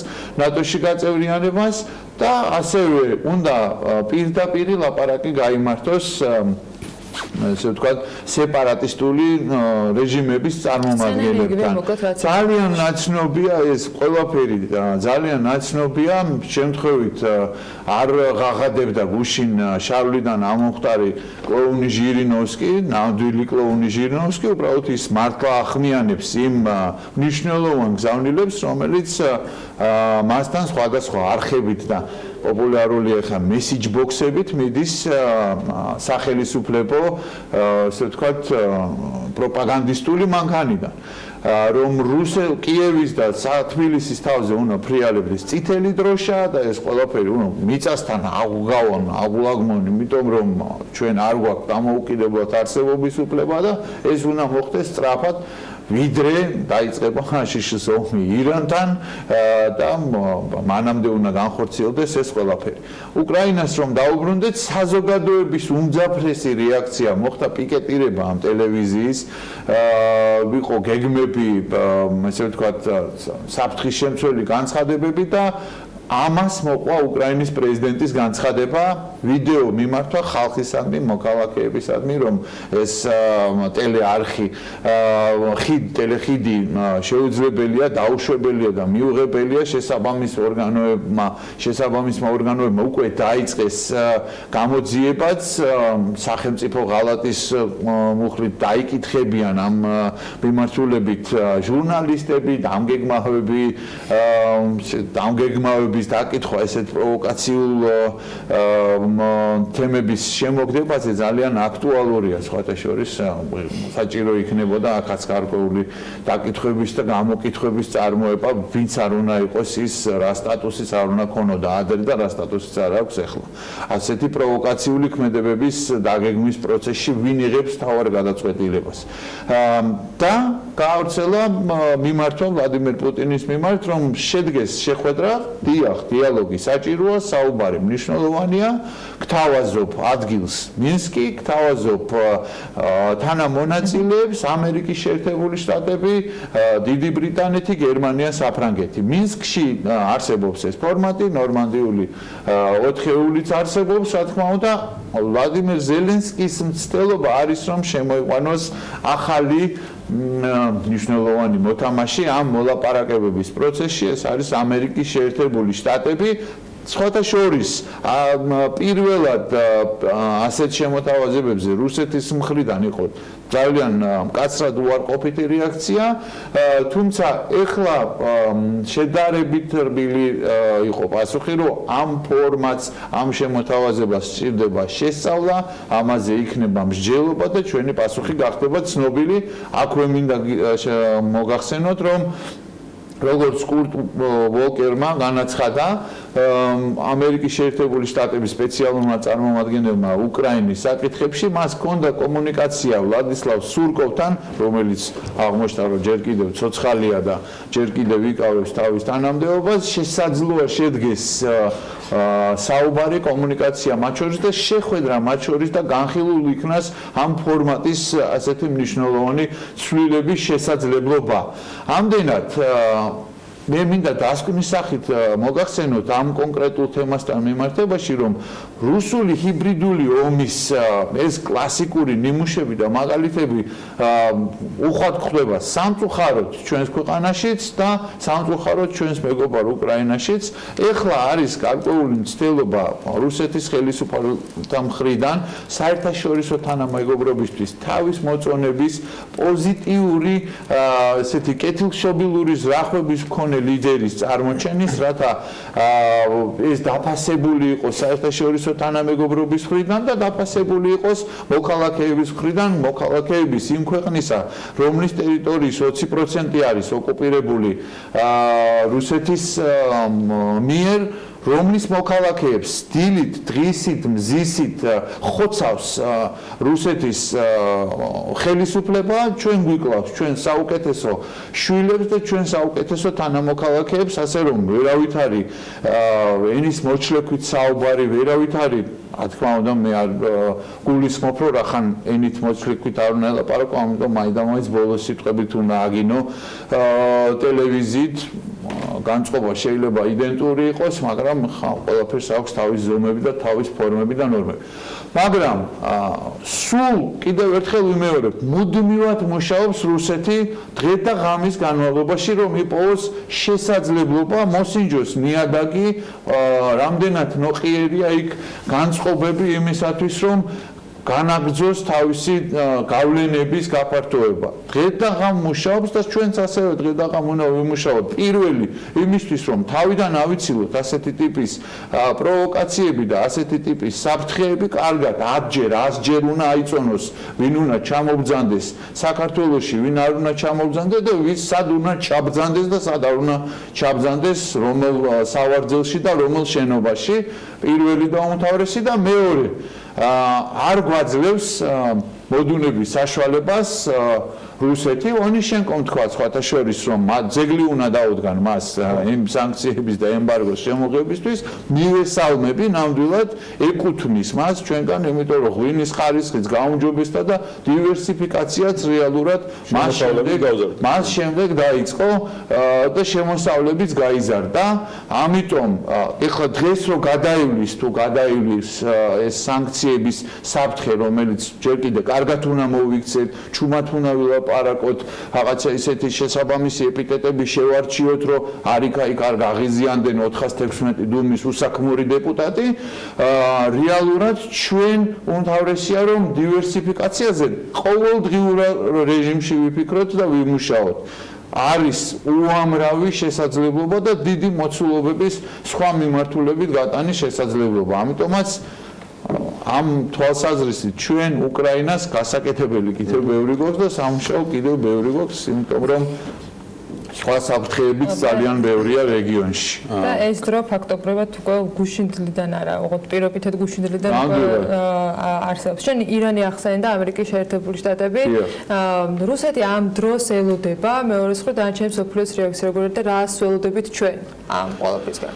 ირანის პროცესი რაღაცნაირად ძალიან დაუცრულებელი გამოვიდა, ხო? კი, იმიტომ რომ რეალურად აქაც არის ერთი სერიოზული პრობლემა. ამერიკის შეერთებული შტატების მხრიდან მაქსიმალური წნეხის რეჟიმი და ეს სტრატეგია, რაც არის შემუშავებული, უნდა ითქვას, რომ ირანთან მიმართებაში ძალიან სერიოზულად მუშაობს.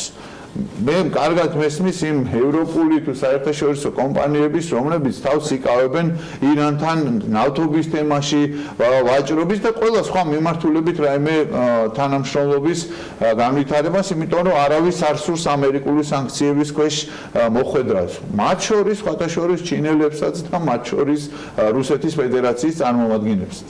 ირანს ერთადერთი იმედი, ერთადერთი ბერკეტი რეალურად რომ აღადგინოს რაიმე სავაჭრო ურთიერთობები რჩება სწორედ ეს არსებული შეთანხმება და ამ შეთანხმებით გათვალისწინებული ვალდებულებების დაცვა. პირველი ვალდებულება უკვე დაარღვია და ეს გაცდა 300 კილოგრამიან ლიმიტს ურანის გამდიდრების, შემდეგი ვალდებულება რომელიც იყო 3.67%-ზე ურანის გამდიდრების ხარისხის, ამის თაობაზეც უკვე ამ კვირის დასაწყისში გამოაცხადა ირანის წარმომადგენელმა, რომ გაცდება ის და აიყვანს 4.5%-ზე. ეს პირველი და უმთავრესად ეს არის მიმართული ევროპის ქვეყნების მიმართ, ვინც მონაწილეობენ ამ შეთანხმებაში, ვინც ინარჩუნებს ამ შეთანხმებას. ირანელები ამბობენ, რომ ისინი პატივისცემით ეპყრობიან ევროპელების ძალისხმევას, მაგრამ სრულიად არასაქმ არის მათთვის, ისინი არ ენდობიან არავითარ მოლაპარაკებებში, მათ აქვთ თავისი დღის წესრიგი და მათ აქვთ თავისი უმწვავესი ამოცანები გადასაჭრელი და ამიტომაც ისინი ფიქრობენ, რომ ეს არის ის გზა, რომლითაც მათ უნდა მიაღწიონ, რომ ევროპამ სწრაფად შეიმუშაოს და სწრაფად აამოქმედოს უпростоრად ის მექანიზმები, რომელიც პრინციპში შემუშავებული აქვს. ინსტექსის მექანიზმი შეიმუშავეს მათ, როგორც მოგეხსენებათ, რომელიც საშუალებას იძლევა, რომ ირანთან გარკვეული ამერიკული სანქციების თავის აცილების მეშვეობით მოახერხოს გარკვეული სავაჭრო ურთიერთობების დამყარება. სხვათა შორის ამას დონალდ ტრამპიც მიესალმება, ოღონდ ერთი ხაზგასმით, რომ ეს არ უნდა ეხებოდეს ნავთობით ვაჭრობას და ეს არ უნდა ეხებოდეს იმ სანქციებით გათვალისწინებულ თემებს და პროდუქტებს. ირანი ამბობს, რომ მისთვის პრობლემას არ წარმოადგენს და კიდევ ორთვიანი დამატებითი ულტიმატუმი გაახმიანა 5 ან 7 სექტემბერს უფრო შევა ძალაში გამოქმედება შემდგომი საფეხური და ეს ნიშნავს, რომ 4.5%-დან შეიძლება 20%-მდე აიყვანოს. ეს არის უკვე ძალიან მნიშვნელოვანი და კრიტიკული ფაზა, რომლის მერეც ძალიან სწრაფად შეიძლება მოხდეს მისვლა რეალურად 90%-მდე, რაც არის საჭირო ატომური იარაღის შესაქმნელად. 4.5%-ით საკმარისია ამისათვის, რომ ბუშერის ერთადერთი ატომური ელექტროსადგური აამუშავოს. რეალურად ჯერ კიდევ მაინც რჩება იმ ლიმიტებში ირანი, რომ მშვიდობიანი იყოს ბირთვული პროგრამა და არ იყოს ეს გამოყენებული ბირთვული იარაღის შესაქმნელად. მაგრამ აქ არის რეალურად კიდევ მეორე მნიშვნელოვანი მომენტი, დონალდ ტრამპის გამოცდა რეალურად პროვოცირება გარკვეულწილად გამოცდა ირანის მხრიდან, რაზე არის ის წამსვლელი, რამდენად ეყოფა მას, ესე ვთქვათ, სიმამაცე და სითამამე, რომ ბოლომდე მიიყვანოს ის თავისი განცხადებები, ბოლომდე აღასრულოს და ერთ მშვენიერ დღეს, თუ არა მშვენიერ და პირიქით უბედურ დღეს, აღარ შეაჩეროს საკუთარი ბრძანება ირანის კონკრეტული ობიექტების დაბომბვასთან დაკავშირებით. მე თვითონ არ ქნას ძალიან დიდი იმედი მაქვს, რომ ეს ნერვების თამაშად დარჩება, მხოლოდ დონალდ ტრამპი გამოთქვავს მზაობას და მისი ადმინისტრაციაც გამოთქვავს მზაობას, რომ მზად არის მოლაპარაკებისთვის, დამირეკოს ჰასან როუჰანიმ, მისგან განსხვავებით საფრანგეთის პრეზიდენტი მაკრონი ესაუბრა ტელეფონით, მისი სპეციალური წარმომადგენელი უკვე იმყოფება, მისი მთავარი დიპლომატიური მრჩეველი უკვე იმყოფება თეირანში, მისი შეხვედრები დაიწყება დღეს, ხვალზე, რათა შესაძლებელი გახდეს ირანის მიბრუნება ამ არსებულ, ესე ვთქვათ, ნებადართულ დონეებზე, თუმცა როუჰანის შეიძლება და ირანის ხელისუფლებას კიდევ შეიძლება კონდეს ერთი იმედიც, რომ აცადონ 2020 წლის ამერიკის შეერთებული შტატების საპრეზიდენტო არჩევნებს და დაელოდონ თუ კი დონალდ ტრამპი ვერ გაიმარჯვებს ამ არჩევნებში და თუ კი ეს იქნება, თქვათ, დემოკრატიული პარტიის წარმომადგენელი, დაბრუნდეს უკან ყველაფერი, ამ შემთხვევაში მორალურად, პოლიტიკურად გამარჯვებული გამოვა ირანი თავის განძლეობის დემონსტრირებით, ასე რომ მარტივი ნამდვილად არ არის სიტუაცია და ვითარება, საკმაოდ ესეთ მძიმე მანევრების გავლა უწევს როგორც ამერიკის შეერთებულ შტატებს, ისე ირანს, ოფიციალურ თეირანს და ოფიციალურ ვაშინგტონს და ისევე რეგიონის ყველა ქვეყნებს, იმიტომ რომ პირველი სამიზნე იქნება აუცილებლად საუდის არაბეთი, აუცილებლად იქნება ისრაელი, მაგრამ ყველამ უნდა გაითვალისწინოს, რომ ეს ყველაფერი ძალიან ახლოს არის ჩვენგან და ძალიან ახლოს არის ეს ყველაფერი ურთიერთობებთან, რომელიც გვაქვს ჩვენ სტრატეგიული ამერიკის შეერთებულ შტატებთან და რომელიც არის გარკვეულწილად ირანთან და მის მოქალაქეებთან. ეს ყველაფერი არის, ასე ვთქვათ, ჯერჯერობით სიტყვიერ და სიტყვათა თამაში, ესე ვთქვათ, და ცეცხლთან თამაში და ესე ურთიერთგაცვლა ამ ფრაზების, მაგრამ ურთიერთგაცვლა არა მხოლოდ ირანს და ამერიკის შეერთებულ შტატებს შორის. სხვაგანაც ყველაზე ისეთ ერთგულ მოკავშირეებს შორისაც ხდება ასეთი რაღაცებიც. სერ კიმ დეროკი, რომელიც არის დიდი ბრიტანეთის ელჩი ამერიკის შეერთებულ შტატებში, მან გააგზავნა მოხსენებითი ბარათი ანგარიში დედაქალაქში, სადაც არ მოიხსენიებს საუკეთესო ტერმინებით არაფასებს ნამდვილად ამერიკის შეერთებული შტატების ადმინისტრაციის საქმიანობას და პერსონალურად დონალდ ტრამპს, რამაც გაჟონა. ძალიან საინტერესოა, გაჩნდა ინფორმაცია სხვათა შორის, რომ შეიძლება დაიწყოს გამოძიება, ეხა My Greek Fat Wedding-ივით თურქს რო იძახის ის მოხუცი კალი, ესე ყველაფერზე რუსი ძახილი ნამდვილად არ მინდა, მაგრამ არის ესეთი ვერსიაც, რომ ყველაზე მეტად ვისაც შეიძლება აწყობდეს ორ სტრატეგიულ მოკავშირეს შორის ესეთი დაპირისპირება, არის ერთ-ერთი შეიძლება იყოს რუსეთი. მაგრამ ამას მოყვა ღია პასუხი ტვიტერით, რა თქმა უნდა, ამერიკის შეერთებული შტატების პრეზიდენტის მხრიდან, აი დღის განმავლობაში ესეთი აკრიფა და აკრიფა, რასაც ქვია. ტვიტა, იმიტომ რომ აი არ დააკლო ნამდვილად ტერმინები არც დიდი ბრიტანეთის ელჩს, არც დიდი ბრიტანეთის პრემიერ-მინისტრის მოვალეობის შემსრულებელს, არც ბრექსიტს, არც მათ მიერ განხორციელებულ ბრექსიტს, ერთადერთი ვისაც დაუყავა და მოეფერა იყო ბორის ჯონსონი, დიდი იმედი მაქვს, რომ ბორის ჯონსონი გახდება პრემიერ-მინისტრი და მალე აღდგება ჩვენ შორის ძალიან კარგი და ნორმალური ურთიერთობები. ეს არის მართლა ორი საუკუნოვანი სტრატეგიული მოკავშირეები, რომლებიც მოკავშირეები არიან უმნიშვნელოვანეს უსაფრთხოების, თავდაცვის, ეკონომიკის, ფინანსური სტაბილურობის საკითხებში და ძნელად წარმომიდგენია მართლა, რომ ამ რაღაცა ეპითეტების ურთიერთგაცვლამ რაღაცა სერიოზული ზიანი მიაყენოს. თუმცა დონალდ ტრამპმა განაცხადა, რომ ის აღარ აპირებს საერთოდ, აღარ აღიარებს, აღარ აღიქვავს დიდი ბრიტანეთის ელჩს ამერიკის შეერთებულ შტატებში. ადმინისტრაცია, უпростоრად ეს იყო ტრამპის ტვიტი, სხვათა შორის, რომ ის არ აპირებს მუშაობას დიდი ბრიტანეთის ელჩთან. სახელმწიფო დეპარტამენტმა განაცხადა, რომ ყველა აკრედიტებულ პერსონასთან განაგრძობს მუშაობას, ისევე როგორც მუშაობდა, ცოტათი დევიაციაა, ესე ვთქვათ, ამ ძირითადი ხაზიდან.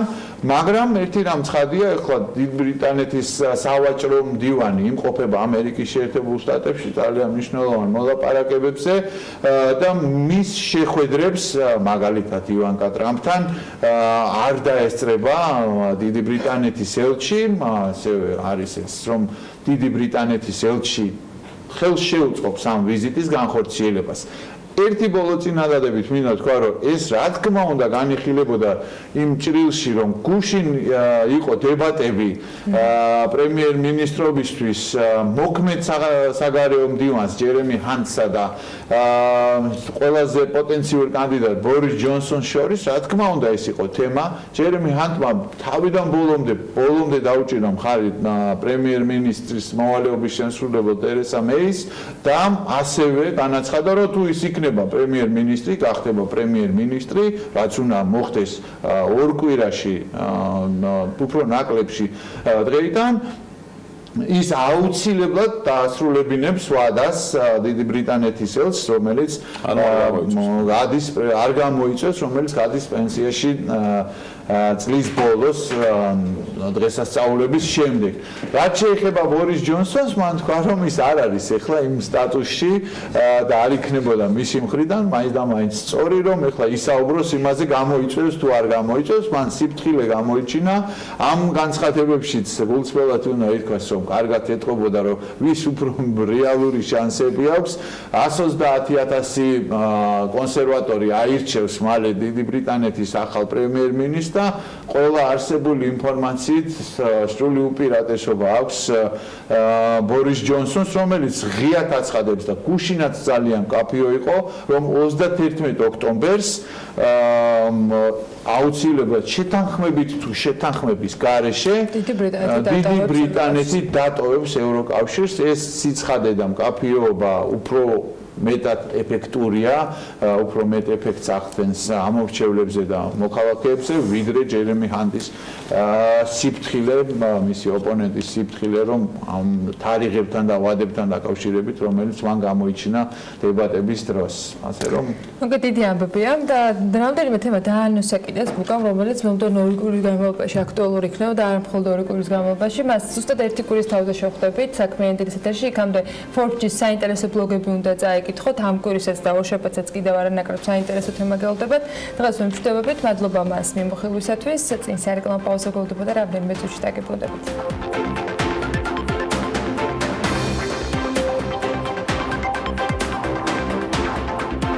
გადაცემის სპონსორია Nova, 200-მდე დასახელების ქართული პროდუქტი. Nova, 12 წელი თქვენს გვერდით.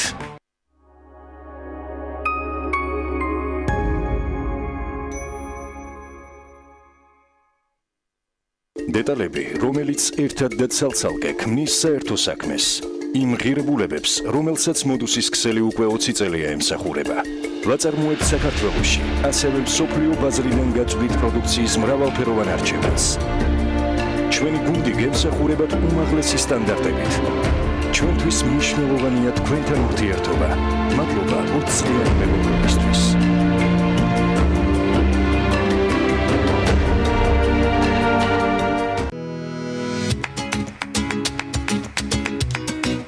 ჯანმრთელი ვენების აქცია PSP-ში. შეხვდით გაზაფხულისა და ზაფხულის სეზონს მომზადებული. შეიძინეთ PSP-ში 1 კოლოფი ტურბო მიკრონჯი და მიიღეთ ტურბოგელი საჩუქრად. მოემზადე ზაფხულისთვის. გამოიწერე სასურველი ნივთები ამერიკიდან მალეოს დახმარებით და ისარგებლე უფასო საკურიერო სერვისით. შოპინგი მალეოსთან ერთად უკეთესია. მთებში შეუდარებელი ჰაერია. მისი შთაგონებით შეიქმნა იაპონური პრემიუმ ბრენდის Panasonic-ის კონდიციონერები. ისიამოვნეთ მომენტალური გაგრილებით და გაფილტრული სუფთა ჰაერით. ხმაურის საოცრად დაბალი დონე მოგანიჭებთ კომფორტს და მშვიდ ძილს. შეიძინეთ Panasonic-ი, ლიდერი გაგრილებაში. ექსკლუზიურად მეგა ტექნიკაში. როგორ გაიჟღერებ სწოულება? დამოკიდებულია მხოლოდ შენზე და ლეისზე. რადგან რამდენი მუსიკალური ჟანრიცა, იმდენი მრავალფეროვანი გემო არსებობს ლეისის. მუსიკა ლეისთან ერთად უფრო გემრიელია.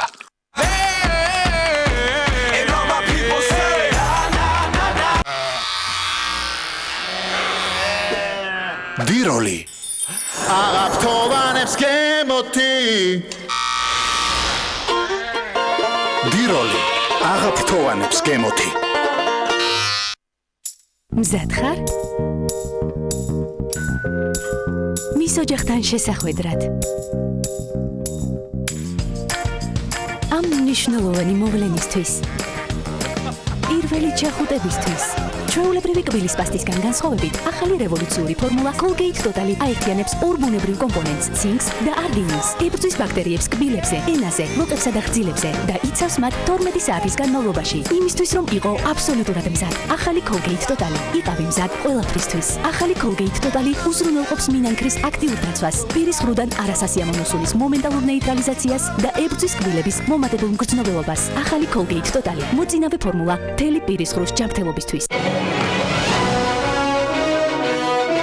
კაპიტანო ბარნი, ადამიანი ბორტს გარეთა. ზღვის თავგადასავლები გველის. დაარეგისტრირეთ ბარნის შეფუთვების კოდები. მოიგეთ საჩუქრები და იმოგზაურეთ ბარსელონას აკვაპარკში. ისარგებლე განახლებული ენერჯი ბარათით. მიიღეს საოცარი ფასდაკლება და დააგროვე ქულები. ფასდაკლება დამოკიდებულია წინათთვის მანძილზე შეძენილი საწვავის რაოდენობაზე. თუმცა სოკარი გთავაზობთ საზაფხულო აქციას. 3 ივნისიდან 3 სექტემბრამდე. ისარგებლე სპეციალური ფიქსირებული ფასდაკლებით. ბენზინსა და დიზელზე 9 თეთრიან მომენტალურ ფასდაკლებას დაემატება 3 ქულა, ხოლო ბუნებრივ აირზე 5 თეთრიან მომენტალურ ფასდაკლებას დაემატება 2 ქულა. 1 ქულა უდრის 1 თეთრს. დაგროვილი ქულები შეგიძლია გადაცვალოს საწვავში და სხვა პროდუქტებში. გადმოიწერე აპლიკაცია Soccer Geo და მართე განახლებული ენერჯი ბარათის სამივე ფუნქცია: დაგროვება, ფასდაკლება და ქულების გადასვლა. Soccer, მართე ენერგია.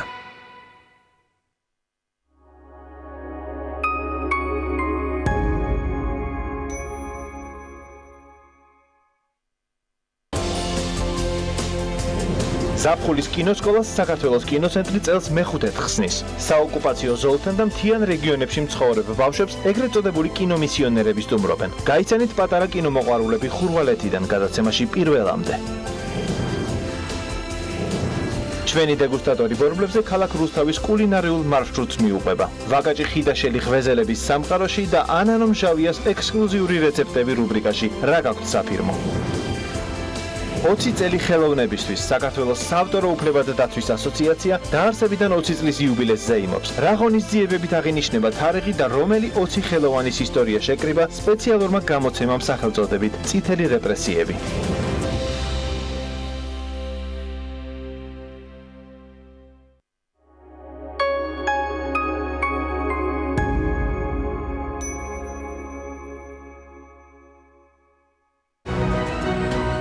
დირსი მასშტაბური საცხოვრებელი კომპლექსი თბილისში. წარმოგიდგენთ. გადაცემის სპონსორია Nova. 200-მდე დასახელების ქართული პროდუქტი. Nova 12 წელი თქვენს გვერდით.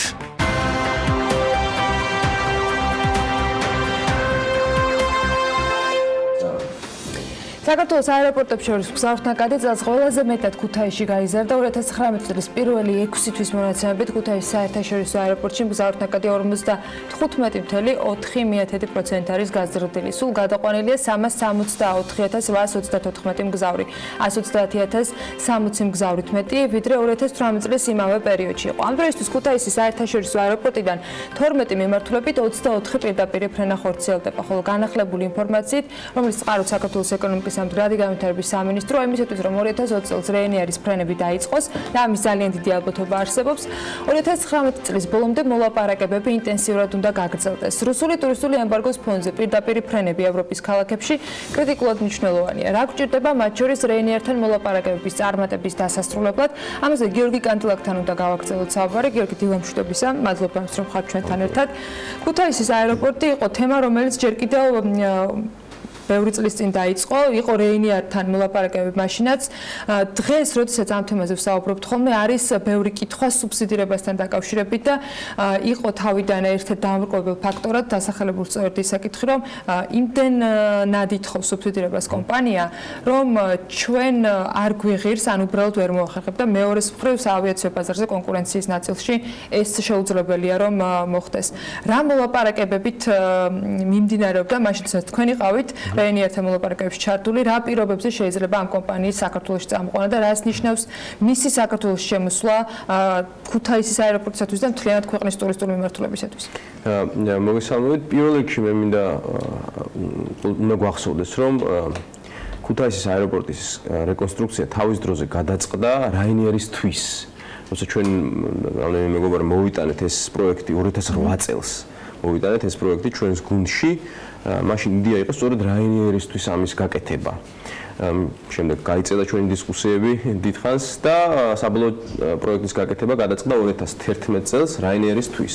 მშენებლობას დასჭირდა 1 წელი და 2012 წლის შემოდგომაზე არჩევნებამდე ცოტა ხნით ადრე გაიხსნა ქუთაისის აეროპორტი, რომელიც ასევე უნდა გვახსოვდეს, როცა ქართული ოცნება რაღაცა სიბრალებს ხოლმე, რომ ქართული ოცნების მთავრობამ ბიზნესმენშვილის პრემიერ-მინისტრობისას და ეს წერილობითად არის გაფორმებული ქუთაისის აეროპორტის პროექტი გამოაცხადა არამიზნობრივ ხარჯად.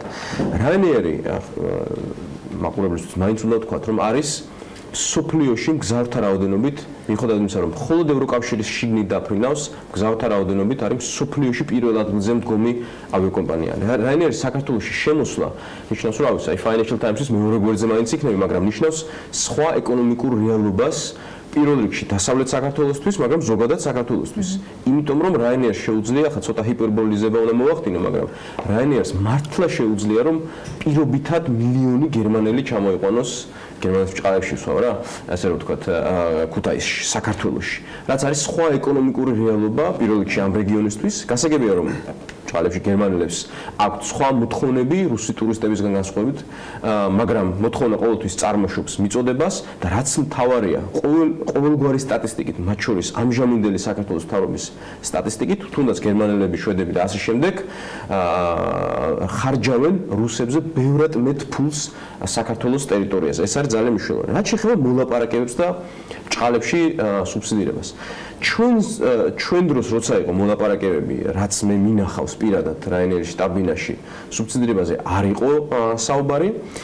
ეხლა რა არის მოლაპარაკებების დეტალები მე არ ვიცი. შეიძლება ვიზიარის არსებობას შეიცვალა მოლაპარაკებების პირობები და ის თემები, რომელიც მათ შორის Ryanair-ის საქართველოში არსებობს. იმიტომ რომ ვიზიარის, ანუ ქართულმა ოცნებამ თქვა თავიდან რომ არამიზნობრივი ხარჯიაო ქუთაისის აეროპორტიო, მე რა თქვა რომ კი კარგიაო, მაგრამ მათ ხელში ეს აეროპორტი კი ვითარდება, მაგრამ დაგეგმილი სიმძლავრისგან ძალიან შორს არის. დაგეგმილი სიმძლავრე ქუთაისის აეროპორტისა იყო 2 მილიონი მგზავრი. ეხლა არის რამდენი 400,000, ხო, დაახლოებით. კი იზრდება და კარგია ეს, თქვა რა, 50% იზრდება, მაგრამ სინამდვილეში ეს უნდა იყოს სხვა რეალობის შემონტანი. ანუ დამატებით ინფრასტრუქტურის საჭიროებაზე საუბრობთ. საჭირო ინფრასტრუქტურას. ერთწლიანი ჩამორჩენაა აი ამ ტერმინალის გაფართოების მშენებლობაში. ერთწლიანი ჩამორჩენა. სწორედ ეს ჩამორჩენა მიზეზი იმისა, რომ ვიზიარი ვერ ამატებს რეისებს იმ ინტენსივობით, რა ინტენსივობითაც თავს სურს. სხვა საქმეა, რომ სხვა ბევრ რამეშია ჩამორჩენა. მაგალითად, ავტობანის მშენებლობაში არის ჩამორჩენა რა ტურიზმისთვისაც, ზოგადად ეკონომიკისთვის და ჩვენი ცხოვრებისთვის, როცა გავდივართ რიკოტზე ვიჭედებით ამ საცობებში და ხაშურში და ზესტაფონში, უნდა გვახსოვდეს ვისი ბრალია რომ ვიჭედებით ამ საცობებში, ვისი ბრალია რომ იქ ხდება ავარიები და იღუპებიან ჩვენი მოქალაქეები და უნდა გვახსოვდეს რომ რიკოტის ავტობანი უნდა დამთავრებული იყოს. Ryanair-ის მათ არც დაუწყია. თემას ქუთაისის აეროპორტი თავისი, თქვათ, განვითარების, თქვათ, ჩამორჩენით ამ 1 წლით თუ მგზავრთა ნაკადით ძალიან მნიშვნელოვან როლს ასრულებს მაინც დღევანდელი მოცემულობით ძალიან მნიშვნელოვანს იგივე ტურიზმის განვითარების ქუთაისის ხელოვნების სულ ფაქტიურად აი ამ პროცესში როდესაც მათ შორის აი Ryanair-ზე როცა გავრცელდა ინფორმაცია რომ სუბსიდირებას აღარ მაქვს ზუსტად ციფრი ან რამდენი მე გეკითხეთ იმიტომ ჩაიშალა რომ აი ასეთ თანხას შეიძლება არ ყოფილიყო მიზნობრივი ამ თანხის დახარჯვა. თქვა დღეს შედეგობრივად რომ ავიღოთ რა არის თუ არა გამართლებული სუბსიდირება დღევანდელ მოცემულობაშიც Ryanair-ის. მე მაინც არ ვხმარდი ამ სიტყვას. იცით გეტყვით? Ryanair არის ძალიან აგრესიული მომლაპარაკებელი. ძალიან ძნელია მასთან მოლაპარაკება, იმიტომ რომ ჩვენ ბევრად უფრო გვჭირდება Ryanair, ვიდრე Ryanair გვჭირდებით ჩვენ. იმიტომ რომ არის ისეთი სახის მოთამაშე, რომელიც საქართველოში არ არსებულა საერთოდ. ისეთი სახის მოთამაშეა, რომელიც სულის რეალობას. მილიონი გერმანელის ჩამოსვლა ქუთაისში ნიშნავს ეკონომიკური რეალობის რადიკალურ ცვლილებას ძალიან ბევრი ჩვენი თანამოქალაქისთვის. აგრესიული მომლაპარაკებელია, ეთყობა ცუდი მომლაპარაკებელები ყავს ეკონომიკის სამინისტროს. ეს მოლაპარაკებაც, ბიზნეს მოლაპარაკებაც დიპლომატიაშიც და საერთოდ მოლაპარაკებასაც ცოდნა უნდა და კომპეტენცია უნდა. აუჯი დაიქირავოს მაშინ კომპეტენტური მომლაპარაკებლები ეკონომიკის სამინისტრომ, რომლებიც ჩვენი იმ რეალობაში ვერ მოესწრო უბრალოდ თუ რაღაც სხვა მიზეზი არსებობდა. მარტივად შევხედავდი უბრალოდი საკითხს, უბრალოდ ეკონომიკის სამინისტრო დაკომპლექტებულია აი მოსაუბრეთ 2012 წლამდე პერიოდზე, როდესაც თქვენებთ რომ ქონდა მოლაპარაკებები, იყო შეთანხმება, ზეპირ სიტყველი შეთანხმება. არ უნდა შეთანხმება რაინიერის გამოარსებობს ქუთაისის აეროპორტი. რაინიერს რომ არ ეთქო რომ მე მინდა დაწყება. რატომ ვერ მოხდა იმ გეგმის, რომელიც აი სწორედ ამ აეროპორტისათვის დაიწერა, შედგა და ასე შემდეგ, ისეთ დონემდე მიყვანა, როგორც ეს ბევრ სხვა პროექტში მოხდა, როდესაც მიუხედავად კრიტიკისა, ეს პროექტები შემდგარი დახვდა, თუნდაც თქვენი სიტყვით გამოვიყენოთ. სამწუხაროდ ხო 2011 წელს გადაწყდა რომ გაგვეკეთებინა ქუთაისის აეროპორტი და ფული დახარჯულიყო მის რეკონსტრუქციაზე, გახსოვთ ძროხები დადიოდნენ და როგორ დღეში იყო ქუთაისის აეროპორტი. არჩევნები, საკმაოდ გვიან გადაწყდა. სამწუხაროდ, შემდეგ იყო 2012 წელს არჩევნები და წავაგეთ უბრალოდ და ინტერესი არ გამოუხატავს ქართული ოცნების მთავრობას. ისევ და ისევ Ryanair-ს უნდა დაეწყო ფრენა 2013 წლის გაზაფხულზე. ეს იყო გეგმა, უბრალოდ ქონდა სიტყვიერი შეთანხმება, მე ხელი არ ყოფილა მოწესრიგებული. არ არსებობდა რაიმე პირობა ან წინაპირობა, იმიტომ რომ ჩვენთვის ეს დოკუმენტი მაინც არის. დოკუმენტი არის. სიტყვიერი შეთანხმება. პირობებს გულისხმობ, ეხლა იმიტომ რომ ჩვენ არ ვიცით მოლაპარაკების რეჟიმში, მოვისმენთ იგივე აეროპორტების გარეთების ხელმძღვანელისგან დღეს ბევრად უკეთეს თქვა პირობებზე მითი საუბარი ვიდრე ეს ხდება შარშან ან შარშან. როგორც არ უნდა იყოს, რანაირი, ამას სიმლოში ესეთი მნიშვნელობა არ აქვს. რანაირი, ასე თქვა, როგორც არ უნდა იყოს საქმე. 2013 წლის შემდეგ გავიდა 6 წელი. ნუ თუ 6 წლის განმავლობაში ვერ მოახერხეს მათ რომ ან კარგი მომლაპარაკებელი ჩაერთოთ მოლაპარაკებების პროცესში, ან რაღაცა გაეკეთებინათ. 6 წელი, ხო? ყოველ წელს გვესმის რომ აი რა ვიზავთ, აი ჩამოიყვანეს კიდეც და ვერაფერი. 6 წლის განმავლობაში და ეხლა სხვა სიტუაცია გვაქვს რუსული ემბარგოსიდან გამომდინარე და იმ რეობიდან გამომდინარე, იმ ინფორმაციიდან გამომდინარე, რაც თქვენ ამ გამოცდილებით გქონიათ, Ryanair-ისათვის საინტერესო ქუთაისის აეროპორტის გარდა სხვა საერთაშორისო აეროპორტები ბათუმს და თბილისს გულისხმობთ. ეხლა რაც შეეხება თბილისს და ბათუმს, სამწუხაროდ და ეს იყო ჩვენი გუნდის მე არ ვიყავ ამას ჩართული, მაგრამ ჩვენი გუნდის შეცდომა თავისთვის იმ კომპანიისთვის, რომელიც ახლა ოპერირებს თბილისის და ქუთაისის აეროპორტებს, იმიტომ რომ მათი გადაცემა. იმიტომ რომ მათ გააჩნიათ ძალიან სპეციფიური ბიზნეს მოდელი აქვთ მათ და ამ ბიზნეს მოდელით ოპერირებენ. ასე იყო თუ ისე იყო, მაგრამ მაშინ გახსოვთ სხვა პრიორიტეტი, სხვა რეალობაში ვიყავით შევარდნაძის პერიოდის შემდეგ, თბილისის აეროპორტი რას გავდა საერთოდ, რა ბოსელს გავდა მე მგონი და მნიშვნელოვანი იყო რომ სწრაფად რაღაც ცივილიზებული ტერმინალი გაჩენილიყო და კი, მათ ყველაზე სწრაფად ააშენეს ასე თუ ისე მეტნაკლებად ცივილიზებული რაღაც სიტუაცია გაჩნდა, იმიტომ რომ საერთოდ სიცხვილი იყო იმ ვისაც ახსოვს ის ძველი ტერმინალი, იმის არსებობა. მაგრამ ტავთანაც სამწუხაროდ ძალიან გააუარესა პირობები საქართველოს მთავრობამ. ჩვენ იცით რომ დავიწყეთ ასაფრენ-დასაფრენი ზოლის მშენებლობა, აი საბჭოთა გაუქმებული ასაფრენ-დასაფრენი ზოლი რო არის, ესეც გააჩერა ქართული ოცნების მთავრობამ, ტავთან კონტრაქტის განახლება უწევდა 2015 წელს. 10 წლიანი ვადა იწურებოდა და 2015 წელს სამწუხაროდ ქართული ოცნების პირობებში ჩვენი პირობები ამ კონტრაქტისა სახელმწიფოსთვის გაუარესდა. რის შედეგადაც გადასახადები თბილისის აეროპორტში გაიზარდა. სახელმწიფოს აქვს იმის რესურსი, რომ ამ კომპანიის ჩამნაცვლება საკუთარი თავი მოიაზროს. ბილიქს რაც შეეხება ბილიქთან დაკავშირებით, როგორც ვთქვი, სარეაბილიტაციო სამუშაოები მიმდინარეობს. არა, უბრალოდ საუბარი იყო ჩვენის მხრიდან, იმიტომ რომ იქ არის ორი ასაფრენ-დასაფრენი ბილიკი, ახლა ეს ცოტა ისეთ დეტალებია. საბჭოთა დროინდელი ასაფრენ-დასაფრენი ბილიკი არის გაუქმებული. და ჩვენ დავიწყეთ ამ ასაფრენ-დასაფრენი ბილიკის ადგილას ახალი ბილიკის მშენებლობა ჩვენი ხარჯით, ასე რომ ვთქვათ. რაც ქართულ ოცნებამ გააჩერა, მაგრამ ესეც დეტალი არის. თავარი არის ის, რომ 2015 წელს, როცა მოუწია კონტრაქტს გადახედვამ, სახელმწიფოსთვის პირობები გაუარესდა. რის შედეგადაც გადასახადები გაიზარდა და ბილეთები გაძვირდა. ეს არის რეალობა, ხო? და ამ სიტუაციაში ქუთაისის აეროპორტის მნიშვნელობა ერთიორად იზრდება, იმიტომ რომ რა არის ქუთაისის აეროპორტის სინამდვილეში ყველა მონოპოლიის წამალი, ხო, კონკურენცია და ქუთაისის აეროპორტმაც აეროპორტების ოპერირების ბაზარზე, ასე რომ ვთქვათ, შემოიტანა კონკურენცია. რის შედეგადაც იხერა ვინ? მომხმარებელმა და ხალხმა, ჩვეულებრივი ხალხისთვის, ახალგაზრდებისთვის. სხვა კითხვა დავუსვით, ამას დავუბრუნდეთ. Ryanair-ის ინტერესში არ შეიძლება რომ იყოს, თქვენ ფიქრობთ, სხვა საერთაშორისო აეროპორტები გარდა ქუთაისისა? ეს თავის პირობებში თითქმის შეუძლებელია სამწუხაროდ. თუმცა ამისი საჭიროება ჩვენ განსაკუთრებით კი ბატონო, მაგრამ ნებისმიერ შემთხვევაში მე ხარ ქუთაისის ძალიან განსხვავებული კონცეფტი, ან რო შეხედა კონცეფტი ქუთაისის აეროპორტის სხვა დატვირთვა აეროპორტის ქუთაისის აეროპორტის ბოლომდე განვითარების გარეშე ბოლომდე სიმძლავრეზე გასulis გარეშე, რაც Ryanair-ის გარეშე ასევე შეუძლებელია, ჩვენ არ გვექნება ჯანსაღი სიტუაცია აეროპორტების ოპერირების ბაზარზე. კონკურენციაც გაჭირდება, ხო, ეხლა ქუთაისის აეროპორტი რაც უნდა ვთქვათ, მაინც შედარებით პატარაა და მის გამტარუნერნო შედარებით პატარაა ვიდრე თბილისის საერთაშორისო. სხვა მნიშვნელობა ის არის და სხვა დატვირთვა აქვს. ხო, იმიტომ რომ Ryanair-ი, მაგრამ სიმბოლოში საქართველოს აქვს ძლიერი მოსალაპარაკებელი პოზიციები Ryanair-თან. ამას ჭირდება კომპეტენტური მოლაპარაკებელი, იმიტომ რომ ჩვენ ღიერთის ხელშეკრულება ევროკავშირთან, თურქეთში არ დაფრინავს Ryanair-ი და იქიდან შეიძლება რეგიონიდან კონკურენციის შესვლა ტრაპიზონის აეროპორტთან.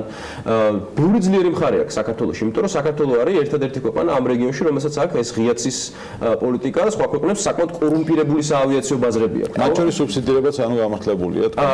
არ არის, ესე პირდაპირ საჭირო არის კომპეტენტური მომლაპარაკებელი გუნდის ყოლა და მოლაპარაკება ის თავის პირობებს გთავაზობ და შენ იმის ამბავია რომ შენ მაინც შენი ასე ვთქვათ მიმზიდველობა უნდა მაინც Ryanair შემოსვლა ამ შემთხვევაში. რა თქმა უნდა და ამასთან დაკავშირებით პასუხი 2019 წლის ბოლომდე უნდა გქონდეს როგორც ყოველ შემთხვევაში ეკონომიკის სამეცნიერო ახლა ეხლა რუსული ემბარგოს პირობებში ჩვენ ეს დრო აღარ გვაქვს. აღარ გვაქვს. ერთადერთი შესაძლებლობა ამოიფსოს ეს ხრელი, რომელიც გაჩნდა ამ რუსული სანქციების შედეგად, არის Ryanair-ის ეხლავე შემოყვანა. ეს ცოტა მე მგონი утопიური საკითხია. იმის გარდა რომ Ryanair ხვალ დავითანხოთ რაღაცას და შემოყვა და მეორე მხრივ ტურისტები, რომლებიც ჩვენ ევროპაზე ვსწავლობთ, ისინი ორ დღით ადრე არ გეგმავენ თავიანთ ვიზიტებს, ცოტა სხვა გეგმა არის ალბათ აქ საჭირო, ყოველ შემთხვევაში ეს შემოწრება. სხვა ჩვენ ეკონომიკის სამინისტროდან გამოთხოვილი მაქვს მაგალითად რეკლამის ხარჯები. რომელ ქვეყნებშია გაწეული ტურიზმის რეკლამის ხარჯები და ველოდები ამ პასუხს გადააცილეს. ინფორმაციით შაშენდელზე განსხვავებით წელს რუსეთი ყოველ შემთხვევაში არ ყოფილა ამ გეგმაში, მაგრამ რა თქმა უნდა ძალიან საინტერესო დეტალური ანალიზი. მადლობა გიორგი კანდელაკს, რედაქცია ევროპული საქართველოს წარმომადგენელი იყო ჩვენთან ერთად. ახლა მარიამ ადამიანზე უნდა გადავინაცვლოთ, რა ტიპის საჩუქრები, ფასდაკრებები და აქციები გელდებათ იზიპარის მაღაზიათა ქსელში ზაფხულში, ვის აქვს მოგების შანსი და როდემდე იმ აქციების სპონსორებსაც ეს კომპანია გვთავაზობს, როგორც ვიცით, დაახლოებით 180 სხვადასხვა სახის პრიზი არის საუბარი, თუმცა უფრო მეც მარიამ ადამიანი და იზიპარის მარკეტინგისა და პიარის მენეჯერი ხატია შემოგია პირდაპირ ეთერში გვეთქვენ. მარიამ კიდევ ერთხელ დილამშვიდობისა. დილამშვიდობისა, ვიდრე ხატია შემოგვერდება, ორი სიტყვით ვიტყვით, რატომ ვიმყოფებით იზიპარის მაღაზიათა ქსელის ერთ-ერთ ფილიალში, მოკლედ 5 ივლისიდან იზიპარის მაღაზიათა ქსელში ჩაეშვა მომენტალური საზაფხულო აქცია, რომელიც 2 თვის განმავლობაში გაგრძელდება და მომხმარებლებს სხვადასხვა აქციებსა და სიურპრიზებს თავაზობს და გულისხმობს როგორც და ფუნქციონირებს როგორც საქართველოს დედაქალაქში, ასევე რეგიონებში.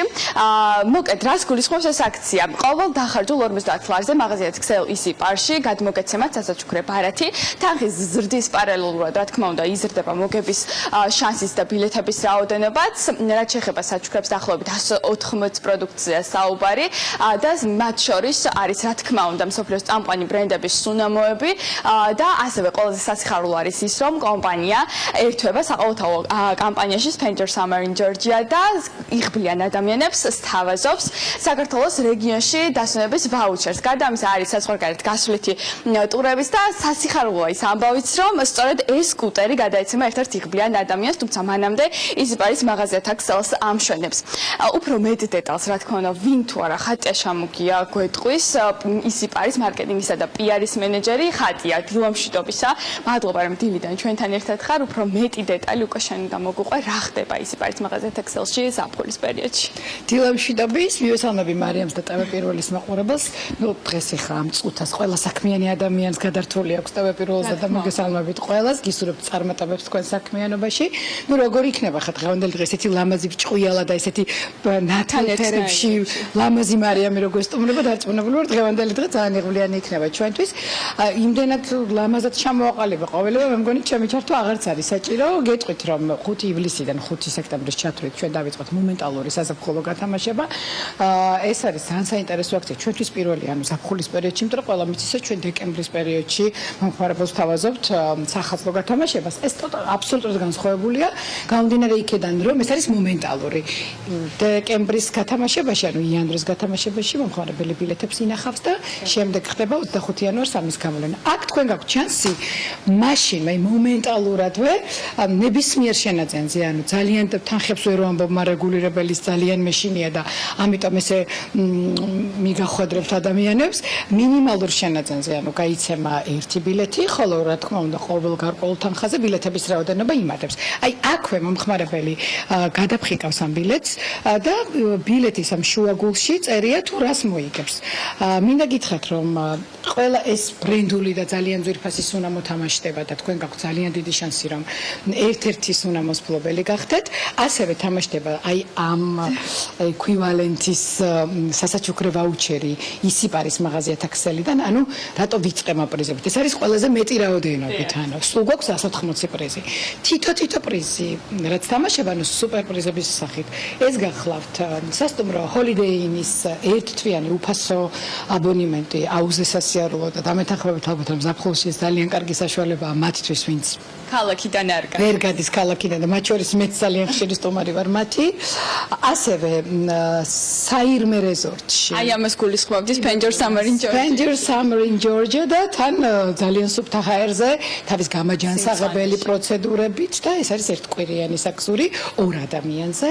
ეს გახლავთ Travel Business Service-ი, ტურისტული კომპანია, რომელიც აი მინდა გაჩვენოთ აი ამ ძალიან დიდ საკმაოდ სოლიდურ თანხიას. დღეს არ ვიცი რამდენია დოლარის და ევროს კურსი, მაგრამ სოლიდური თანხაა ნამდვილად. ეს არის ვაუჩერი, შეგიძლიათ გაატაროთ Your Summer in Georgia და შეგიძლიათ საზღვრებს გარეთ გაბრძანდეთ, იმიტომ რომ ეს არის თქვენი ვაუჩერი და თქვენ როგორც აირჩევთ ტურს, შეგიძლიათ მხოლოდ სამოგზაურო ბილეთი შეიძინოთ ან რაიმე პაკეტი სამოგზაუროდ. მოკლედ გაქვთ შანსი რომ ძალიან კარგად დაისვენოთ და ისიპარისთან ერთად გაერთოთ. მარიამ, მე ხომ მოგცემ საშუალებას, რა თქმა უნდა და მაინტერესებს რამდენად იღბლიანი ხარ და მომენტ ალურად ვნახოთ ხო რამდენად იღბლიანი აღმოჩნდა. შეგვიძლია ნებისმიერ ბილეთი მაინც და მაინც ზემოთ აბილეთი შუაში მე მარი ფიქრობს რომ რაღაცა ხადია მანამ სანამ მე გადავფიქრობ მომიყევი სკუტერის შესახებ.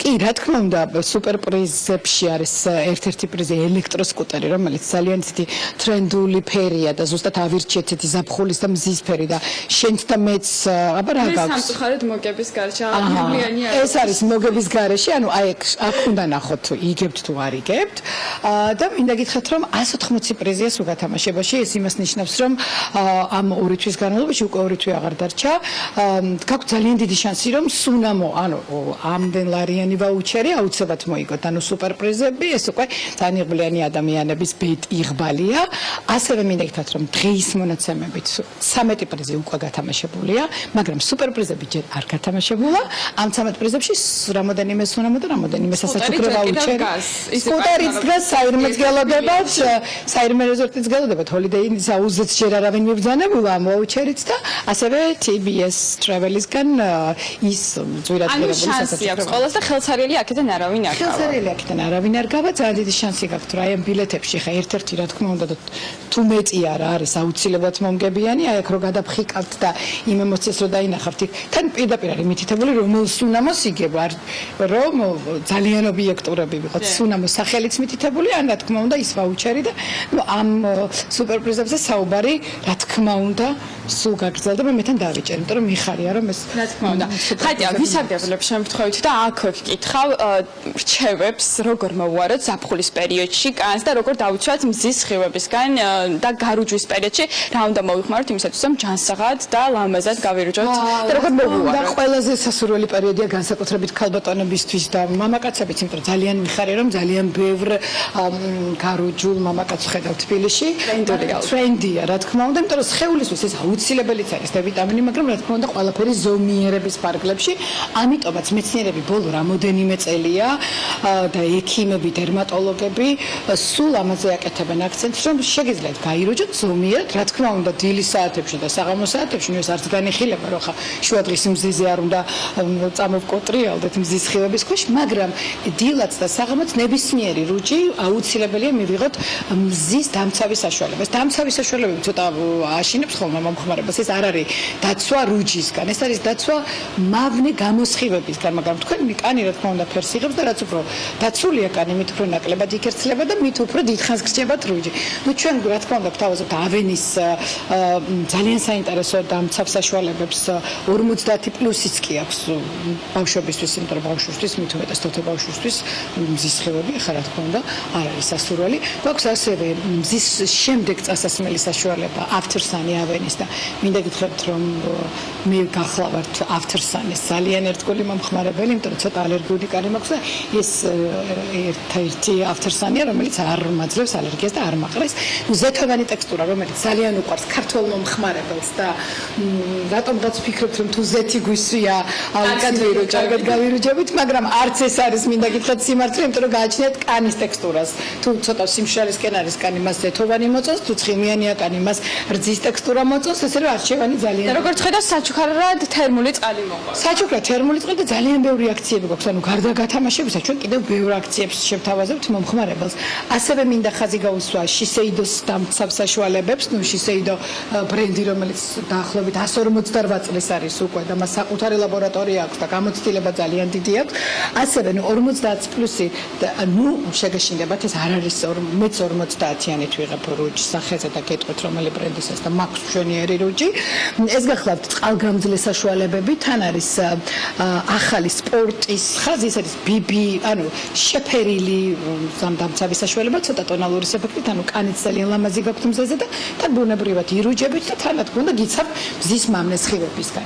არ შემიძლია ხაზი არ გავუსვათ ჩემს საყვარელ ბრენდს, საყვარელს დიახ სისლეის, რომელიც ახალი მზის დამცავი საშუალება მინდა შემოგთავაზობთ, ეს არის Saleas ახალი განახლებული ტექსტურით 50 პლუსი, ოღონდ აქვე აწერია რომ ეს UVA მამნეს ხივისგან გიცავთ და ჩვეულებრივად ირუჯებთ. ეს სწორედ ეს საშუალებაა, რომელსაც მე ხლა ხმარობ აუზეც და იცით რომ ძალიან ინტენსიურად ავდივარ აუზზე და მზე ძალიან მიყვარს არ უშვებ ამ საშუალებას, მაგრამ ეს არის საშუალება, რომელიც ძალიან მსუბუქია სახეზე, თან გიცავთ და შეგიძლიათ ასევე მზის აბაზანის შემდეგ, ანუ საღამოსაც წაისვათ, რომ ეს არის თან მოვლა და თან დაცვა.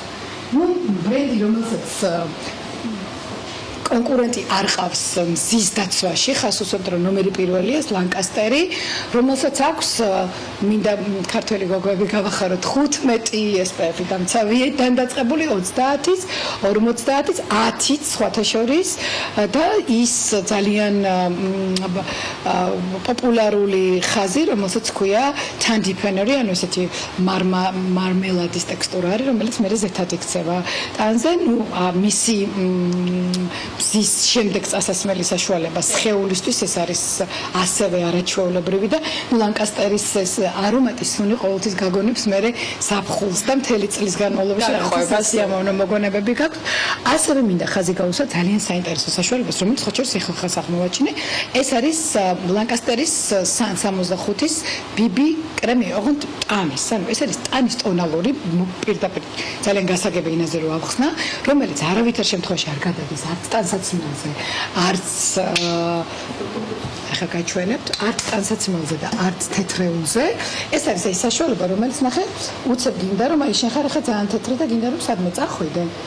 და კონდეს ისეთი ლამაზად გაროჯული კანი, თან ერთფეროვანი კანი და თან ცოტა რუჯის ეფექტი და თან ისეთი გულნახოთ მაყურებელს განსხვავება აი ხა მე დაგიჭერ მიკროფონს და მინდა გაჩვენო თან ახლა როგორია აი შეგიძლია გლუვი, აი შენ ახლა ძალიან ლამაზი და უნაკალ ხარ შემომარია, მაგრამ არის ადამიანები, რომელსაც აქვს ტანზე რაღაც პატარა ლაქები, მზის ლაქები, ჭორფლები და ასე შემდეგ და ეს არის ის საშუალება, რომელიც ამ ყველაფერს ფარავს და თან დაბანამდე გაქვთ შენარჩუნებული არანაირი ლაქა ტანსაცმელზე და ეს არის იმიტომ რომ ეს არის ძალიან დიდი მადლობა ხატია, მოკედ ამომწურავ ინფორმაცია გვაქვს, როგორ გავირუჯოთ უსაფრთხოდ და თან ვიყავთ ფერადები და ლამაზები ზაფხულში და ასევე შეგახსენებთ იმას, რომ უკვე ჩაშვებული არის აქცია, სასაჩუქრი აქცია, ისიპარის მაღაზიათა ქსელში შეგიძლიათ მოხვიდეთ და აქედან ხელსარიელი ნამდვილად ანუ ნებისმიერი პროდუქტი, რაც ახლა ჩამოვთვალეთ, ნებისმიერი პროდუქტის შეძენისას თქვენ მიიღებთ გათამაშების ბილეთს და მერე გაქვთ შანსი, რომ გამოიგოთ სასაჩუქრები უნამოები და ეს არაჩვეულებრივი პრიზები, ანუ როგორ არის Spend Your Summer in Georgia და ასევე ერთი ლარიც არ იყოს დახარჯული და პირდაპირ გაემგზავროთ ან საირმეში, ან ნებისმიერ მიმართულებით, რა თქმა უნდა, ან უბრალოდ დაისვეროთ არაჩვეულებრივ აუზზე ჰოლიდეიში. ასე რომ მობრძანდით და ისიამოვნებთ. მარი უზრუნველყოფს ზაფხულს მარიამ ადამიანს და ყველა მსურველისათვის, ვინც ესტუმრება ამ არაჩვეულებრივი ბრენდის მაღაზიებს. ჩვენც ის არეკლამა პაუზა გველოდება ხა და რამდენიმე წუთში გიბრუნდებით.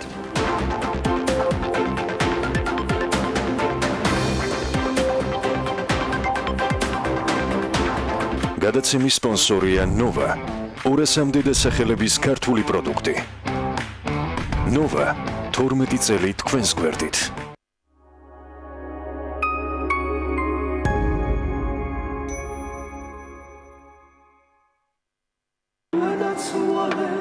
გინდა მე რა?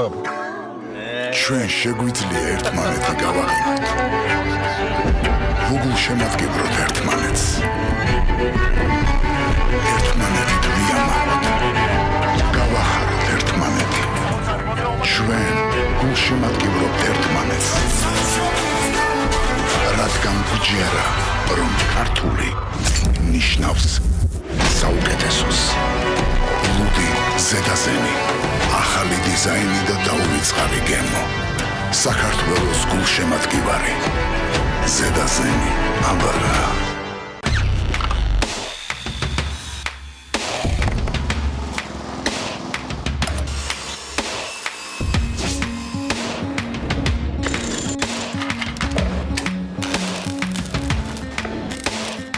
პროფესიონალი სამუშაო ხელსაწყოები. ინკკო, შექმენი სამყარო შენივე ხელით.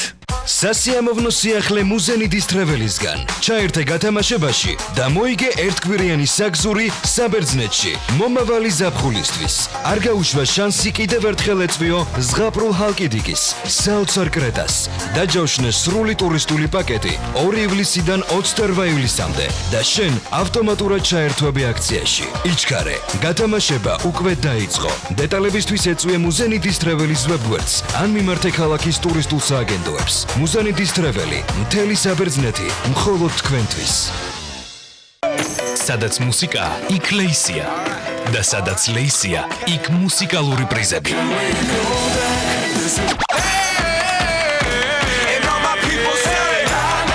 იყიდე ლეისი, დაარეგისტრირე კოდები, დააგროვე ქულები და მიიღე მუსიკალური პრიზები. მუსიკა ლეისთან ერთად უფრო გემრიელია.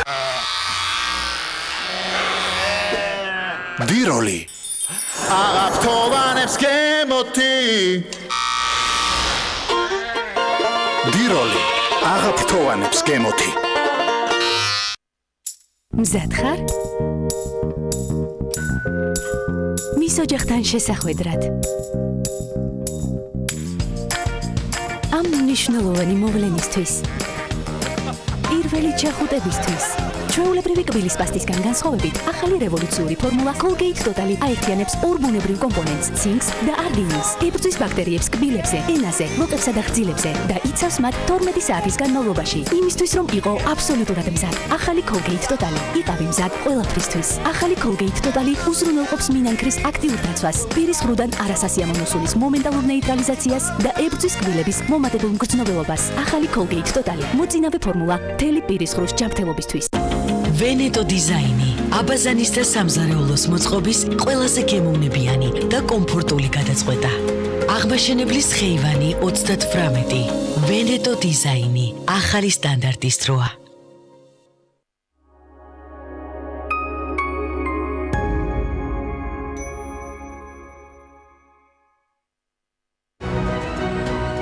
დირსი მასშტაბური საცხოვრებელი კომპლექსი თბილისში.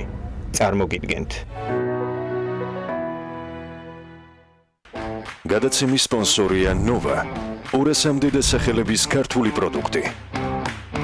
ნოვა 12 წელი თქვენს გვერდით.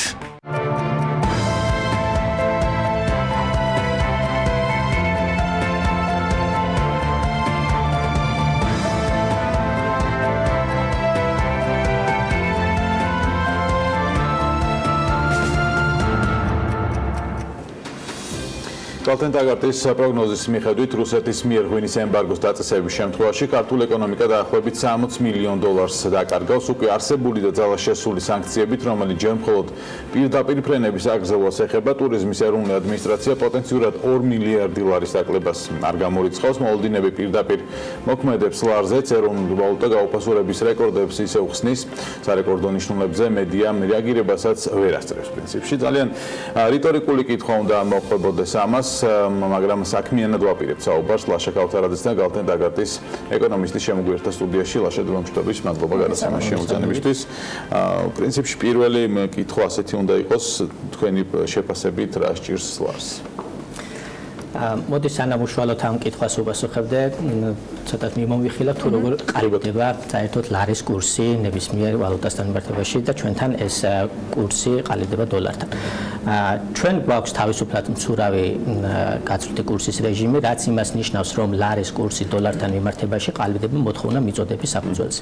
ეს მოთხოვნა მიწოდება გარკვეულ ფაქტორებს ეყრდნობა. აქ გვაქვს ორი წყება ფაქტორების, ერთი არის ფუნდამენტური ფაქტორები და შემდეგ მეორე არის ასე ვთქვათ მოლოდინები. მოლოდინები, რომელიც არის როგორც გათვითცნობიერებული მოლოდინები, ასევე არის გაუთვითცნობიერებული მოლოდინები, რომელშიც ემოციური ფონი, ასე ვთქვათ, ძალიან დიდი არის. საქართველოს არის პატარა, ღია ეკონომიკის მქონე ქვეყანა და მას აქვს თავისუფალი, ასე ვთქვათ, ურთიერთობები, როგორც სავაჭრო, ისე ფინანსური ურთიერთობები ჩვენს მეზობელ და არამეზობელ ქვეყნებთან.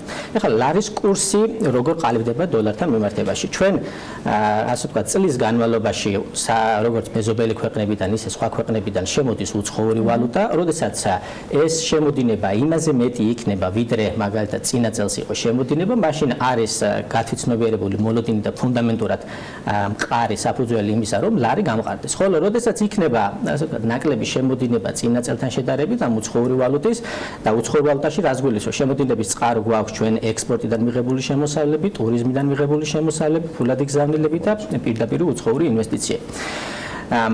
ეხლა ასე ვთქვათ, ჩვენი ეკონომიკა არის დივერსიფიცირებული, მაგრამ საჭირო არის კიდევ მეტი დივერსიფიკაცია და ეს დივერსიფიკაცია გულისხმობს რას? არ ვიყოთ ერთ ქვეყანაზე, ერთ რომელიმე ქვეყანაზე უფრო მეტად დამოკიდებული.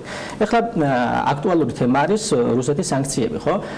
რუსეთთან ჩვენი დამოკიდებულება ამ საგარეო წყაროებით არის დაახლოებით 10%. ანუ ის რაც შემოდის, რაც დავასახელე, რომ შევაფარდოთ ქვეყანაში რა დოლარიც იქნება, ეს არის დაახლოებით 10%.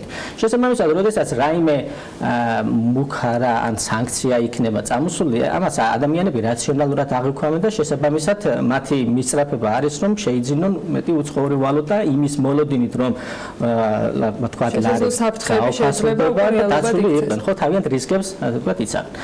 ეხლა ლარზე შეტევა ჩვენ მქონდა მიმდინარე ორ კვირაში ორჯერ და ეს ორივე შეტევა არის პანიკური შეტევა. რატომ იყო პანიკური შეტევა? პირველი გავრილოვის, ასე ვთქვათ, ინციდენტის გამო მოხდა ის, რომ რუსეთმა პირდაპირ ავიამიმოსვლა, ასე ვთქვათ, აკრძალა ჩვენთან შეზღუდვა. ეს იმას ნიშნავს, რომ ნაკლები ტურისტი შემოვა ჩვენთან რუსეთიდან, ნაკლები ტურისტი შემოვა, ნაკლები, ასე ვთქვათ, უცხოური ვალუტა იქნება ქვეყანაში, შესაბამისად, ასე ვთქვათ, საზოგადოება აღიქვამს ამას, რომ ზეწოლა იქნება ლარზე და იყო სპეკულაციური შეტევა 10 პუნქტით გაუფასურდა ლარი ერთ დღეში, მაგრამ შემდეგ, როდესაც ეს გაურკვევლობები ცოტათი დააცხრა, გაკეთდა გარკვეული შეფასებები თუ რა დანაკლისი იქნებოდა და ასე შემდეგ, მალევე 10 პუნქტი, ასე ვთქვათ, უკან წამოვიდა ლარის კურსი. მეორე შეტევა იყო, ასე ვთქვათ, მიმდინარე კვირაში, როდესაც დამატებით სანქციებზე იყო საუბარი და ეს დამატებითი სანქციები ეხებოდა ღვინისა და მინერალური წყლების ექსპორტს და ასევე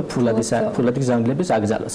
ამასაც თითქმის იგივე პანიკური შეტევა ჰქონდა ლარზე, დაახლოებით 10-12 პუნქტით გაუფასურდა, მაგრამ მას შემდეგ, რაც რუსეთის პრეზიდენტმა თქვა, რომ ეს, ასე ვთქვათ, არ იქნება, ეს დამატებითი სანქციები, ასე ვთქვათ, ლარმა დაიწყო გაყარება. ბლუმბერგზე 2.86 იყო რეჟიმში ასე. კი, დღეს 2.86 არის, 2.86 შეიძლება ყიდვა, მაგრამ გუშინ, როდესაც, ასე ვთქვათ, გაჟღერდა, რომ სანქციები იქნებოდა, დამატებითი სანქციები 2.95-ში იყო დოლარის ყიდვა. ანუ თავარი მიზეზი მაინც არის ის მოლოდინები და ის ვთქვათ პანიკური, ასე ვთქვათ, ქცევა, რომელსაც აქვს ადგილი დღეს ხო ქვეყანაში, ანუ ლართან მიმართებაში ეს არის გაურკვევლობები არის. პროგნოზი ცოტა უმადური საქმეა ლარის კურსის, მაგრამ პროგნოზი არის მაინც ის, რომ სტაბილურობისკენ უნდა წავიდა ეს.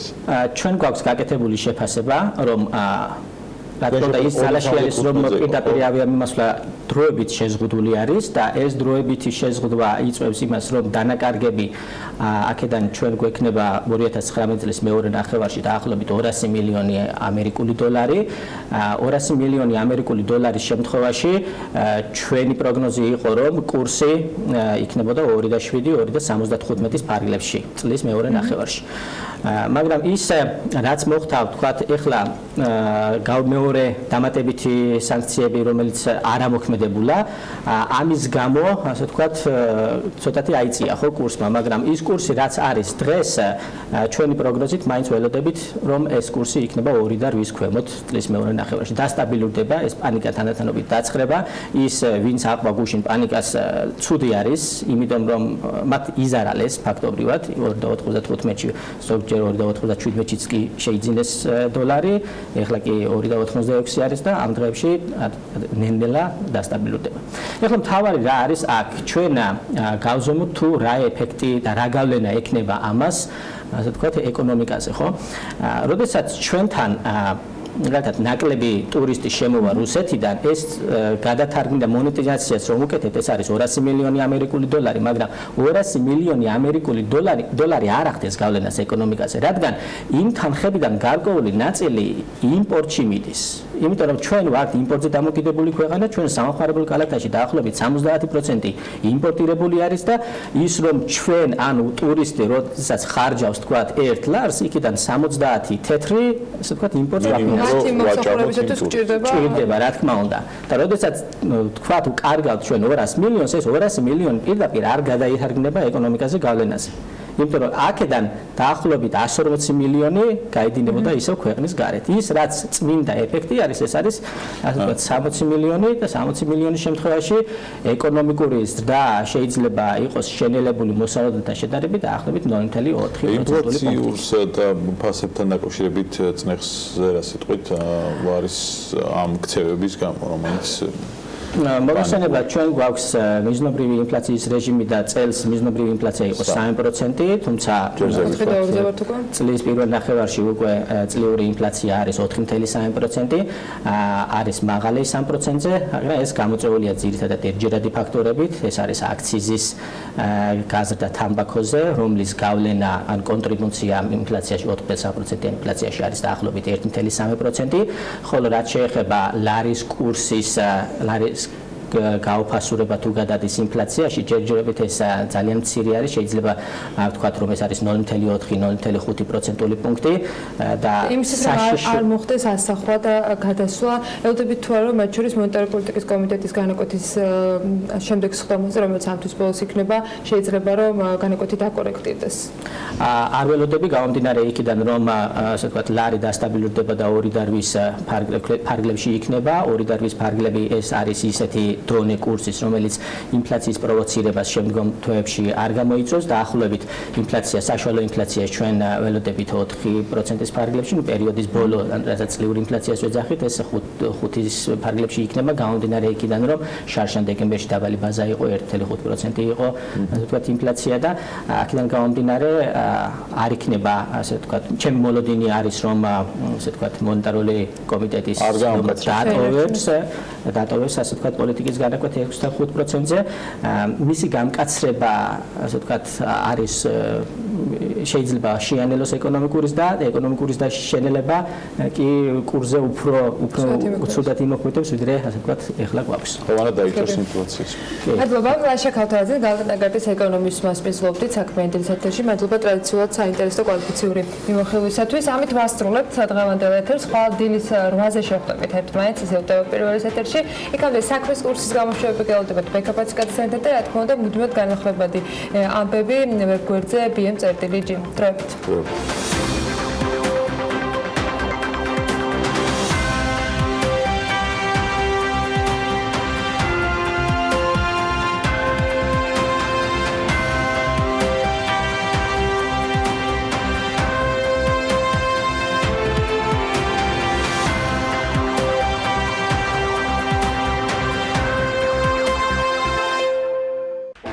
გადაცემის სპონსორია Nova. 200-მდე დასახელების ქართული პროდუქტი. Nova 12 წელი თქვენს გვერდით.